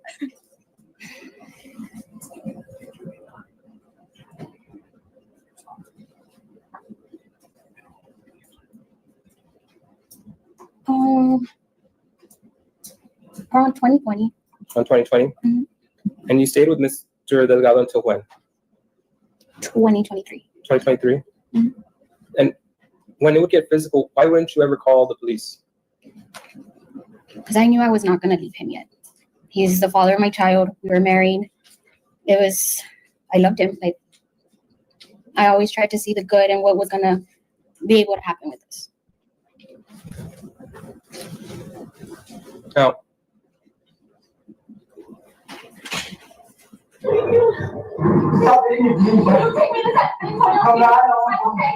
all right. Can you please explain to the ladies and gentlemen of the jury, what are we looking at in this video? We're looking at a video that Billy took on our way to San Antonio. Okay, who's in the car? Billy, myself, and my two daughters. Okay, and what's happening in this video? We were on our way to San Antonio. Billy decided to turn back because we were late. I had to be in court, and we were late. All right, and you sound pretty excited. Why are you so upset in the video?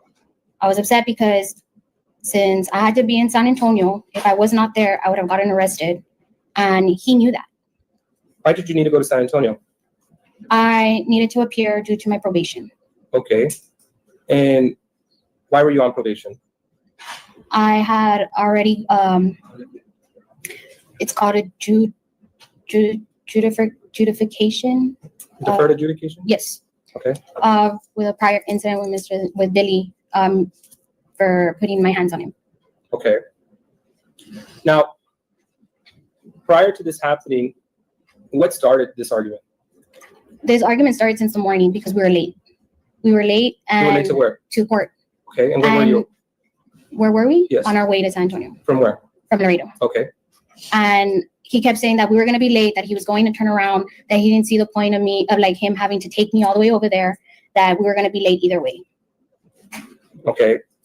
And why were you going with Mr. Delgado that day? Because he insisted. He called into work, said that he couldn't go to work, that because he had to take me to San Antonio, that he had to take, well, exactly, I don't know what he told work, but he said that he couldn't work. And he insisted. My mom was originally supposed to take me to San Antonio, and he insisted that he would take me. And my parents, my dad gave him money as well for gas to make sure that he took me because he was insisting to be the one to take me. Okay.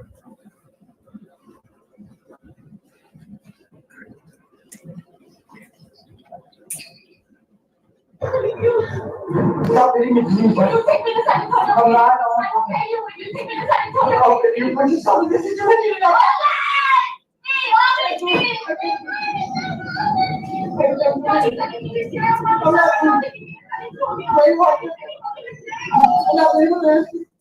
All right. What child's voice are we hearing in this video? That's Emmy. Is that the child that you showed with Mr. Delgado? Yes, I do. And why is she crying? She's upset because Billy and I are arguing back and forth, and she sees her dad. Okay. Is that the only child that's in the vehicle at this time? No, my oldest daughter is as well.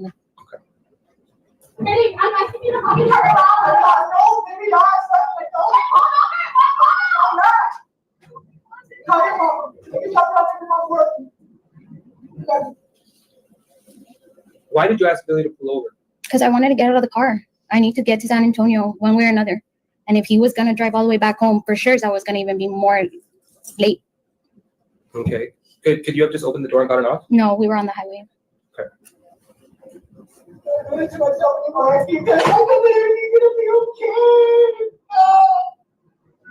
did you start taking me to San Antonio? If you're crying and baby back bitch because we're late. Mom, I'm gonna get to San Antonio. So, real quick, I paused it. Who are you talking to on the phone? My mom. And what are you telling her? I'm telling her that I need to get to San Antonio and that Billy doesn't want to take me. Okay. Now,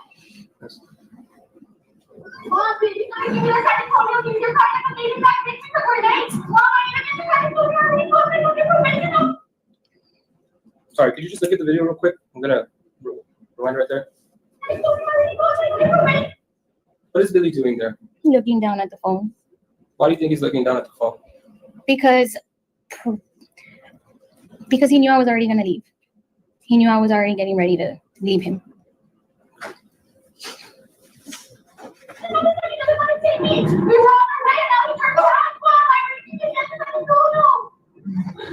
not gonna do it. I'm done like that. You said he's done?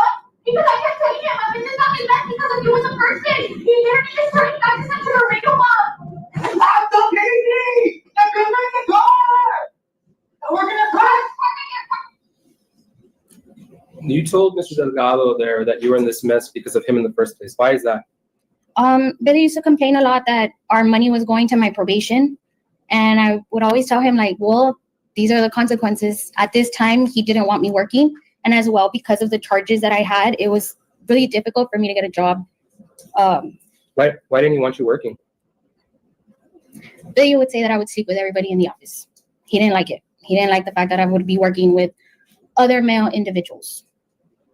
How did you know that he didn't like that you were working with other male individuals? Because the times that we would get into arguments, that's what he would bring up.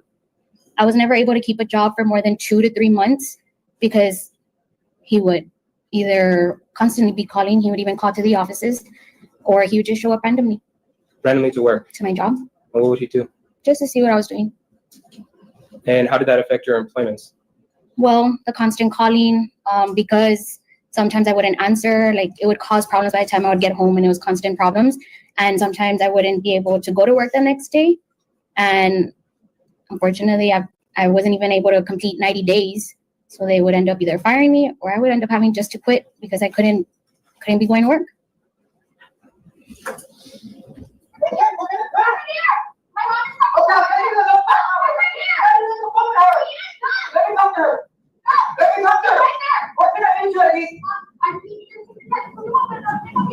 I'm not gonna do it.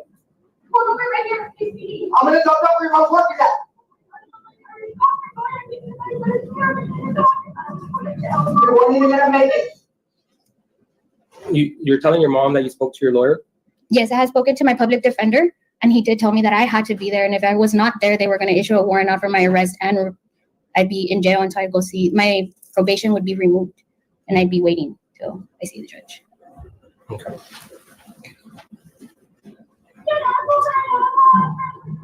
I'm not gonna say nothing about what happened, but tell your mom whatever you want.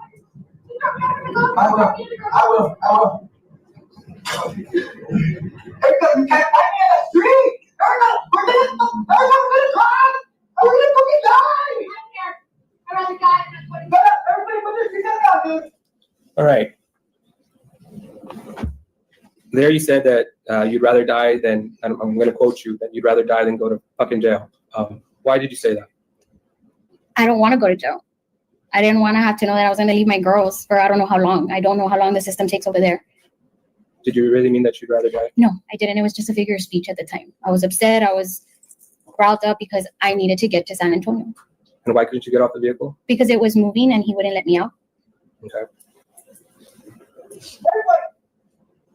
You're a fucking piece of shit.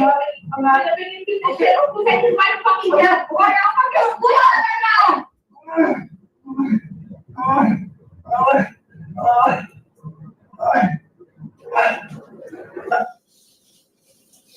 Are you putting your hands on Billy here? No. What are you doing? Looking out the window.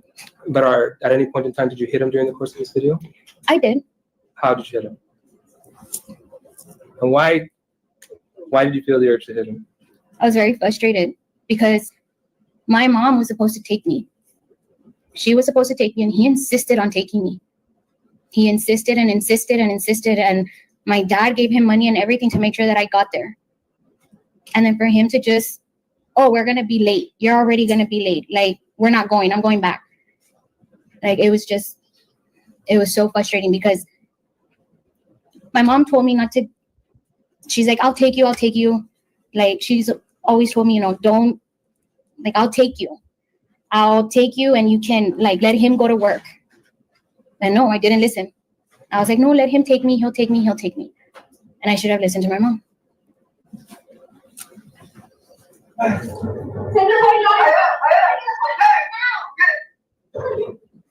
Then at the end, you're asking him to send you $40. What were those $40? My dad had given him $40 to put in gas.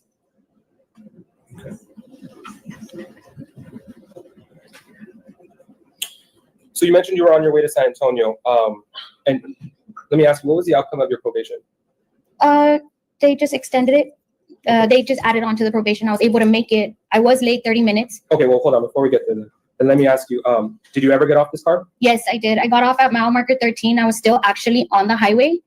There was 2 trailers in between us, so I was able to get myself and my 2 daughters out of the vehicle. And we walked to the TA, which is a truck stop. And I waited for my mom there at the truck stop with my 2 daughters. Did you get off on the highway or the access road? The exit? Okay. On the exit, there was 2 trailers. We were still on the exit when I got off. And you walked? Hmm? Okay. Who ended up picking you up? My mom. Who did your mom pick up that day? My mom picked up myself and my 2 daughters at the truck stop. And were you all able to make it to San Antonio? Yes, we did make it to San Antonio. I was about 30 minutes late, and the judge was nice enough to wait for me. Okay. And did your probation end? Yes, it did. It ended due to the fact that I I was in the hospital and I was unable to comply with my probation due to the hospitalization. And why are you in the hospital? I was in the hospital because Billy shot me. Now, was there ever anything that alarmed you leading up to the date of June 1st, 2024? No. Well, I didn't think he was going to hurt me physically. I thought he would just, call my probation, something to have to do with my probation to extend it even longer. But I never thought that he would shoot me. Was there ever a time or event where you felt threatened by Mr. Delgado? I have. Usually always when he would tell me, like, I'm going to call your probation officer and I'm going to tell them this and I have the upper hand. Nobody's going to believe you. You're the abuser. You already have charges. So, yes, I did. Was there ever, because Kayla testified previously that she had heard over the phone of Mr. Delgado threatening you one time. On May 19, on the day of my birthday, I met him at a gas station to exchange our daughter. And he walked up to my vehicle, put my daughter in the car seat, tied her up. He made a comment regarding my vehicle. He then proceeded to walk to the vehicle he was in, pulled up to my vehicle and let me know that for me to enjoy my last birthday and to enjoy my smiles and laugh because it was going to be my last. What did you think about that comment at that time? I thought he was going to do something to try to extend my probation. Like I said, he would always threaten me with the probation. So that's what I thought. And I had voiced it to my mother, my cousins. My cousin Kayla was on the line and she heard. She asked me if he threatened me and I did confirm. I was like, yes, he did threaten me. And she was like, okay, well, she asked me how I felt about it and I explained to her. But again, I had voiced it to my mother and I had voiced it to his mom as well because she had called me about 2 hours after I had swapped with Billy. All right. Let's talk about the date in question, June 1st, 2024. Where were you that morning? In the morning? Yes. I had gone to go have brunch with my cousin Kayla and 2 other friends. And this was maybe around 10:30. Okay. And what happened while you were there at brunch? I got a call from Emmy from Billy's phone. And she let me know she was with her dad, asked me what I was doing. I told her I was having brunch. And I hear Billy tell Emmy, tell your mom you'll call her later. And she tells me, Mom, I'll call you later. Told her, okay, she hung up. Okay, and what did you do after that? I proceeded to go to the mall. Then from there, I went home. I got dressed. A friend of mine called me. I went over to their house. While I was there at their house, I received a call from Billy. He sounded very apurado, like rushed, like urgency. And all he told me was, I can't do this anymore. You need to come get Emmy now. Don't ask any questions. And he hangs up. And I am like calling him back because I'm fearing for my daughter. Grant, like I said, he sounded irrational. He sounded very like unaware, like something was happening. So I was worried for my daughter. I kept calling him back. And if I'm not mistaken, I sent him a message asking him like, what's going on? Never answered, never replied back. I think I ended up messaging him to answer my phone call. And I cannot recollect if he did call me back or not. But I had gotten on the line with my cousin Kayla because I told her, can you stay on the line with me so he doesn't fight with me? He will not argue with me if you're on the line. And she said yes. Why did you think that having Kayla there would stop Billy from fighting you? Billy doesn't act. He likes to portray like he's this good person. Or not a good person, but like a good personality. Like he has character. So he's not going to want to act the way he acts with me in front of Kayla because then she can say like, well, he does act like that. Okay. So was Kayla able to go with you? No, she was not able to. So I asked her to stay on the line with me. Okay. So while she's on the line with you, what did you do after that? I was approaching Billy's house, well, his apartment complex. And as I'm approaching, I see Billy walking what was down towards my vehicle. Okay, let me stop you there. So when you're approaching his apartment, how does Billy look?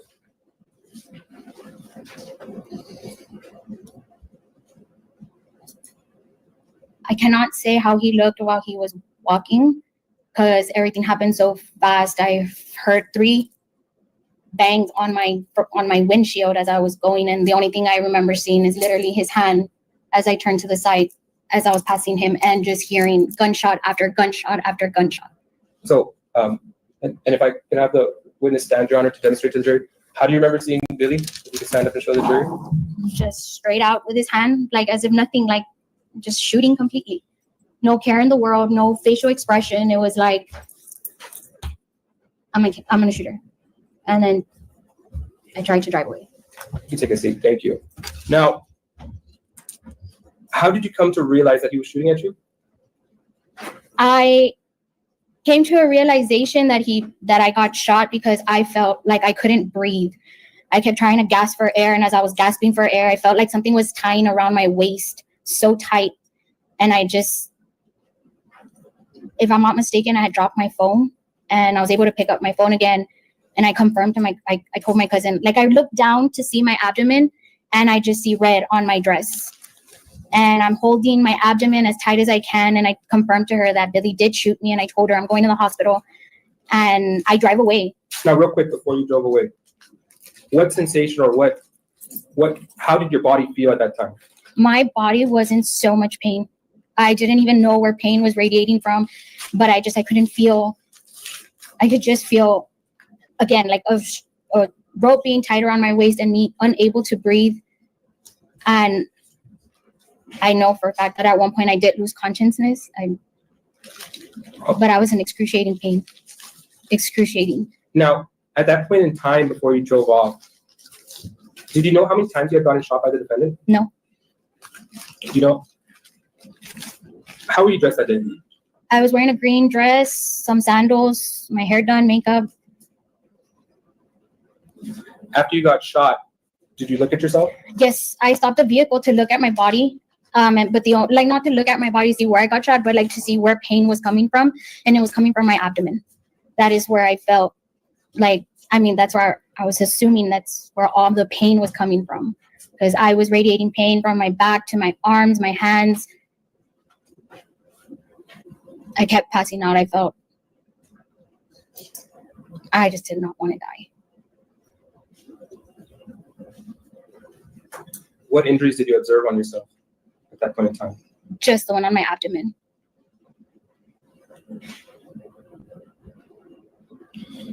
So after you were shot, what did you do?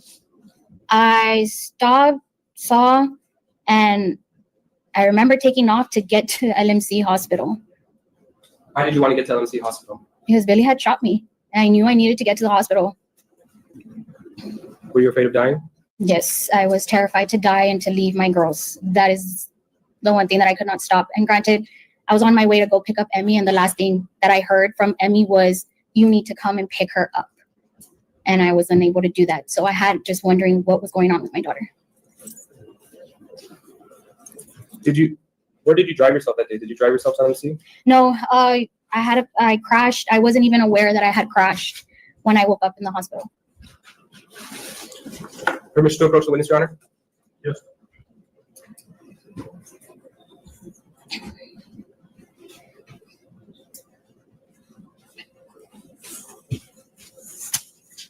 If you could mark on this map, this is already states demonstrative. Where were you at the time when you picked up Emmy? This is Smith Street. Or when you were going to Billy's house to pick up Emmy? This is Smith Street and this is Reynolds. Smith and then Clark, sorry. Okay, so that's where you were right there? Yes. Okay. And you said I drove down. Mm-hmm. I had stopped about right here, and I drove down the rest. And as exiting Smith Street, I don't remember. I don't remember turning or going anywhere from here. So you have no recollection of that? I have no recollection of it leaving Smith Street. What's the last thing you remember after driving away that day? When I drove away, I was in and out of consciousness, and I remember seeing somebody next to me, but I don't know if it was a woman, I don't know if it was a man, and I do recollect I heard my cousin's voice. I don't remember seeing her. Okay. Who else do you remember speaking with that day?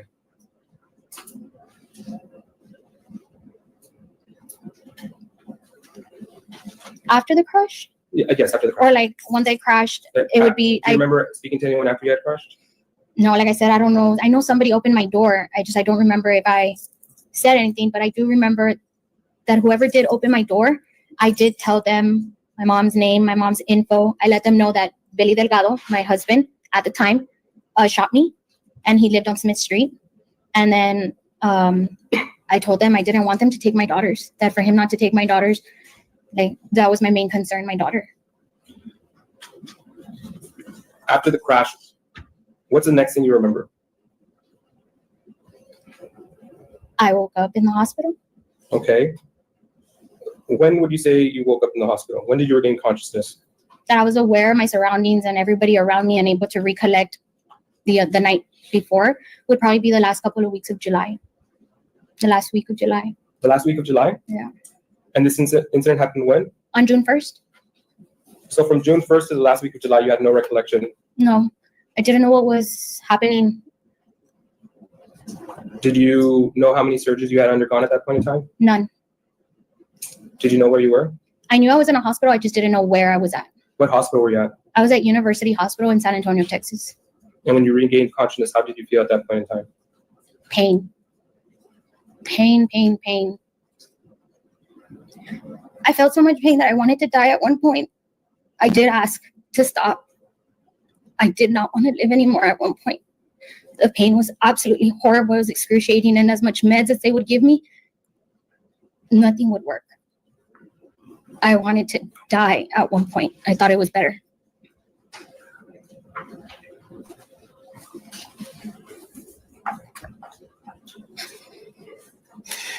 Do you remember what you were thinking or what you thought at the moment you woke up? I wanted to know what happened to me. I wanted to know what happened to my girls. I wanted to know where they were at. I wanted to know who they were with. My main concern was my girls when I woke up. And then after that, I started to ask, what happened to Billy? Where is Billy? Is he in jail? Am I safe? Am I not safe? After that, my family really did not want to tell me the extent to everything because I was unable to see because I was trached. I was unable to bend, look down and look at my abdomen. I wasn't allowed to move.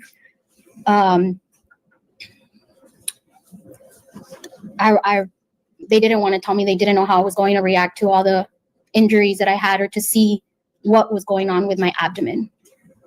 But they had to tell me, and it was horrible. How did you feel when you heard about all your injuries? I was in shock, and to my disbelief, I cannot believe that I lived. And the only thing I could also think about was the quality of life that I was going to have after the hospital, because there was no way to know what was going to happen. And how long did you stay in the hospital for? I was there for 363 days, 2 days shy from 1 year. Did you incur any medical expenses because of this? Yes, I have medical expenses. I have traveling expenses, my daughter's expenses, my own medical expenses. What type of issues, if any, came about after the car crash? Did you have any insurance issues? Yes. Like what? My health insurance isn't the best. So some things I do have to pay out of pocket. I have a medical bill that's crazy.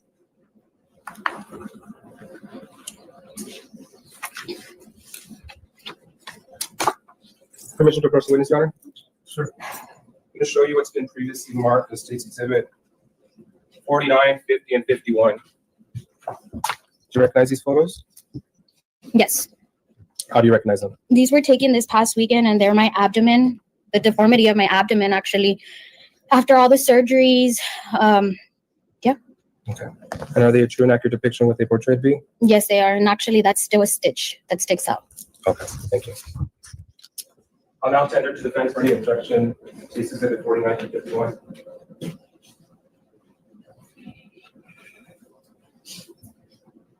You approach, Ron? Yes.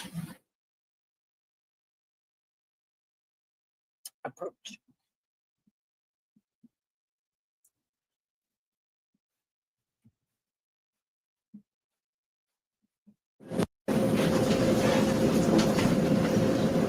All right, Erica, I'm going to show you what's been marked as State's Exhibit 51.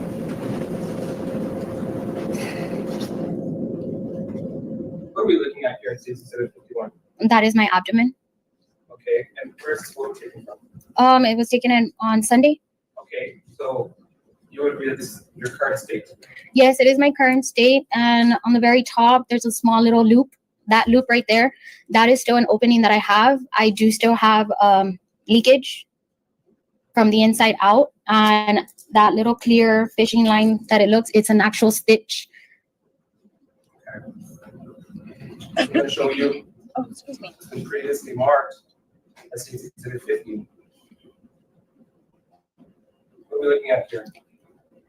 That is my right side of my abdomen. I got a skin infection there and had skin grafting done as well.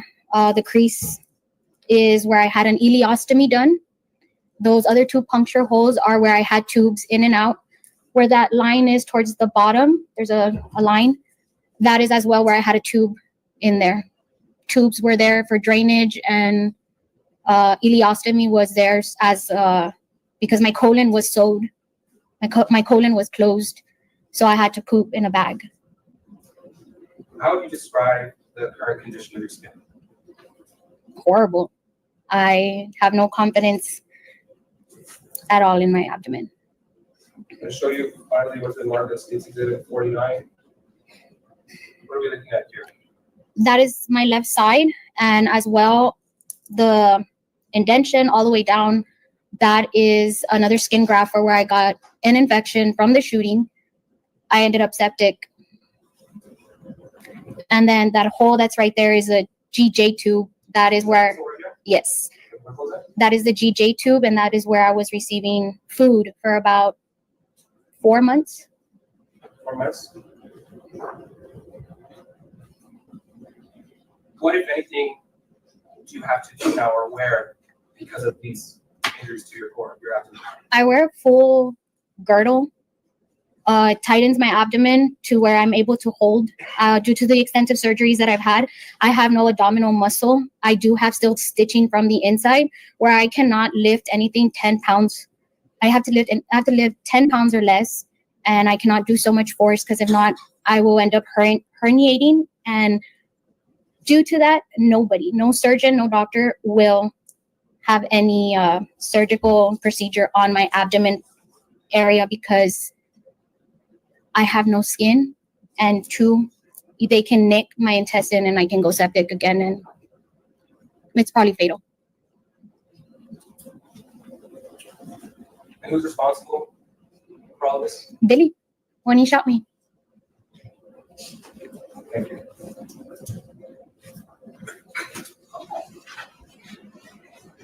Do you know how many surgeries that you've had during the course of this time? Yes, if I'm aware, about more than 20 some procedures, maybe even more than 30. Procedures because of this? Because of this, yes. I was told by my doctors that at the beginning of me being in the hospital, I was going in 2 to 3 times out of the day sometimes for surgery. For surgery.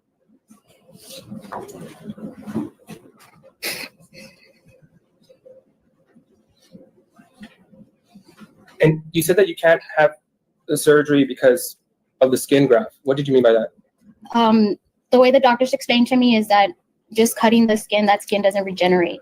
Like it's not as elastic as our normal skin. It's taken from one body part to another. So it doesn't stretch like normal skin anymore. So is it safe to say that Mr. Delgado left you in a fragile state? Yes, he did.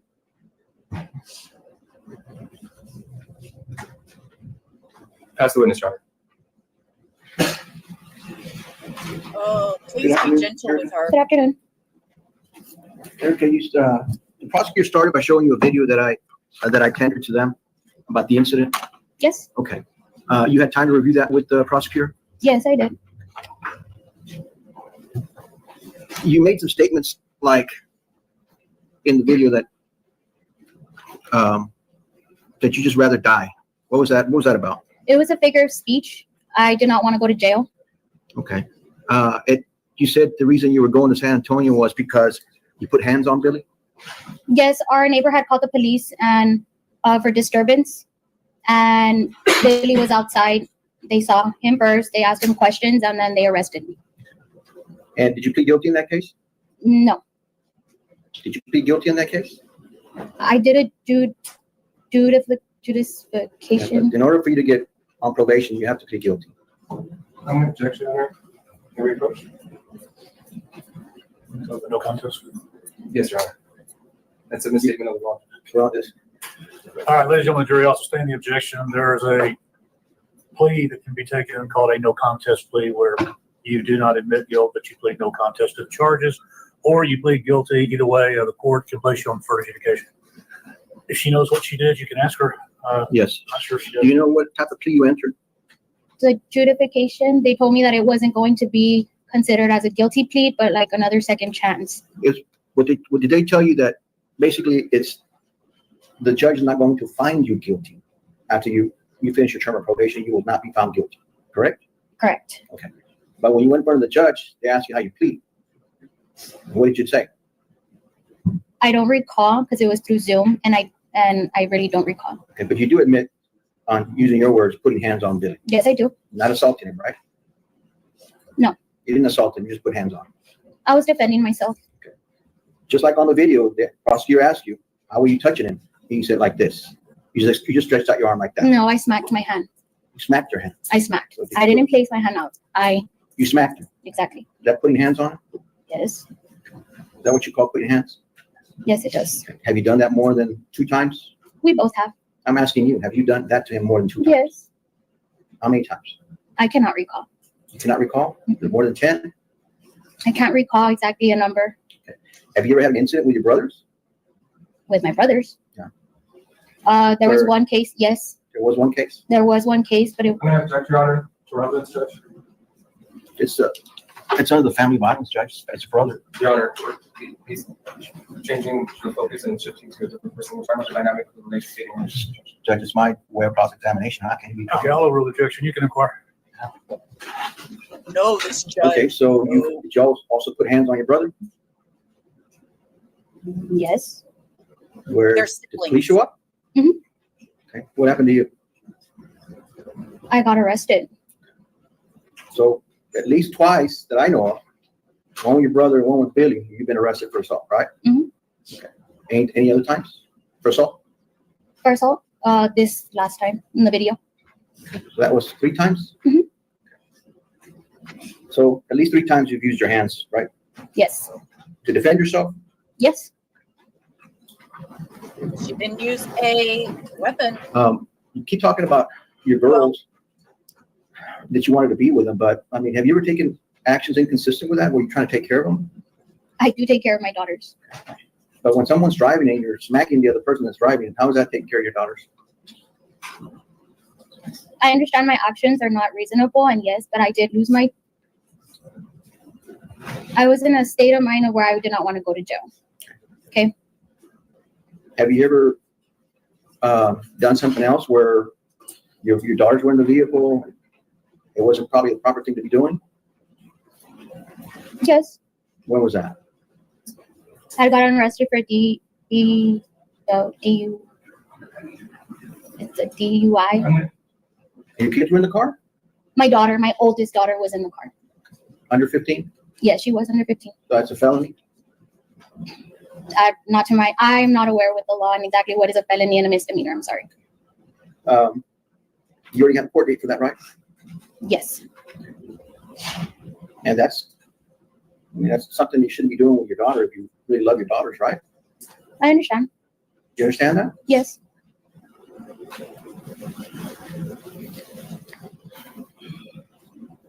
Ma'am, you got separated back in 2023 or 24? 23. 23. And when you were on, you said your deferred adjudication, there was an order placed that you shouldn't make any contact with the victim. The victim himself wanted me to live with him, and he had spoken to the probation officer, and the probation officer explained to him, and he said that no, he wanted me to live there and that we were going to work things out. And you did not work it out because you separated, right? Exactly. So according to you, Billy always wanted to be with you. It came to a point in times where you just said it's done. One of you two said it's done, and you separated, right? Mhm. And where were you living at that time? I always had to be the one to leave. He would never leave the house. So I always had to pack myself and pack my girls' clothes. Sometimes I wasn't always allowed to leave with my girls' clothes. So I would pack my car and I would leave. Living in San Antonio, I didn't have much family in San Antonio. I had an uncle in San Antonio and I had only his family in San Antonio. So sometimes I would go to his aunt's house or I would go to his mom's house. But usually I would always have to drive back. Didn't matter the time. I've driven before 2, 3 o'clock in the morning because I had to leave. And I'd be driving from San Antonio to Laredo. And there's been times where you've been driving at 2 or 3 in the morning and you drop him off miles away from his house, right? No. No? I dropped him off at his house one time because he didn't like the fact that I didn't want to answer a phone call. And he told me to take him back home. And I told him I was not his Uber, that I would leave him right here at the gas station. And I did. I dropped him off at the gas station. And that was it. You're not his Uber? No. That's pretty cold of you to be doing that in the middle of the night. Excuse me? He's a Don't you agree? 30-some-year. No, it's not. I'm gonna object, Your Honor, to start competitive. Put someone's life at risk. That I dropped him off at a gas. Don't you think that's putting somebody at risk? I didn't drop him off at 2, 3 in the morning. If I recall that day that I dropped him off, it was 9:40. And I know for a fact because I called his mom right after to let her know what had happened. And she said, leave him there. Is that in San Antonio or here? Here in Laredo. How many times did you do that? One time. Just one time. Mhm. Even though we heard testimony, there was more than one time. I don't recall any of those other times. You didn't kick him out of the house at that hour of the night? At what I'm gonna time? object, Your Honor, to relevance, Judge. Why? I don't know what time I kicked him out of the house. You're saying you never did. Out of my home? When you're separated, you're living alone. Did you have Billy come over? Did you No. pick him up and take him over there? Somebody dropped him off and then you got in an argument and you kicked him out. Yes. I'd pick him up. He'd come over. He's supposed to use my vehicle to go look for a job. And he didn't like at the fact that I had rules in my home. It wasn't his home. It was my home. Okay. And then if he didn't find a job during the day, why did it take you so long till 2 o'clock in the morning to kick him out of the house? Because he was just arguing with me. And I told him the door's right there. If you don't want to be here, the door is right there. You can leave. And he would leave. You did not offer to give him a ride at all. No, I'm not. I have to go to work the next day. I wouldn't give him a ride Ma'am, either. I saw you as you walked in. You're able to walk. You're able to function normally. Are you working at this time? No, I'm not. Have you filed for disability? I have been, but I have not been approved for disability. But you have filed. Yes, I have. Is there something you can't do? Type? I don't have energy. I don't process food like anybody else. So you just lack energy. I tired. lack energy. I have PTSD. I have trauma. I'm unable to drive due to the PTSD that I have. So you're at home most of the time? I am at home for right now. Yes. And you're telling us that you're not going to be able, you're not going to be able to work. I don't know. I'm always going to be in recovery for all the injuries that I have. I don't know when I'll be able to work. My doctors at this time have told me I am unable to work. Have they told you at a point in time you'll be able to work? They don't know. They don't know either. They don't know. They tell me they don't have a time. So there's a possibility that you will be able to work. Yes, there is. Great. Good for you, Erica. Thank you. Okay. We all hope that you do get better and you're able to have a normal life. Okay. Thank you. All right. You fine piece of coke. Look, I'm gonna knock my When you were mic over separated, everything. you were working at the time, right? Yes. And what kind of job did you have? I was an alternate administrator for a provider agency, and as well as data clerk for a home health agency. At the time of the shooting, those were my two jobs. Okay. Before the time of the shooting, what else did you, what kind of job were you having? I was a waitress. At what place? I'm gonna object your honor as to relevance, Judge.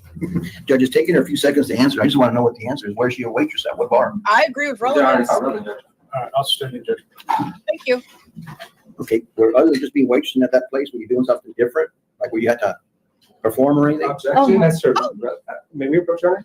What the? What is happening? I'm also gonna ask the court to advise counsel to not do that because this is the second time you do that today, going against the court's orders, Judge, and asking questions against the court's orders.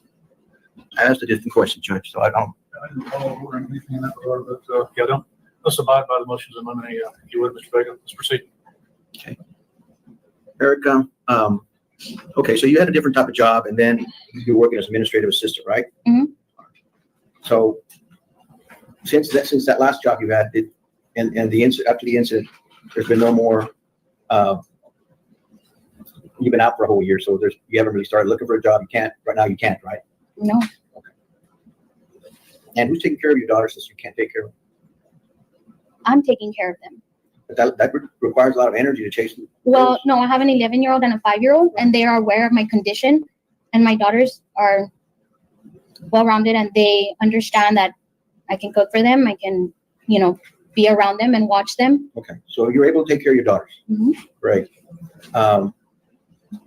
While you were contemplating divorce, I mean, there was no orders in place to keep Billy away from his daughter, right? I never kept him away from his daughter. I tried to co-parent the best way that I could. All right, and there was an order put in place so he can't see his daughter. Those were his decisions to shoot me. That was placed because of what he did. Did he do anything to his daughter? That I'm aware of, no. So why would they want to keep him away from his daughter? No object has relevance, Your Honor. Oral.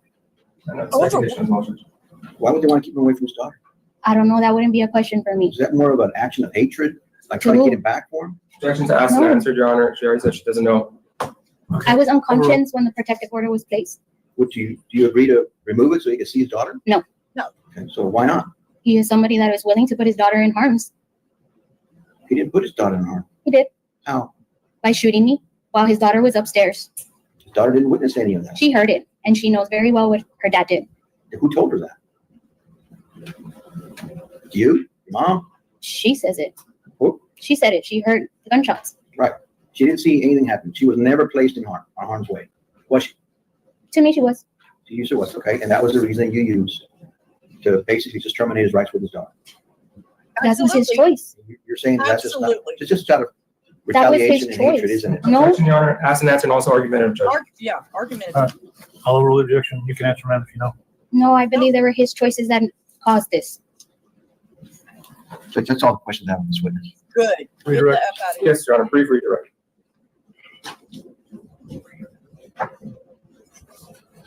Mr. Vega asked you right now, or he commented how you walked in normally.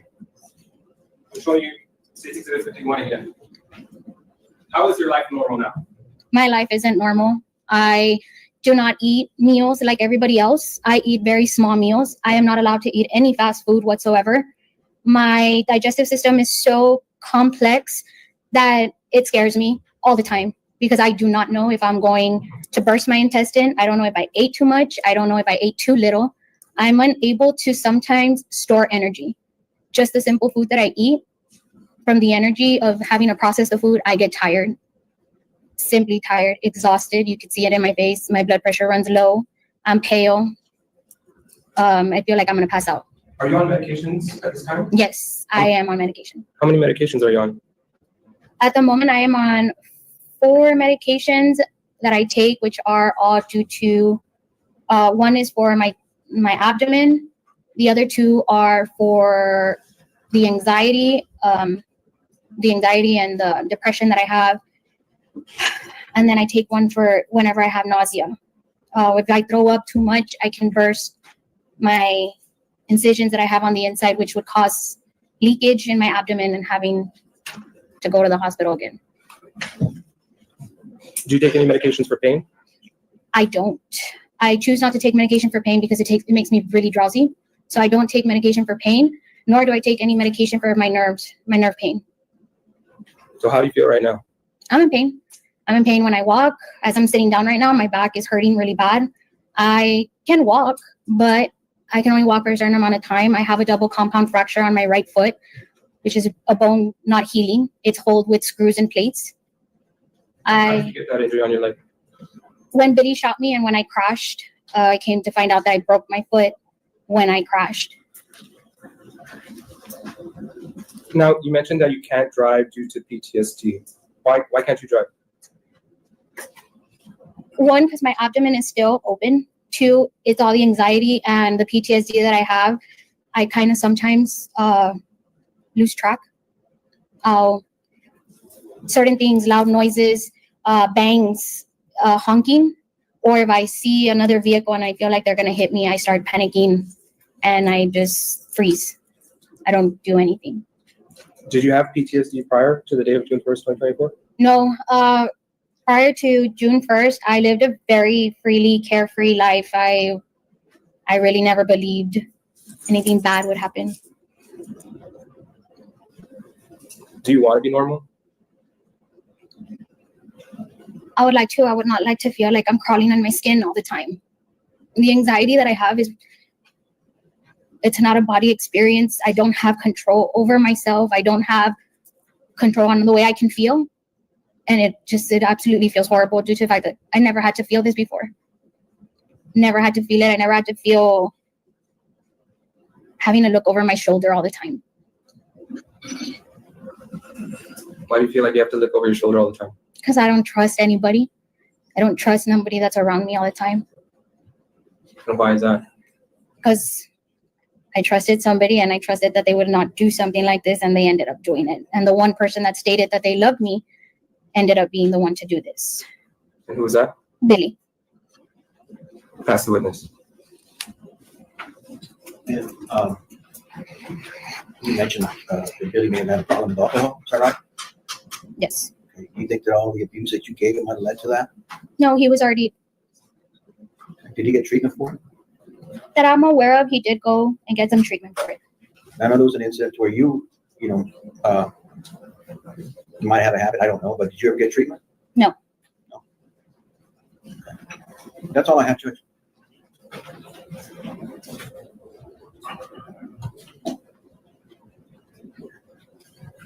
Your Honor, we have nothing further. We just want to admit state's demonstrative 3, just for the record.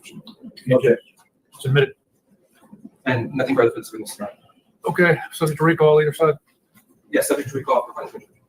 All right, ma'am, you've been released for the first phase of the trial, so you're welcome to leave or stay in the courtroom, whatever you want to do, but you'll be on call in the event we reach the second stage. Thank you. Thank you very much. You can step down and do what you want to do as far as staying going.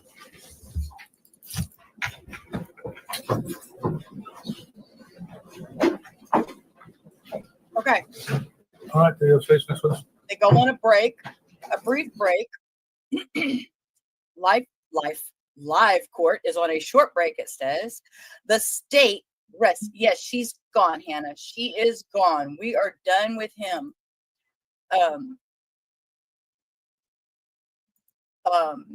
Yeah, we're done with him. And they're going to come back, and the state rested, which we didn't get to see that part. I don't know why they didn't say that and show us that, but yes, I'm going to call my first witness. we are on to the defense, and they are calling their first witness, and that is going to be Mr. Billy Delgado himself. So let's watch this train wreck. I'm going to call Mr. Billy Delgado, Judge. all right, Mr. Delgado, you want to come up to the witness stand? Here's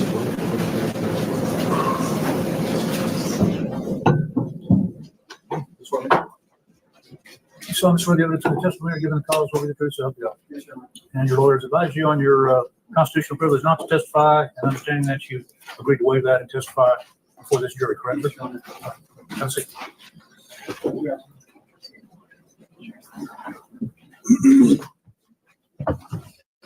All right, adjust the microphone. I try to speak up so everybody can hear you, sir. Mr. Vega, you may proceed. Please speak Yes, up. sir. Thank you. We want to hear. Sir, can you please state your name for the record? Billy Delgado. Mr. Delgado, how old are you? I'm 35 years old. Okay, sir. And where are you from? I'm from Laredo, Texas. Okay, and you lived in other places? Yes, sir. Where? I lived in Arlington, Texas, and Mansfield, Texas, and Laredo, Texas, and San Antonio, Texas. Okay, you were born here in Laredo? Yes. And what's your mom's name? My mom's name is Maria Concepcion Delgado. And your dad's? My stepdad is Luis Delgado, and my real dad is William Blue. Your biological dad is William Blue? Yes, sir. Okay. And your mom's maiden name? And Maria Johnson. You went to I went to United High School. United High School, okay. Where else after that? Let him I finish. went to South Texas Vocational Institute. I became a combination welder. And when was that, sir? In 2016, I started school. 2017, I finished and graduated in trade school as a combo welder. And you were how old at that time? I was about 27 years old. Okay. And before you became a welder, were you working here? Yes, I was working in a staffing agency as a forklift driver. You have another child from another relationship, right? Yes, I do. And what's the name of that child? My son is 11 years old, and his name is Israel Delgado, and he lives in Fort Worth with his mother. Okay. And you said you had lived in that Dallas area, the Fort Worth area. Is that where you met the mom? Yes, sir. Okay, and how long were you with her? I was with her for about 5 years. And then you separated? Yes, sir. Okay, do you still see your son? Yes, I see him on the summers. I get him for a whole month, and I see him when he doesn't have school for the most part. You have a good relationship with both the mom and the son? Yes, I do.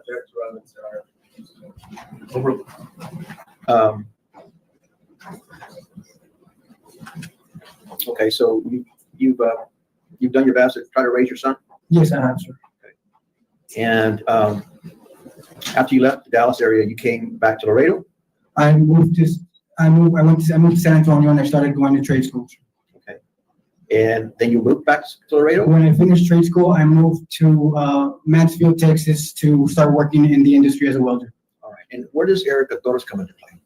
I was living in Arlington, Texas, and Miss Torres had DM'd me, and we linked up, and she went to go live with me in Arlington, Texas. Oh, okay. I always thought you guys met reunited here. But so she went up to Arlington after she messaged you? Yes, sir. Okay. And how long did you live in Arlington? I would say about a year at the most, if that. Okay. And then you moved? Yes, we moved to San Antonio. Did you experience any problems with her in Arlington? Yes, we did. We had our arguments here and there, but she threw a weight at me and missed one day, and that's when we decided to split up. But then we talked about it, and we ended up moving together back down to San Antonio. Okay. So there was only one incident there where she got physical? In Dallas, yes. And then you moved back to? We went to we lived with my family for a little bit, and then we came to Laredo for the most part during COVID.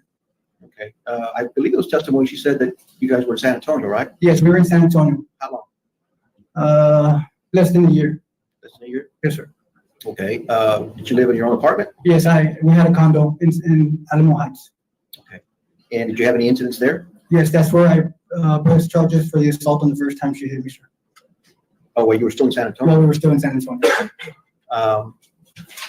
And I guess she went to court, took care of that case, right? She went to court, took care of it, and we were still living together at the time, yes, sir.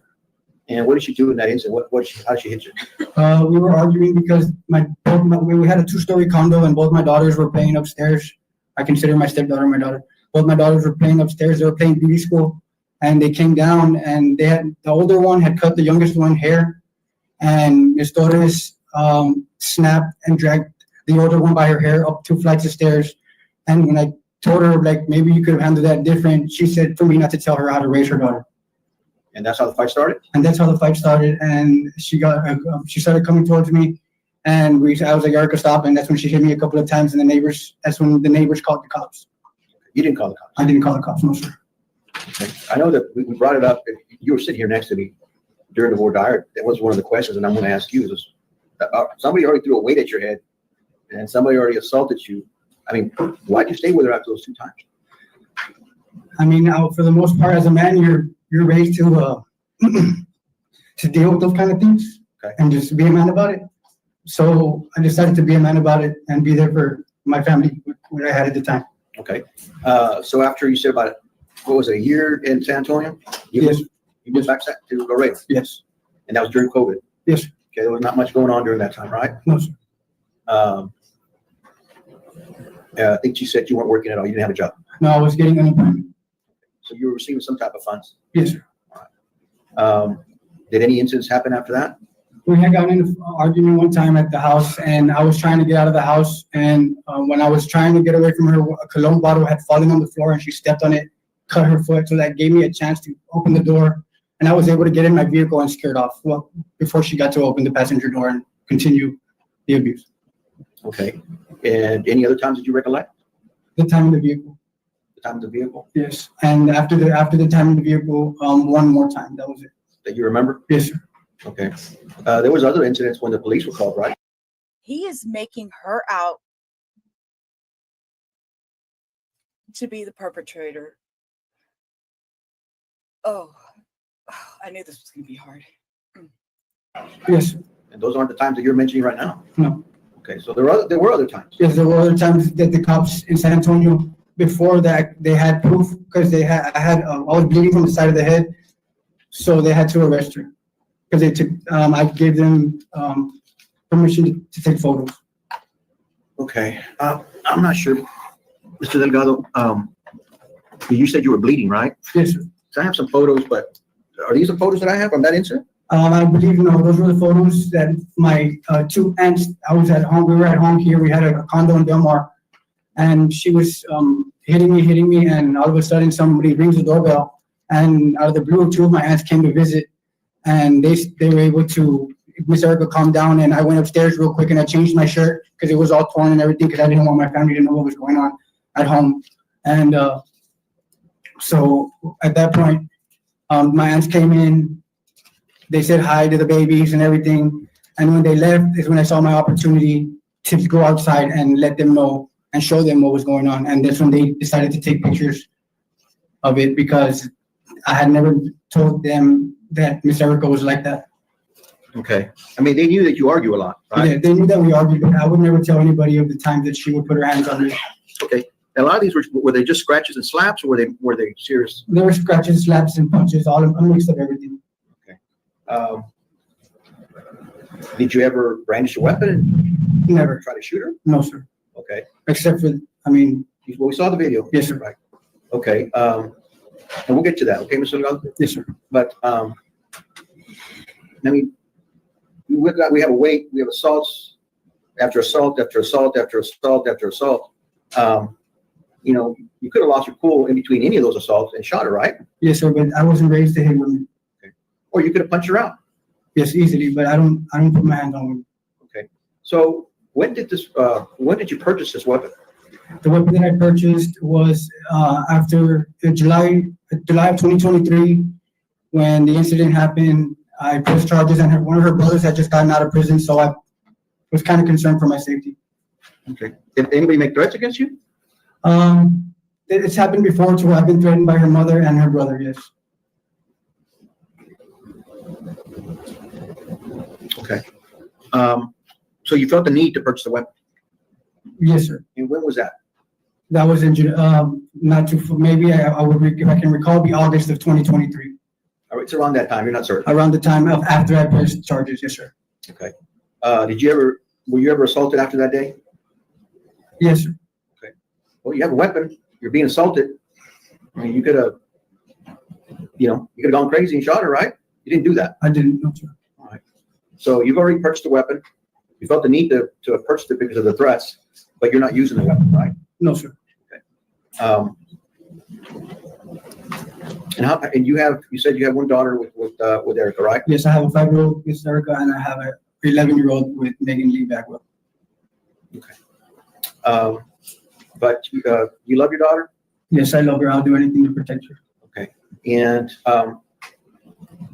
you've heard the testimony about the lifetime protective order, and the people try to get you to sign documents so you don't have rights to your daughter. Yes, sir. When they put the lifetime protective order, I didn't even have anybody to represent me in the courtroom.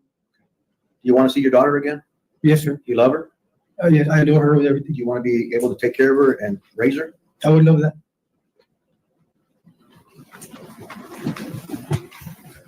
All right, sir. Now we're talking about a point in time here, and everybody saw the video.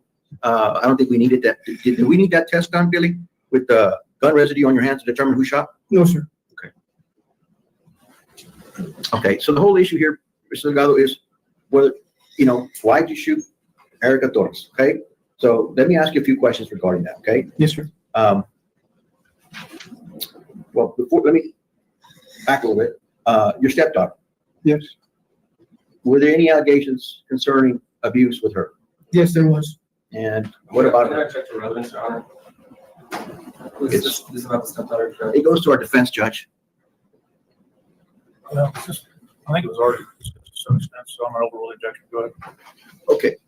She has a stepdaughter, right? I mean, she has a daughter, your stepdaughter. Yes. Okay. Was there ever an incident of abuse? Yes. Yeah. What happened? According to you? We were living in San Antonio, and Mrs. Torres' family came to visit, and the next day my stepdaughter had what it looked like somebody had hit her in the lip, and she had like a bruise on her neck, and it happened to be Hickey, sir. Okay. And how did you determine what happened? Oh, we asked, well, Miss Torres, of course, because I'm not her father, so I'm not allowed to handle those kind of situations. Miss Torres called her father, and they handled that between them. Okay, you were present when this happened? I was present when this happened, yes. Okay, so they handled the situation. Anybody else said that you're looking to tell us what you saw or didn't? Okay, so don't repeat what somebody said, just what you saw, okay? Yes, sir. So they handle the situation how?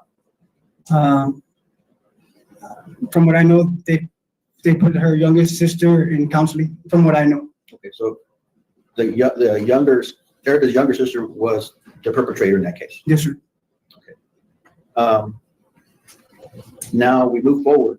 You already have that in your mind, right? Yes, sir. There's already been an incident where there was hickeys and by the younger sister, according to you. Yes, sir. That's already logged in your brain. Okay, then we move forward now. And take us back to your apartment to the day of the shooting. Well, the night before, my daughter was taking a shower, and I had asked my roommate Sharon to just watch her real quick while I went outside to smoke a cigarette. And when I came back inside, I went into the bathroom, and I really didn't say anything. I just wanted to peek on her because my daughter was really quiet, and usually she's jumping around the shower, splashing and stuff. So I kind of peeked in the shower, and she looked like she was playing with the vaginal area of a Barbie. Okay, is that concerning? Yes. I kind of I reacted in a sense to where I kind of, what are you doing? Yelled, got loud a little bit, and the Barbie went flying out of her hand. So I calmed down, and I let her finish taking her bath, and I took her to the room, changed her, put a cartoon on for she can, calm down because she was crying. And after that, that's when I started asking her, where did she learn to touch a Barbie in those areas? And the response? Her response was she kind of just tried to change the subject. My daughter's very smart little girl. And she just trying to change the subject. And so I started asking her, I started with my family. I started asking her who has been touching. She had to have learned from touching the Barbie. Where did she learn that from? I started naming family members of mine because my daughter's always bouncing around with my family and Ms. Torres' family. And I started with my family, started going down the list of people, asking her, was it this person who touched you? She started saying, no, Daddy, it wasn't that person. And I went down the list. She said, no, no, no. And then I went over to Ms. Torres' family. I started going down the list of people. And when I got to Mr. Louis Torres' name is when she kind of started crying and held me and told me that that it was him that touches her TT. Okay. And who is Louis Torres?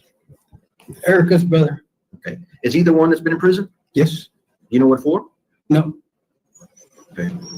So their family knows what it means to have a family member in prison.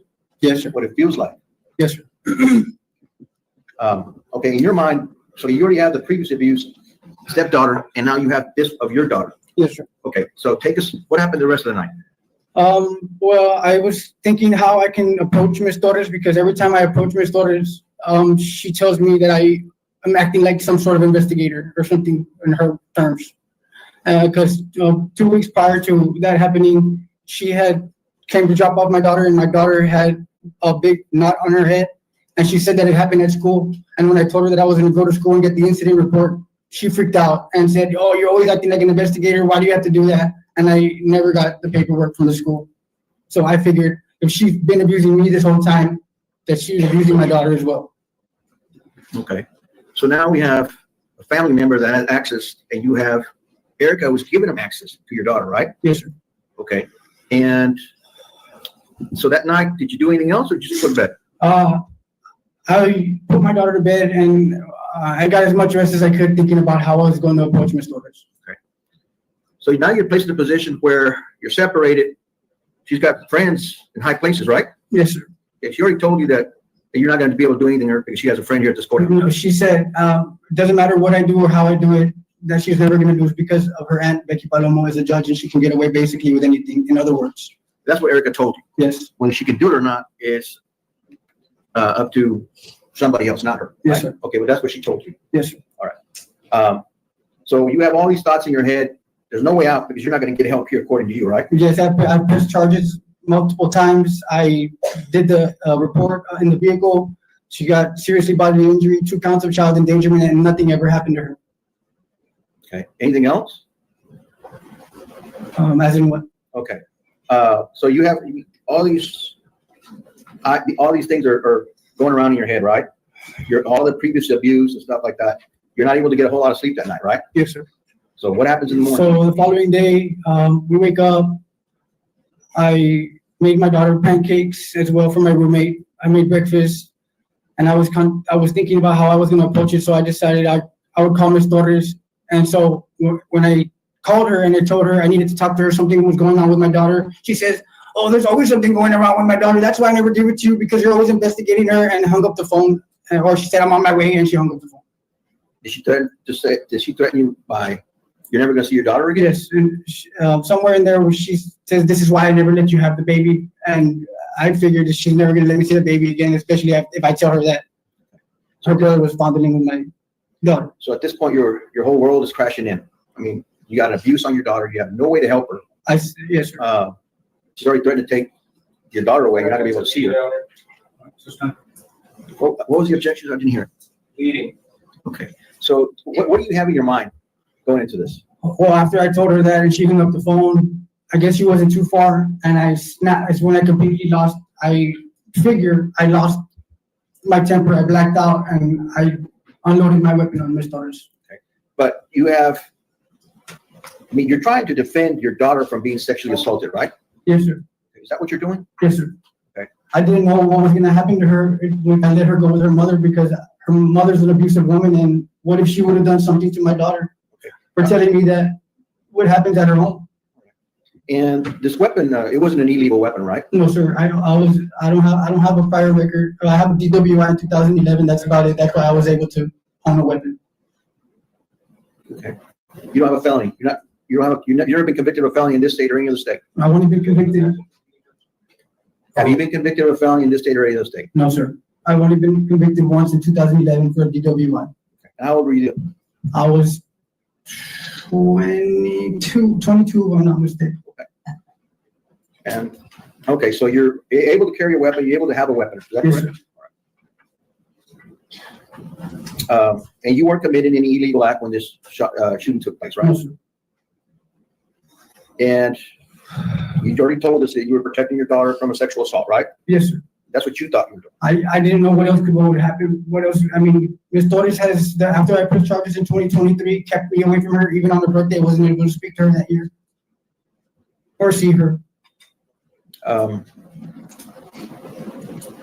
Okay. I haven't seen my daughter for her birthday since 2023. 2022 was the last time I saw my daughter for her birthday. Erica's not the one sexually abusing your daughter, right? No, she's physically abuses my daughter. Right, but she's the one in control of your daughter. Yes, sir. Objection to leading, Judge.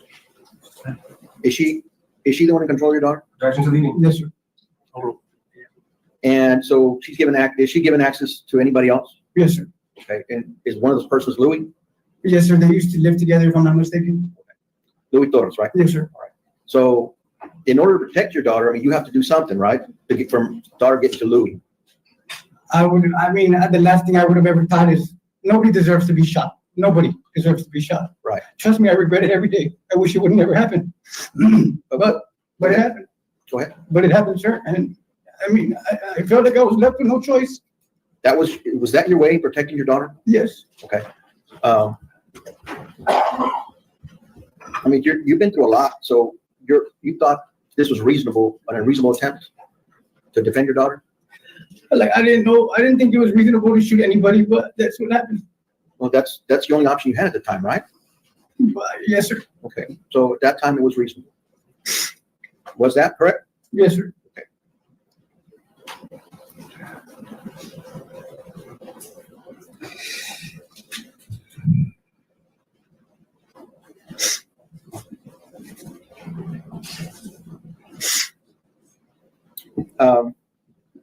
They made it seem really like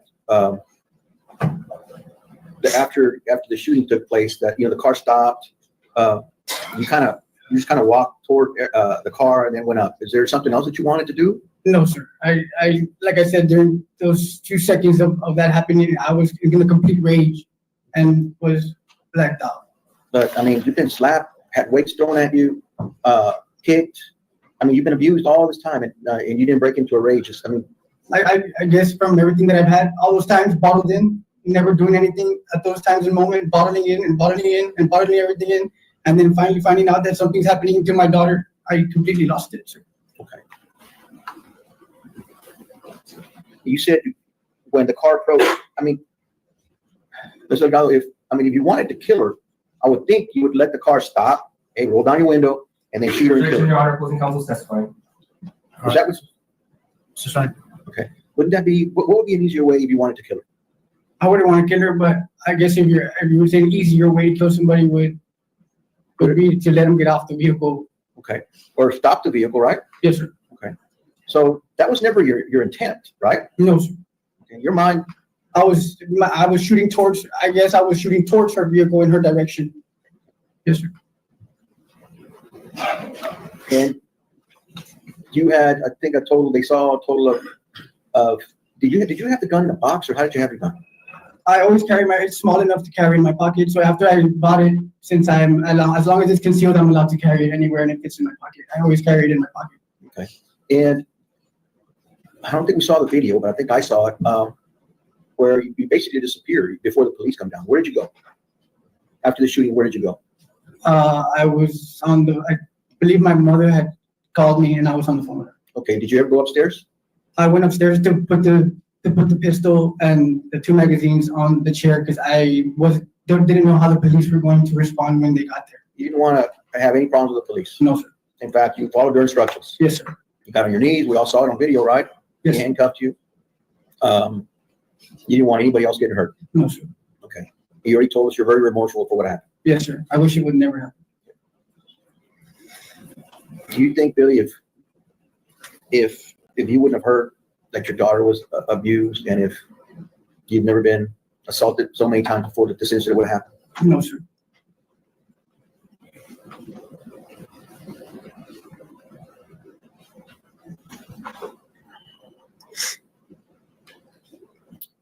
Your Honor, can I have just 1 second, please? A couple of seconds here.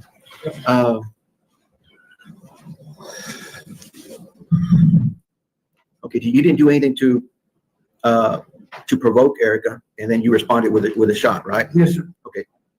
I already asked you whether you were committing any criminal violations at the time. You weren't. No, sir.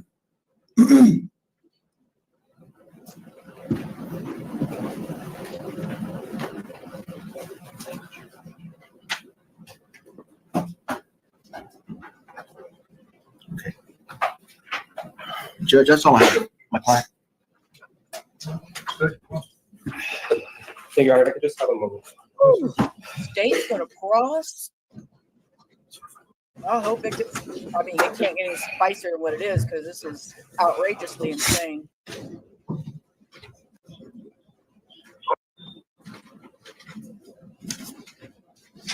Good afternoon, Mr. Delgado. Good afternoon. So we just heard a lot from you. So let's start off by saying this. You realize you're on trial, right? Yes, sir. Okay. You agree you shot Erica? Yes. All right. You would agree that you caused serious bodily injury to Erica? Yes. You would agree you used a deadly weapon? Yes. All right. At this time, Your Honor, we're going to play State's Exhibit 4.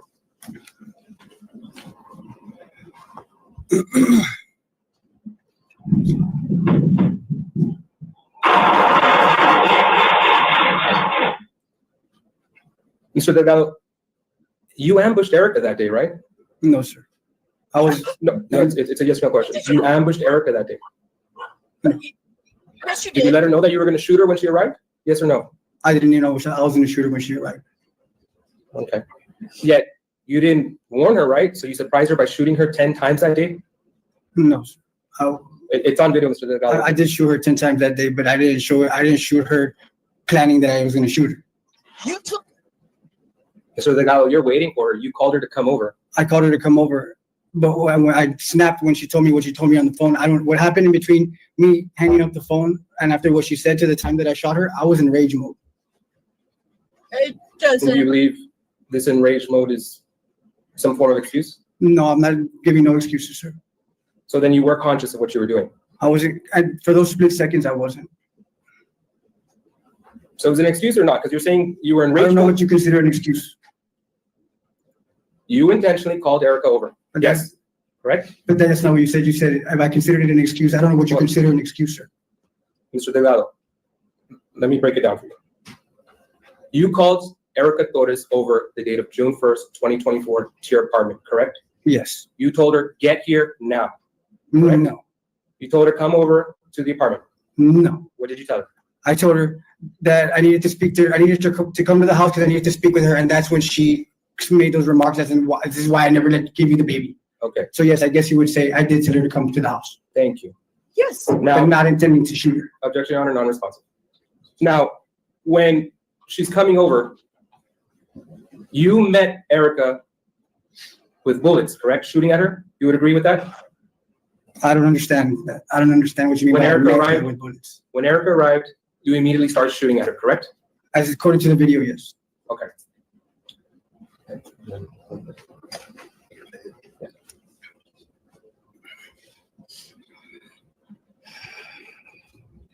Yeah, this time we're going to publish State's Exhibit 5.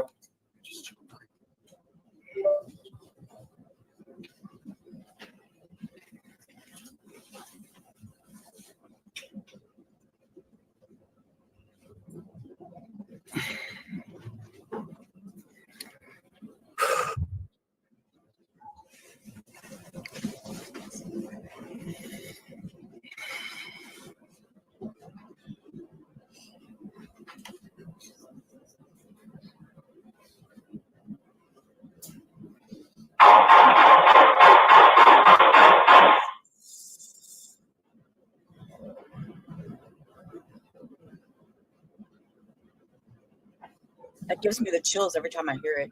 I got like goosebumps.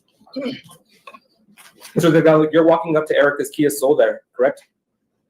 In the video, yes. Because you were walking up to her to kill her, correct? No. You were walking up to finish the job? No. I don't know what was going through my head at the time. But it does look like on the video that I was approaching her vehicle. Well, it wasn't to check on her, right? I don't recall. You don't recall? No, like I said, I was blacked out at the time from so much rage. But yes, it does look like I'm approaching her vehicle. So you say you blacked out. When did you come to? I guess I would say as soon as I was walking up the stairs to put my pistol back on the chair. And when did you say that you blacked out?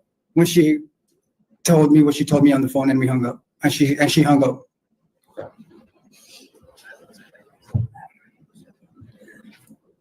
And was this before you were, because you heard Mrs. Estrada testify, so you blacked out after you were at peace making pancakes that morning?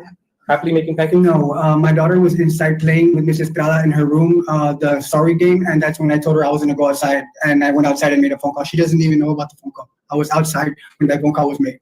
Okay, but you testified earlier that the night before your daughter told you about this, right? Yes.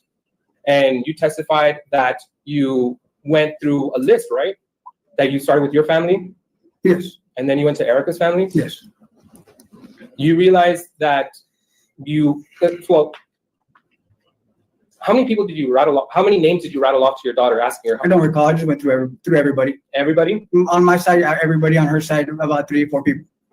And you said that your daughter at some point just finally cried and said, yes, Dad, this happened. No, not at some point. When I brought up his name, she was coherent and listening to the names that were coming out of my mouth and telling me yes or no. Okay. Mr. Delgado, you saw Investigator Vaquera testify earlier here today, correct? Yes, but I don't recall who Mr. Vaquera looks like. Okay. Well, do you know that children are supposed to be interviewed by a trained specialist? Yes or no? No. I don't know how that process works. Okay.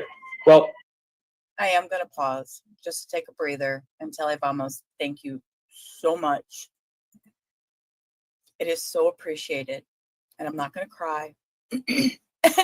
And of all people, Miss Sarah, Bev Peccola, Lady Di 2, Laura, Jane Lister, and look at that, Garden Bot, Wings and Mumbo Sauce, Only Fan got one too, I Rescue Dogs, Well the Thing Is, and Sherry's. I know almost every one of those names. Vamos, thank you for your support. It means the world to me. You have no idea. Thank you so much. Thank you so much. children are interviewed because they are highly susceptible to being influenced when someone asks them constant questions. And you were asking your daughter constant questions. You would agree with that, correct? I only asked her one question, sir. You just said you listed off a bunch of names until she finally said that's not asking her questions. I asked her one question and then I started giving her names. I'm going to object to non-responsive, Your Honor. You gave her a bunch of names, correct? And Your Honor, because he's under oath and he's saying that he didn't ask her a bunch of questions, but he's asked her, did so-and-so, did so-and-so, did I'll so-and-so. overrule the objection. Go ahead. You realize each time that you ask her a person's name, that is a question, correct?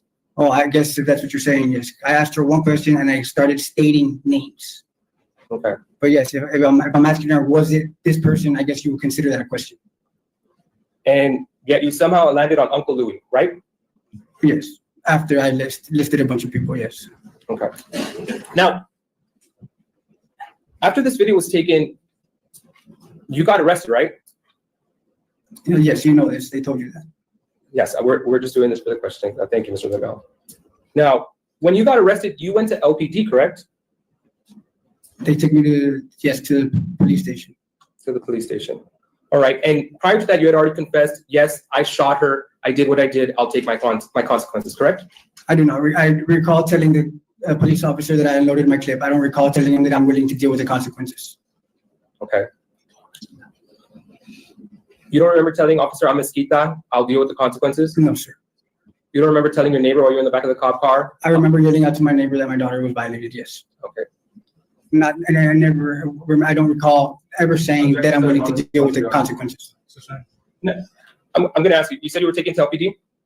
Yes. All right. You remember going to LPD? I remember getting there, yes. Okay. You weren't in the supposed blacked out stage still? No, sir. Okay. So, It's supposed. then you remember your interaction with Mark Villa? I do. Okay. You remember telling him how Erica has a rap sheet and you don't have a rap sheet, so you don't deserve this? Do you remember that? I don't think I ever said I don't deserve this, but I do recall what me saying that I don't have a rap sheet and she has a rap sheet, yes. Okay. You remember bragging about Blasa Bloom? I wasn't bragging about it. I was just stating. What were you stating? Her name. That she's my relative. Okay. No, you didn't just say that she was your relative. You said, go look at the pictures, right? What pictures? You told, when the officer said, who's Blasa Bloom? You said, go outside. She's my grandma, first police captain of Laredo. I never said, I don't recall saying go look at the pictures. It's an evidence. But if it is in there, I guess, yes, I said a lot of things that day. In fact, you tried to use that as leverage, correct, with Erica? No, sir. You would always tell her, I know LPD? Never.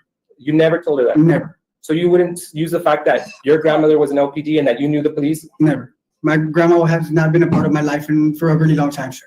And why would you say that I don't Blasa Bloom's your know. grandma? I just stated it just to state it, sir. Did you state it so that they would take off the cuffs and let you go that I would day? never think they would do something like that, sir. That would be Sir, you ridiculous to even think that. Sir, you thought you would think. Well, I guess we were thinking ridiculous that day. I don't see how, but if you say so. Now, you said that you stayed in this relationship because you're a real man, right? Along those lines. You said a real man deals with this? I said a real man deals with what he has to deal with, and yes. So a real man shoots his wife while she doesn't suspect it? Is that what a real man does? Because that's what you did there. No, sir. So you're not a real man? I would say I degraded myself that day. You'd say.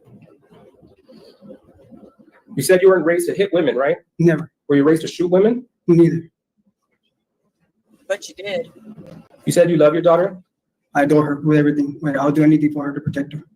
Did you think that when you went upstairs that day that Emmy was going to be proud of you for killing her mommy? I don't know what you mean by that. I'm asking you. Did you if you love your daughter, did you think that you were going to go back upstairs to your apartment that day and that Emmy was going to be proud of you for killing her mommy? I didn't think I was going to go upstairs and explain to my daughter anything. Did you believe that Emmy was going to be happy that you shot her mom? No.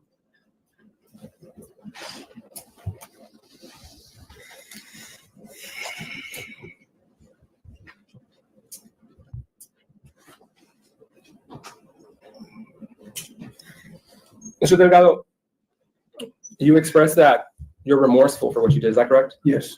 You expressed that you regret what you did that day. Is that correct? Yes, I ask God for forgiveness, and hopefully one day Miss Erica can forgive me. Did you regret this the moment you did it? Yes, right after. Right after that? I would say it was thought. It was in my head that I should have done that. So you regretted it from the moment you shot her? Even though you were smirking there at LPD, laughing about it, acting like if you just threw out the trash? No, that was how I felt towards the cop because he was getting smart with me, so I got smart with him. Mr. Delgado, you've been in Webb County, multiple times, correct? Webb County Jail? Not multiple, this is my first time. 2 times, correct? For this incident, yes. Okay, you were arrested initially, after this incident? The day of, yes. Yes, and then you turned yourself in, correct, the second time? The second, wait, what do you, the second time I turned, yeah, I bonded out with no restrictions and then. Object to this line of question. I'm gonna establish the foundation right now, Your Honor. Yeah. Oh, Right. yes, tell us, please. Tell us. Establish it and let's talk You about used the it. jail phone calls? You used the phones in the jail, correct? I did. Excuse me? I did. You did? All right. I'm going to tender what's marked as State's Exhibit 52. First, let me show it to you. While you're at the jail, when you use these automated systems, they say that they record, right? Yes. They say that this call is subject to recording. Yes. Uh-oh. It is an automated machine. Yes, sir. And by pressing and taking part in the conversation, you consent to that, correct? Yes, sir. Okay. And you use the jail phones, correct? Yes, You did it voluntarily? Yes, sir. Okay. Uh-oh. I didn't see this coming, guys. I'm gonna move to admit this. Yes, William. I can't tell which phone call it is. I just said, that's the USB. It serves purpose, Your Honor. If you choose to regret remorsefulness. Me And too. we've tendered this already. What is the objection? Which number is it? It's gonna be State's Exhibit 52. Do I have 52? Is it labeled 52? Can I hear it before they play it, Judge? Well, can you identify what you tendered to him? Is it numbered in some way, shape, or form? It's in some form of USB, Judge. We tendered him all the jail calls of the defendant. Yeah, but what label is that? What number is it? If I could- This defense attorney has no clue what's going on.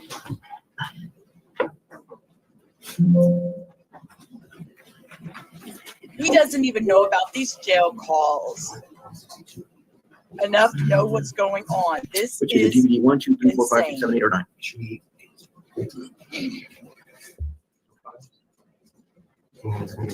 So he must have did something on these jail calls that we're fixing to find out.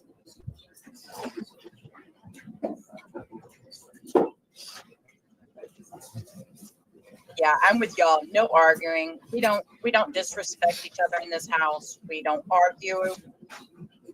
I might wake up on the wrong side of the bed, but you know, that's just me being moody.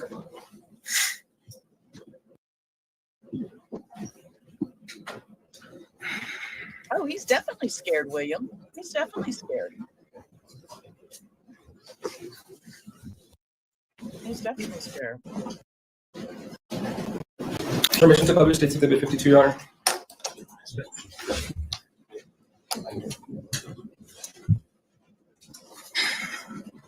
Thank you. Please remain on the line. Hold for a second.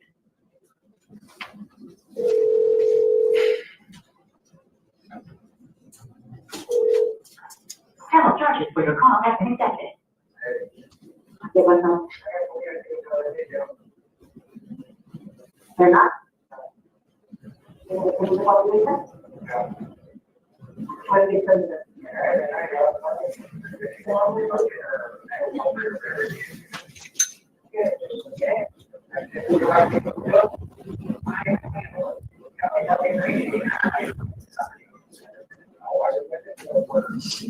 I cannot make out what he's saying. Your Honor, I'm going to object. You can't hear what was being said. It gets higher, Your Honor. Do they have a transcription of it? Your Honor, I could ask him if he's able to identify the voice in the Well, call. but not only that, Judge, the objection is that you can hear. You're good. So is there a way to get the volume up? Right. Yes, of course. It's gonna get higher, Your Honor. All right, let's see what happens. I'll rule the objection.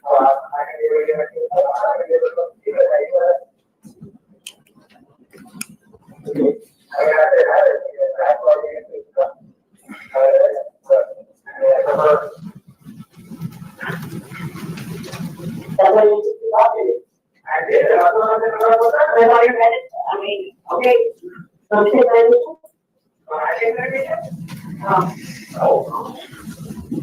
Okay.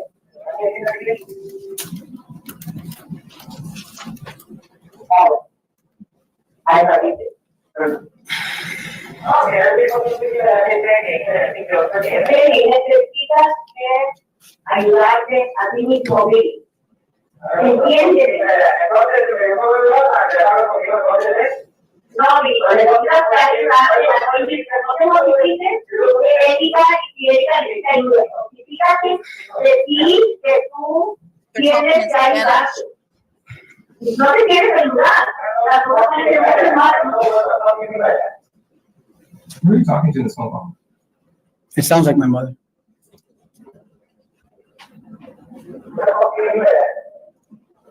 Well, I mean, looking in the right mind, with who was dead son.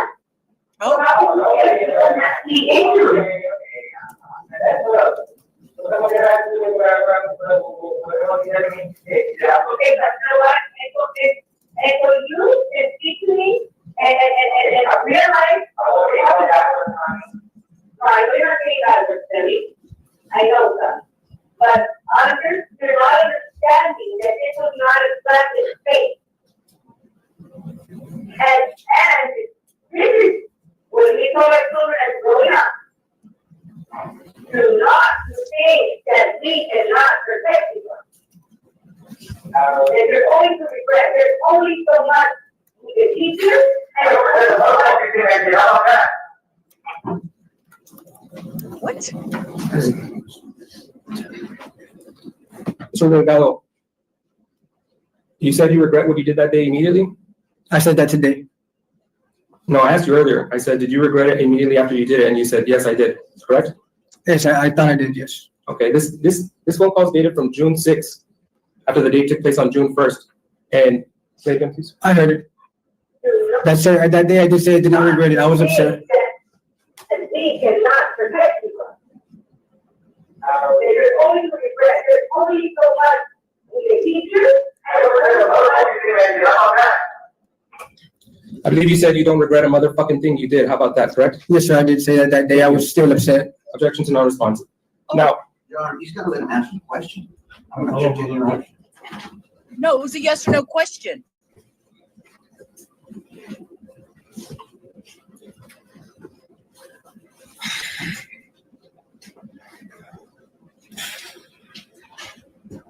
pass the witness. I have no further questions, Judge. Yes, sir, you step down and have a seat next to your attorney, please. Holy smokes.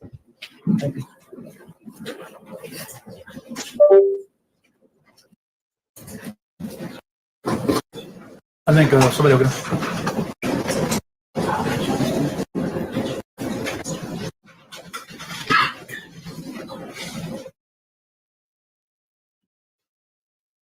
Okay, quick sidebar. See that over here? Yeah, I don't understand much Spanish. I understand enough to get me in trouble, but that's about it. Ma'am, can you, can you please give us your name? Vanessa Flores. Ms. Vanessa Flores, how are you related to Billy? He's my nephew. Okay, and that would make him your brother's or sister's son? He's my sister's son. And the name of your sister? Maria Delgado. You're from from Laredo? I lived in Laredo for 18 years, and then now I live in San Antonio. So after graduating high school, you left? Yes. Okay, and you've lived in San Antonio ever since? Yes. And what do you do? I'm a digital product manager at USAA. Okay, you worked there at the campus there on I-10? Yes, for 20 years. Okay. Well, my son-in-law works there too. I'll talk to you about that. Okay, no side All right, chit chat. okay, you've been gainfully employed for 20 years there. Yes, sir. And you, we're talking here about Billy and Erica. I mean, what have you done to try to help them out? I was there many times after some of their disagreements when the cops were called to their place. It happened a few times between, the time that they were together and lived in San Antonio. Well, let's are you talking a few times here in Laredo or a few times in San Antonio? In San Antonio. All right, so let's take one at a time. If you can separate them. What incident happened? Or The one that I could remember, there's a couple, but one of the disagreements that they had had called the cops, and I would usually get a phone call either from Billy or Erica or my sister. My sister was not in town, asking me to come over. The cops were there. So this one time I got a call, and I headed over there to their apartment. I got there, the cops were already there. Billy was outside. Erica was inside the apartment with the girls.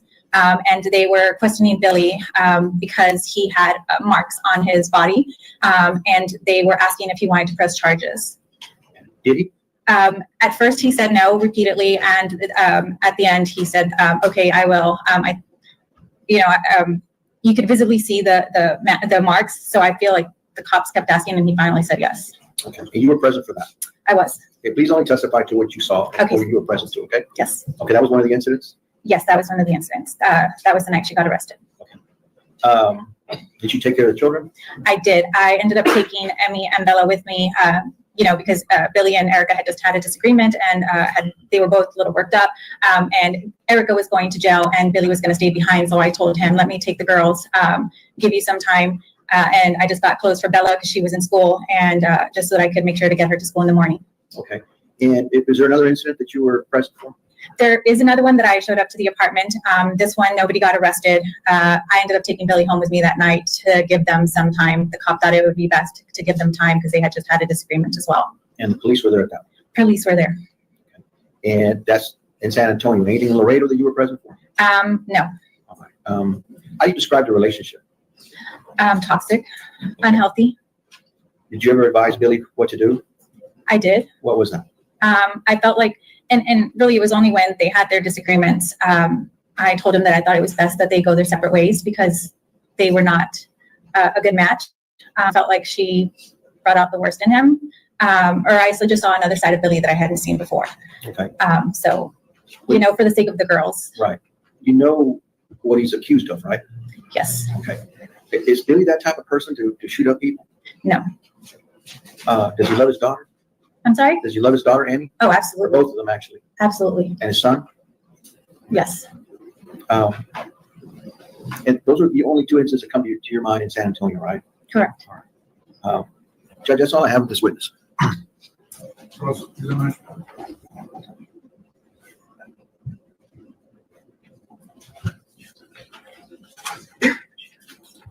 Good afternoon, Ms. Flores. Good afternoon.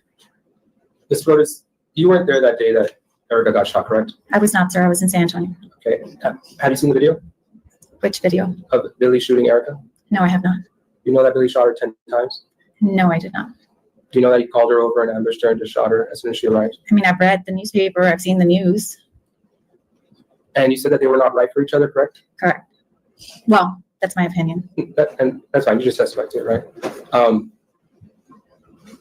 Would you agree with me that no person, no woman deserves to be shot 10 times, regardless of any situation? No person. That's the witness, sir. No further questions, Judge.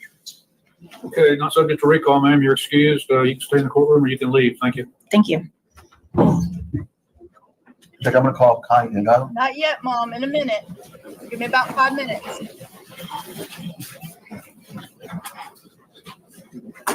Okay, bring it here.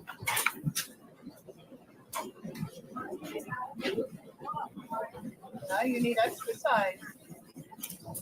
Your exercise is okay. You need exercise, Mom. Come on now.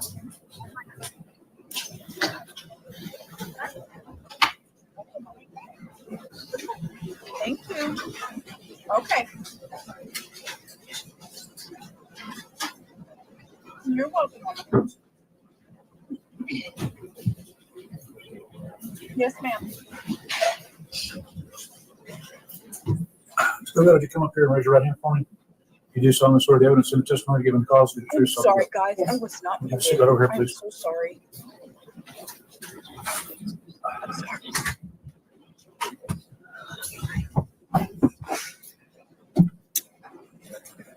Mr. Delgado, can you please give us your full name? María Concepción Delgado.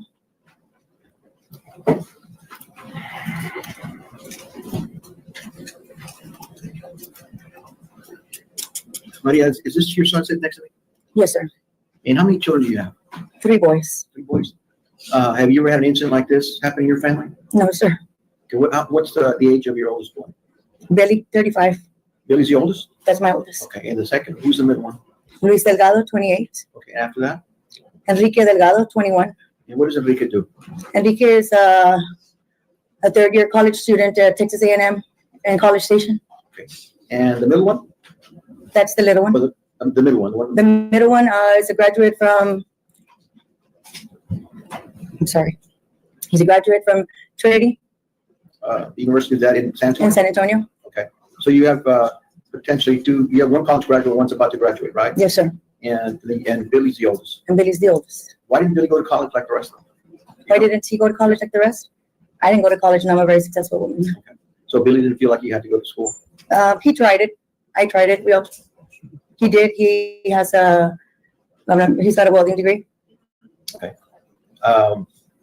But you don't have these types of incidents happening in family, right? Your boys have not been in prison or anything? None of my boys have been to prison, sir.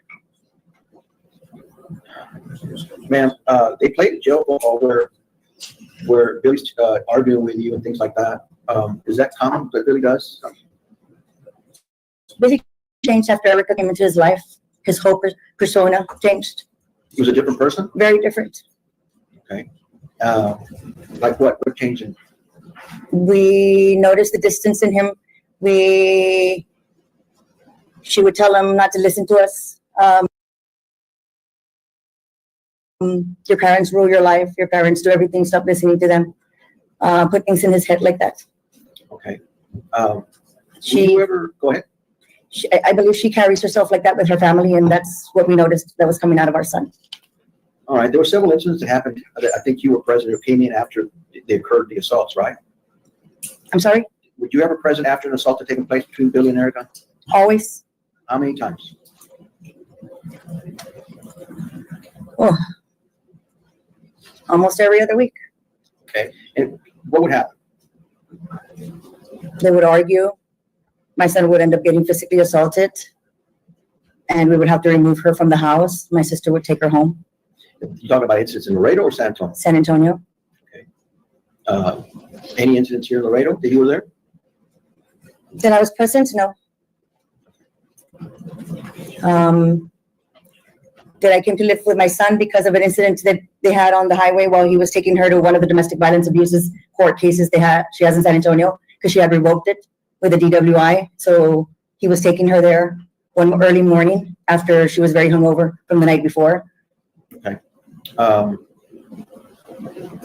Did you give your son any advice about this marriage? You should leave her or stay with her? All the time, to her as well. You need to leave my son. You're going to hurt him. He's going to hurt you. This is going to get out of hand. She never understood. She continued dragging him on with her. Okay. If she said that it was him that was following her around, is that true? No, sir. It was her? She moved to Laredo after a domestic violence that they had in San Antonio, and she persuaded him to move to Laredo and follow her, move out of her father's house. I got my son a townhome, a lease with her on the lease agreement. They lived there. She moved in with him. She wanted him in Laredo. Okay, and after the lease agreement ended, or they? We kicked her out because she physically abused my son again in Laredo, and that was about all I could handle. So she's had more than one arrest or more than one incident in Laredo?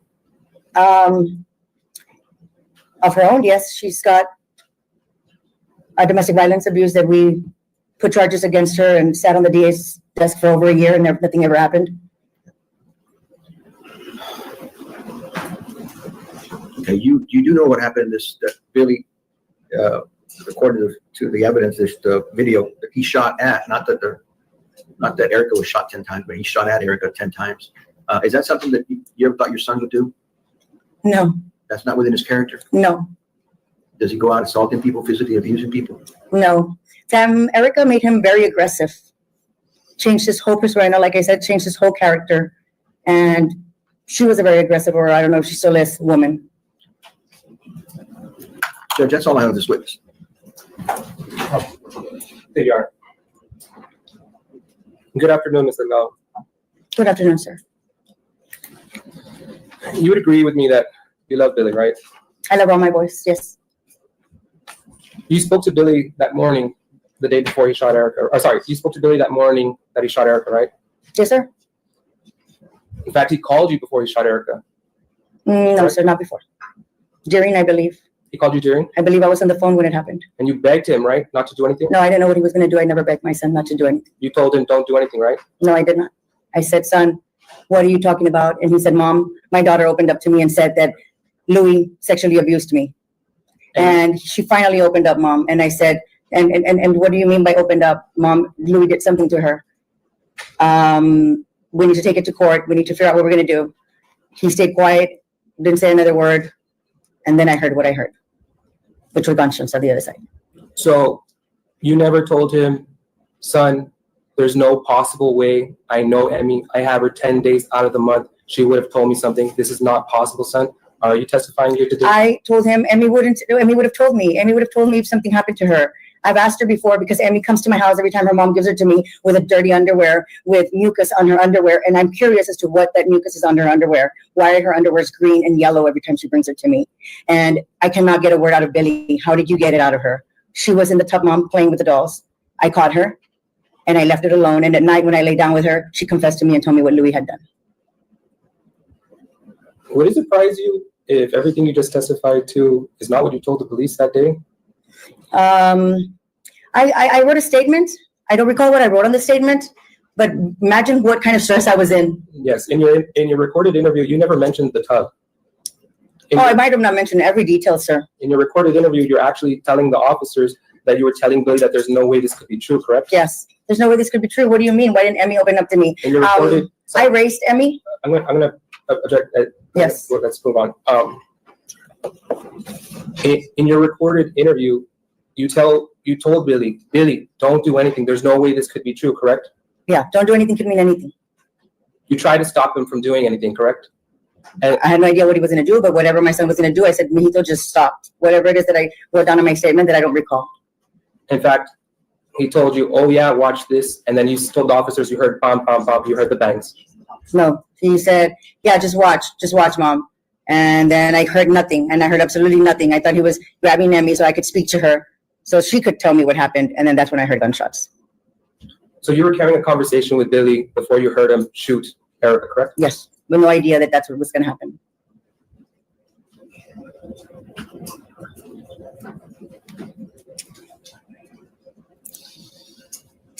Would you be surprised to know that in your video, you told officers that you doubt Louis ever touched Emmy? I wouldn't be surprised. Because you didn't believe Billy, right? Because I didn't believe that something like that could happen to my granddaughter. Because this is something that Billy made up, right? No, sir. It's not something that Billy made up. It happened to my step-granddaughter. She's been abused by one of Erica's sister. Objection, Your Honor, that's not the question. I'll stand objection. Go wait for another question, man.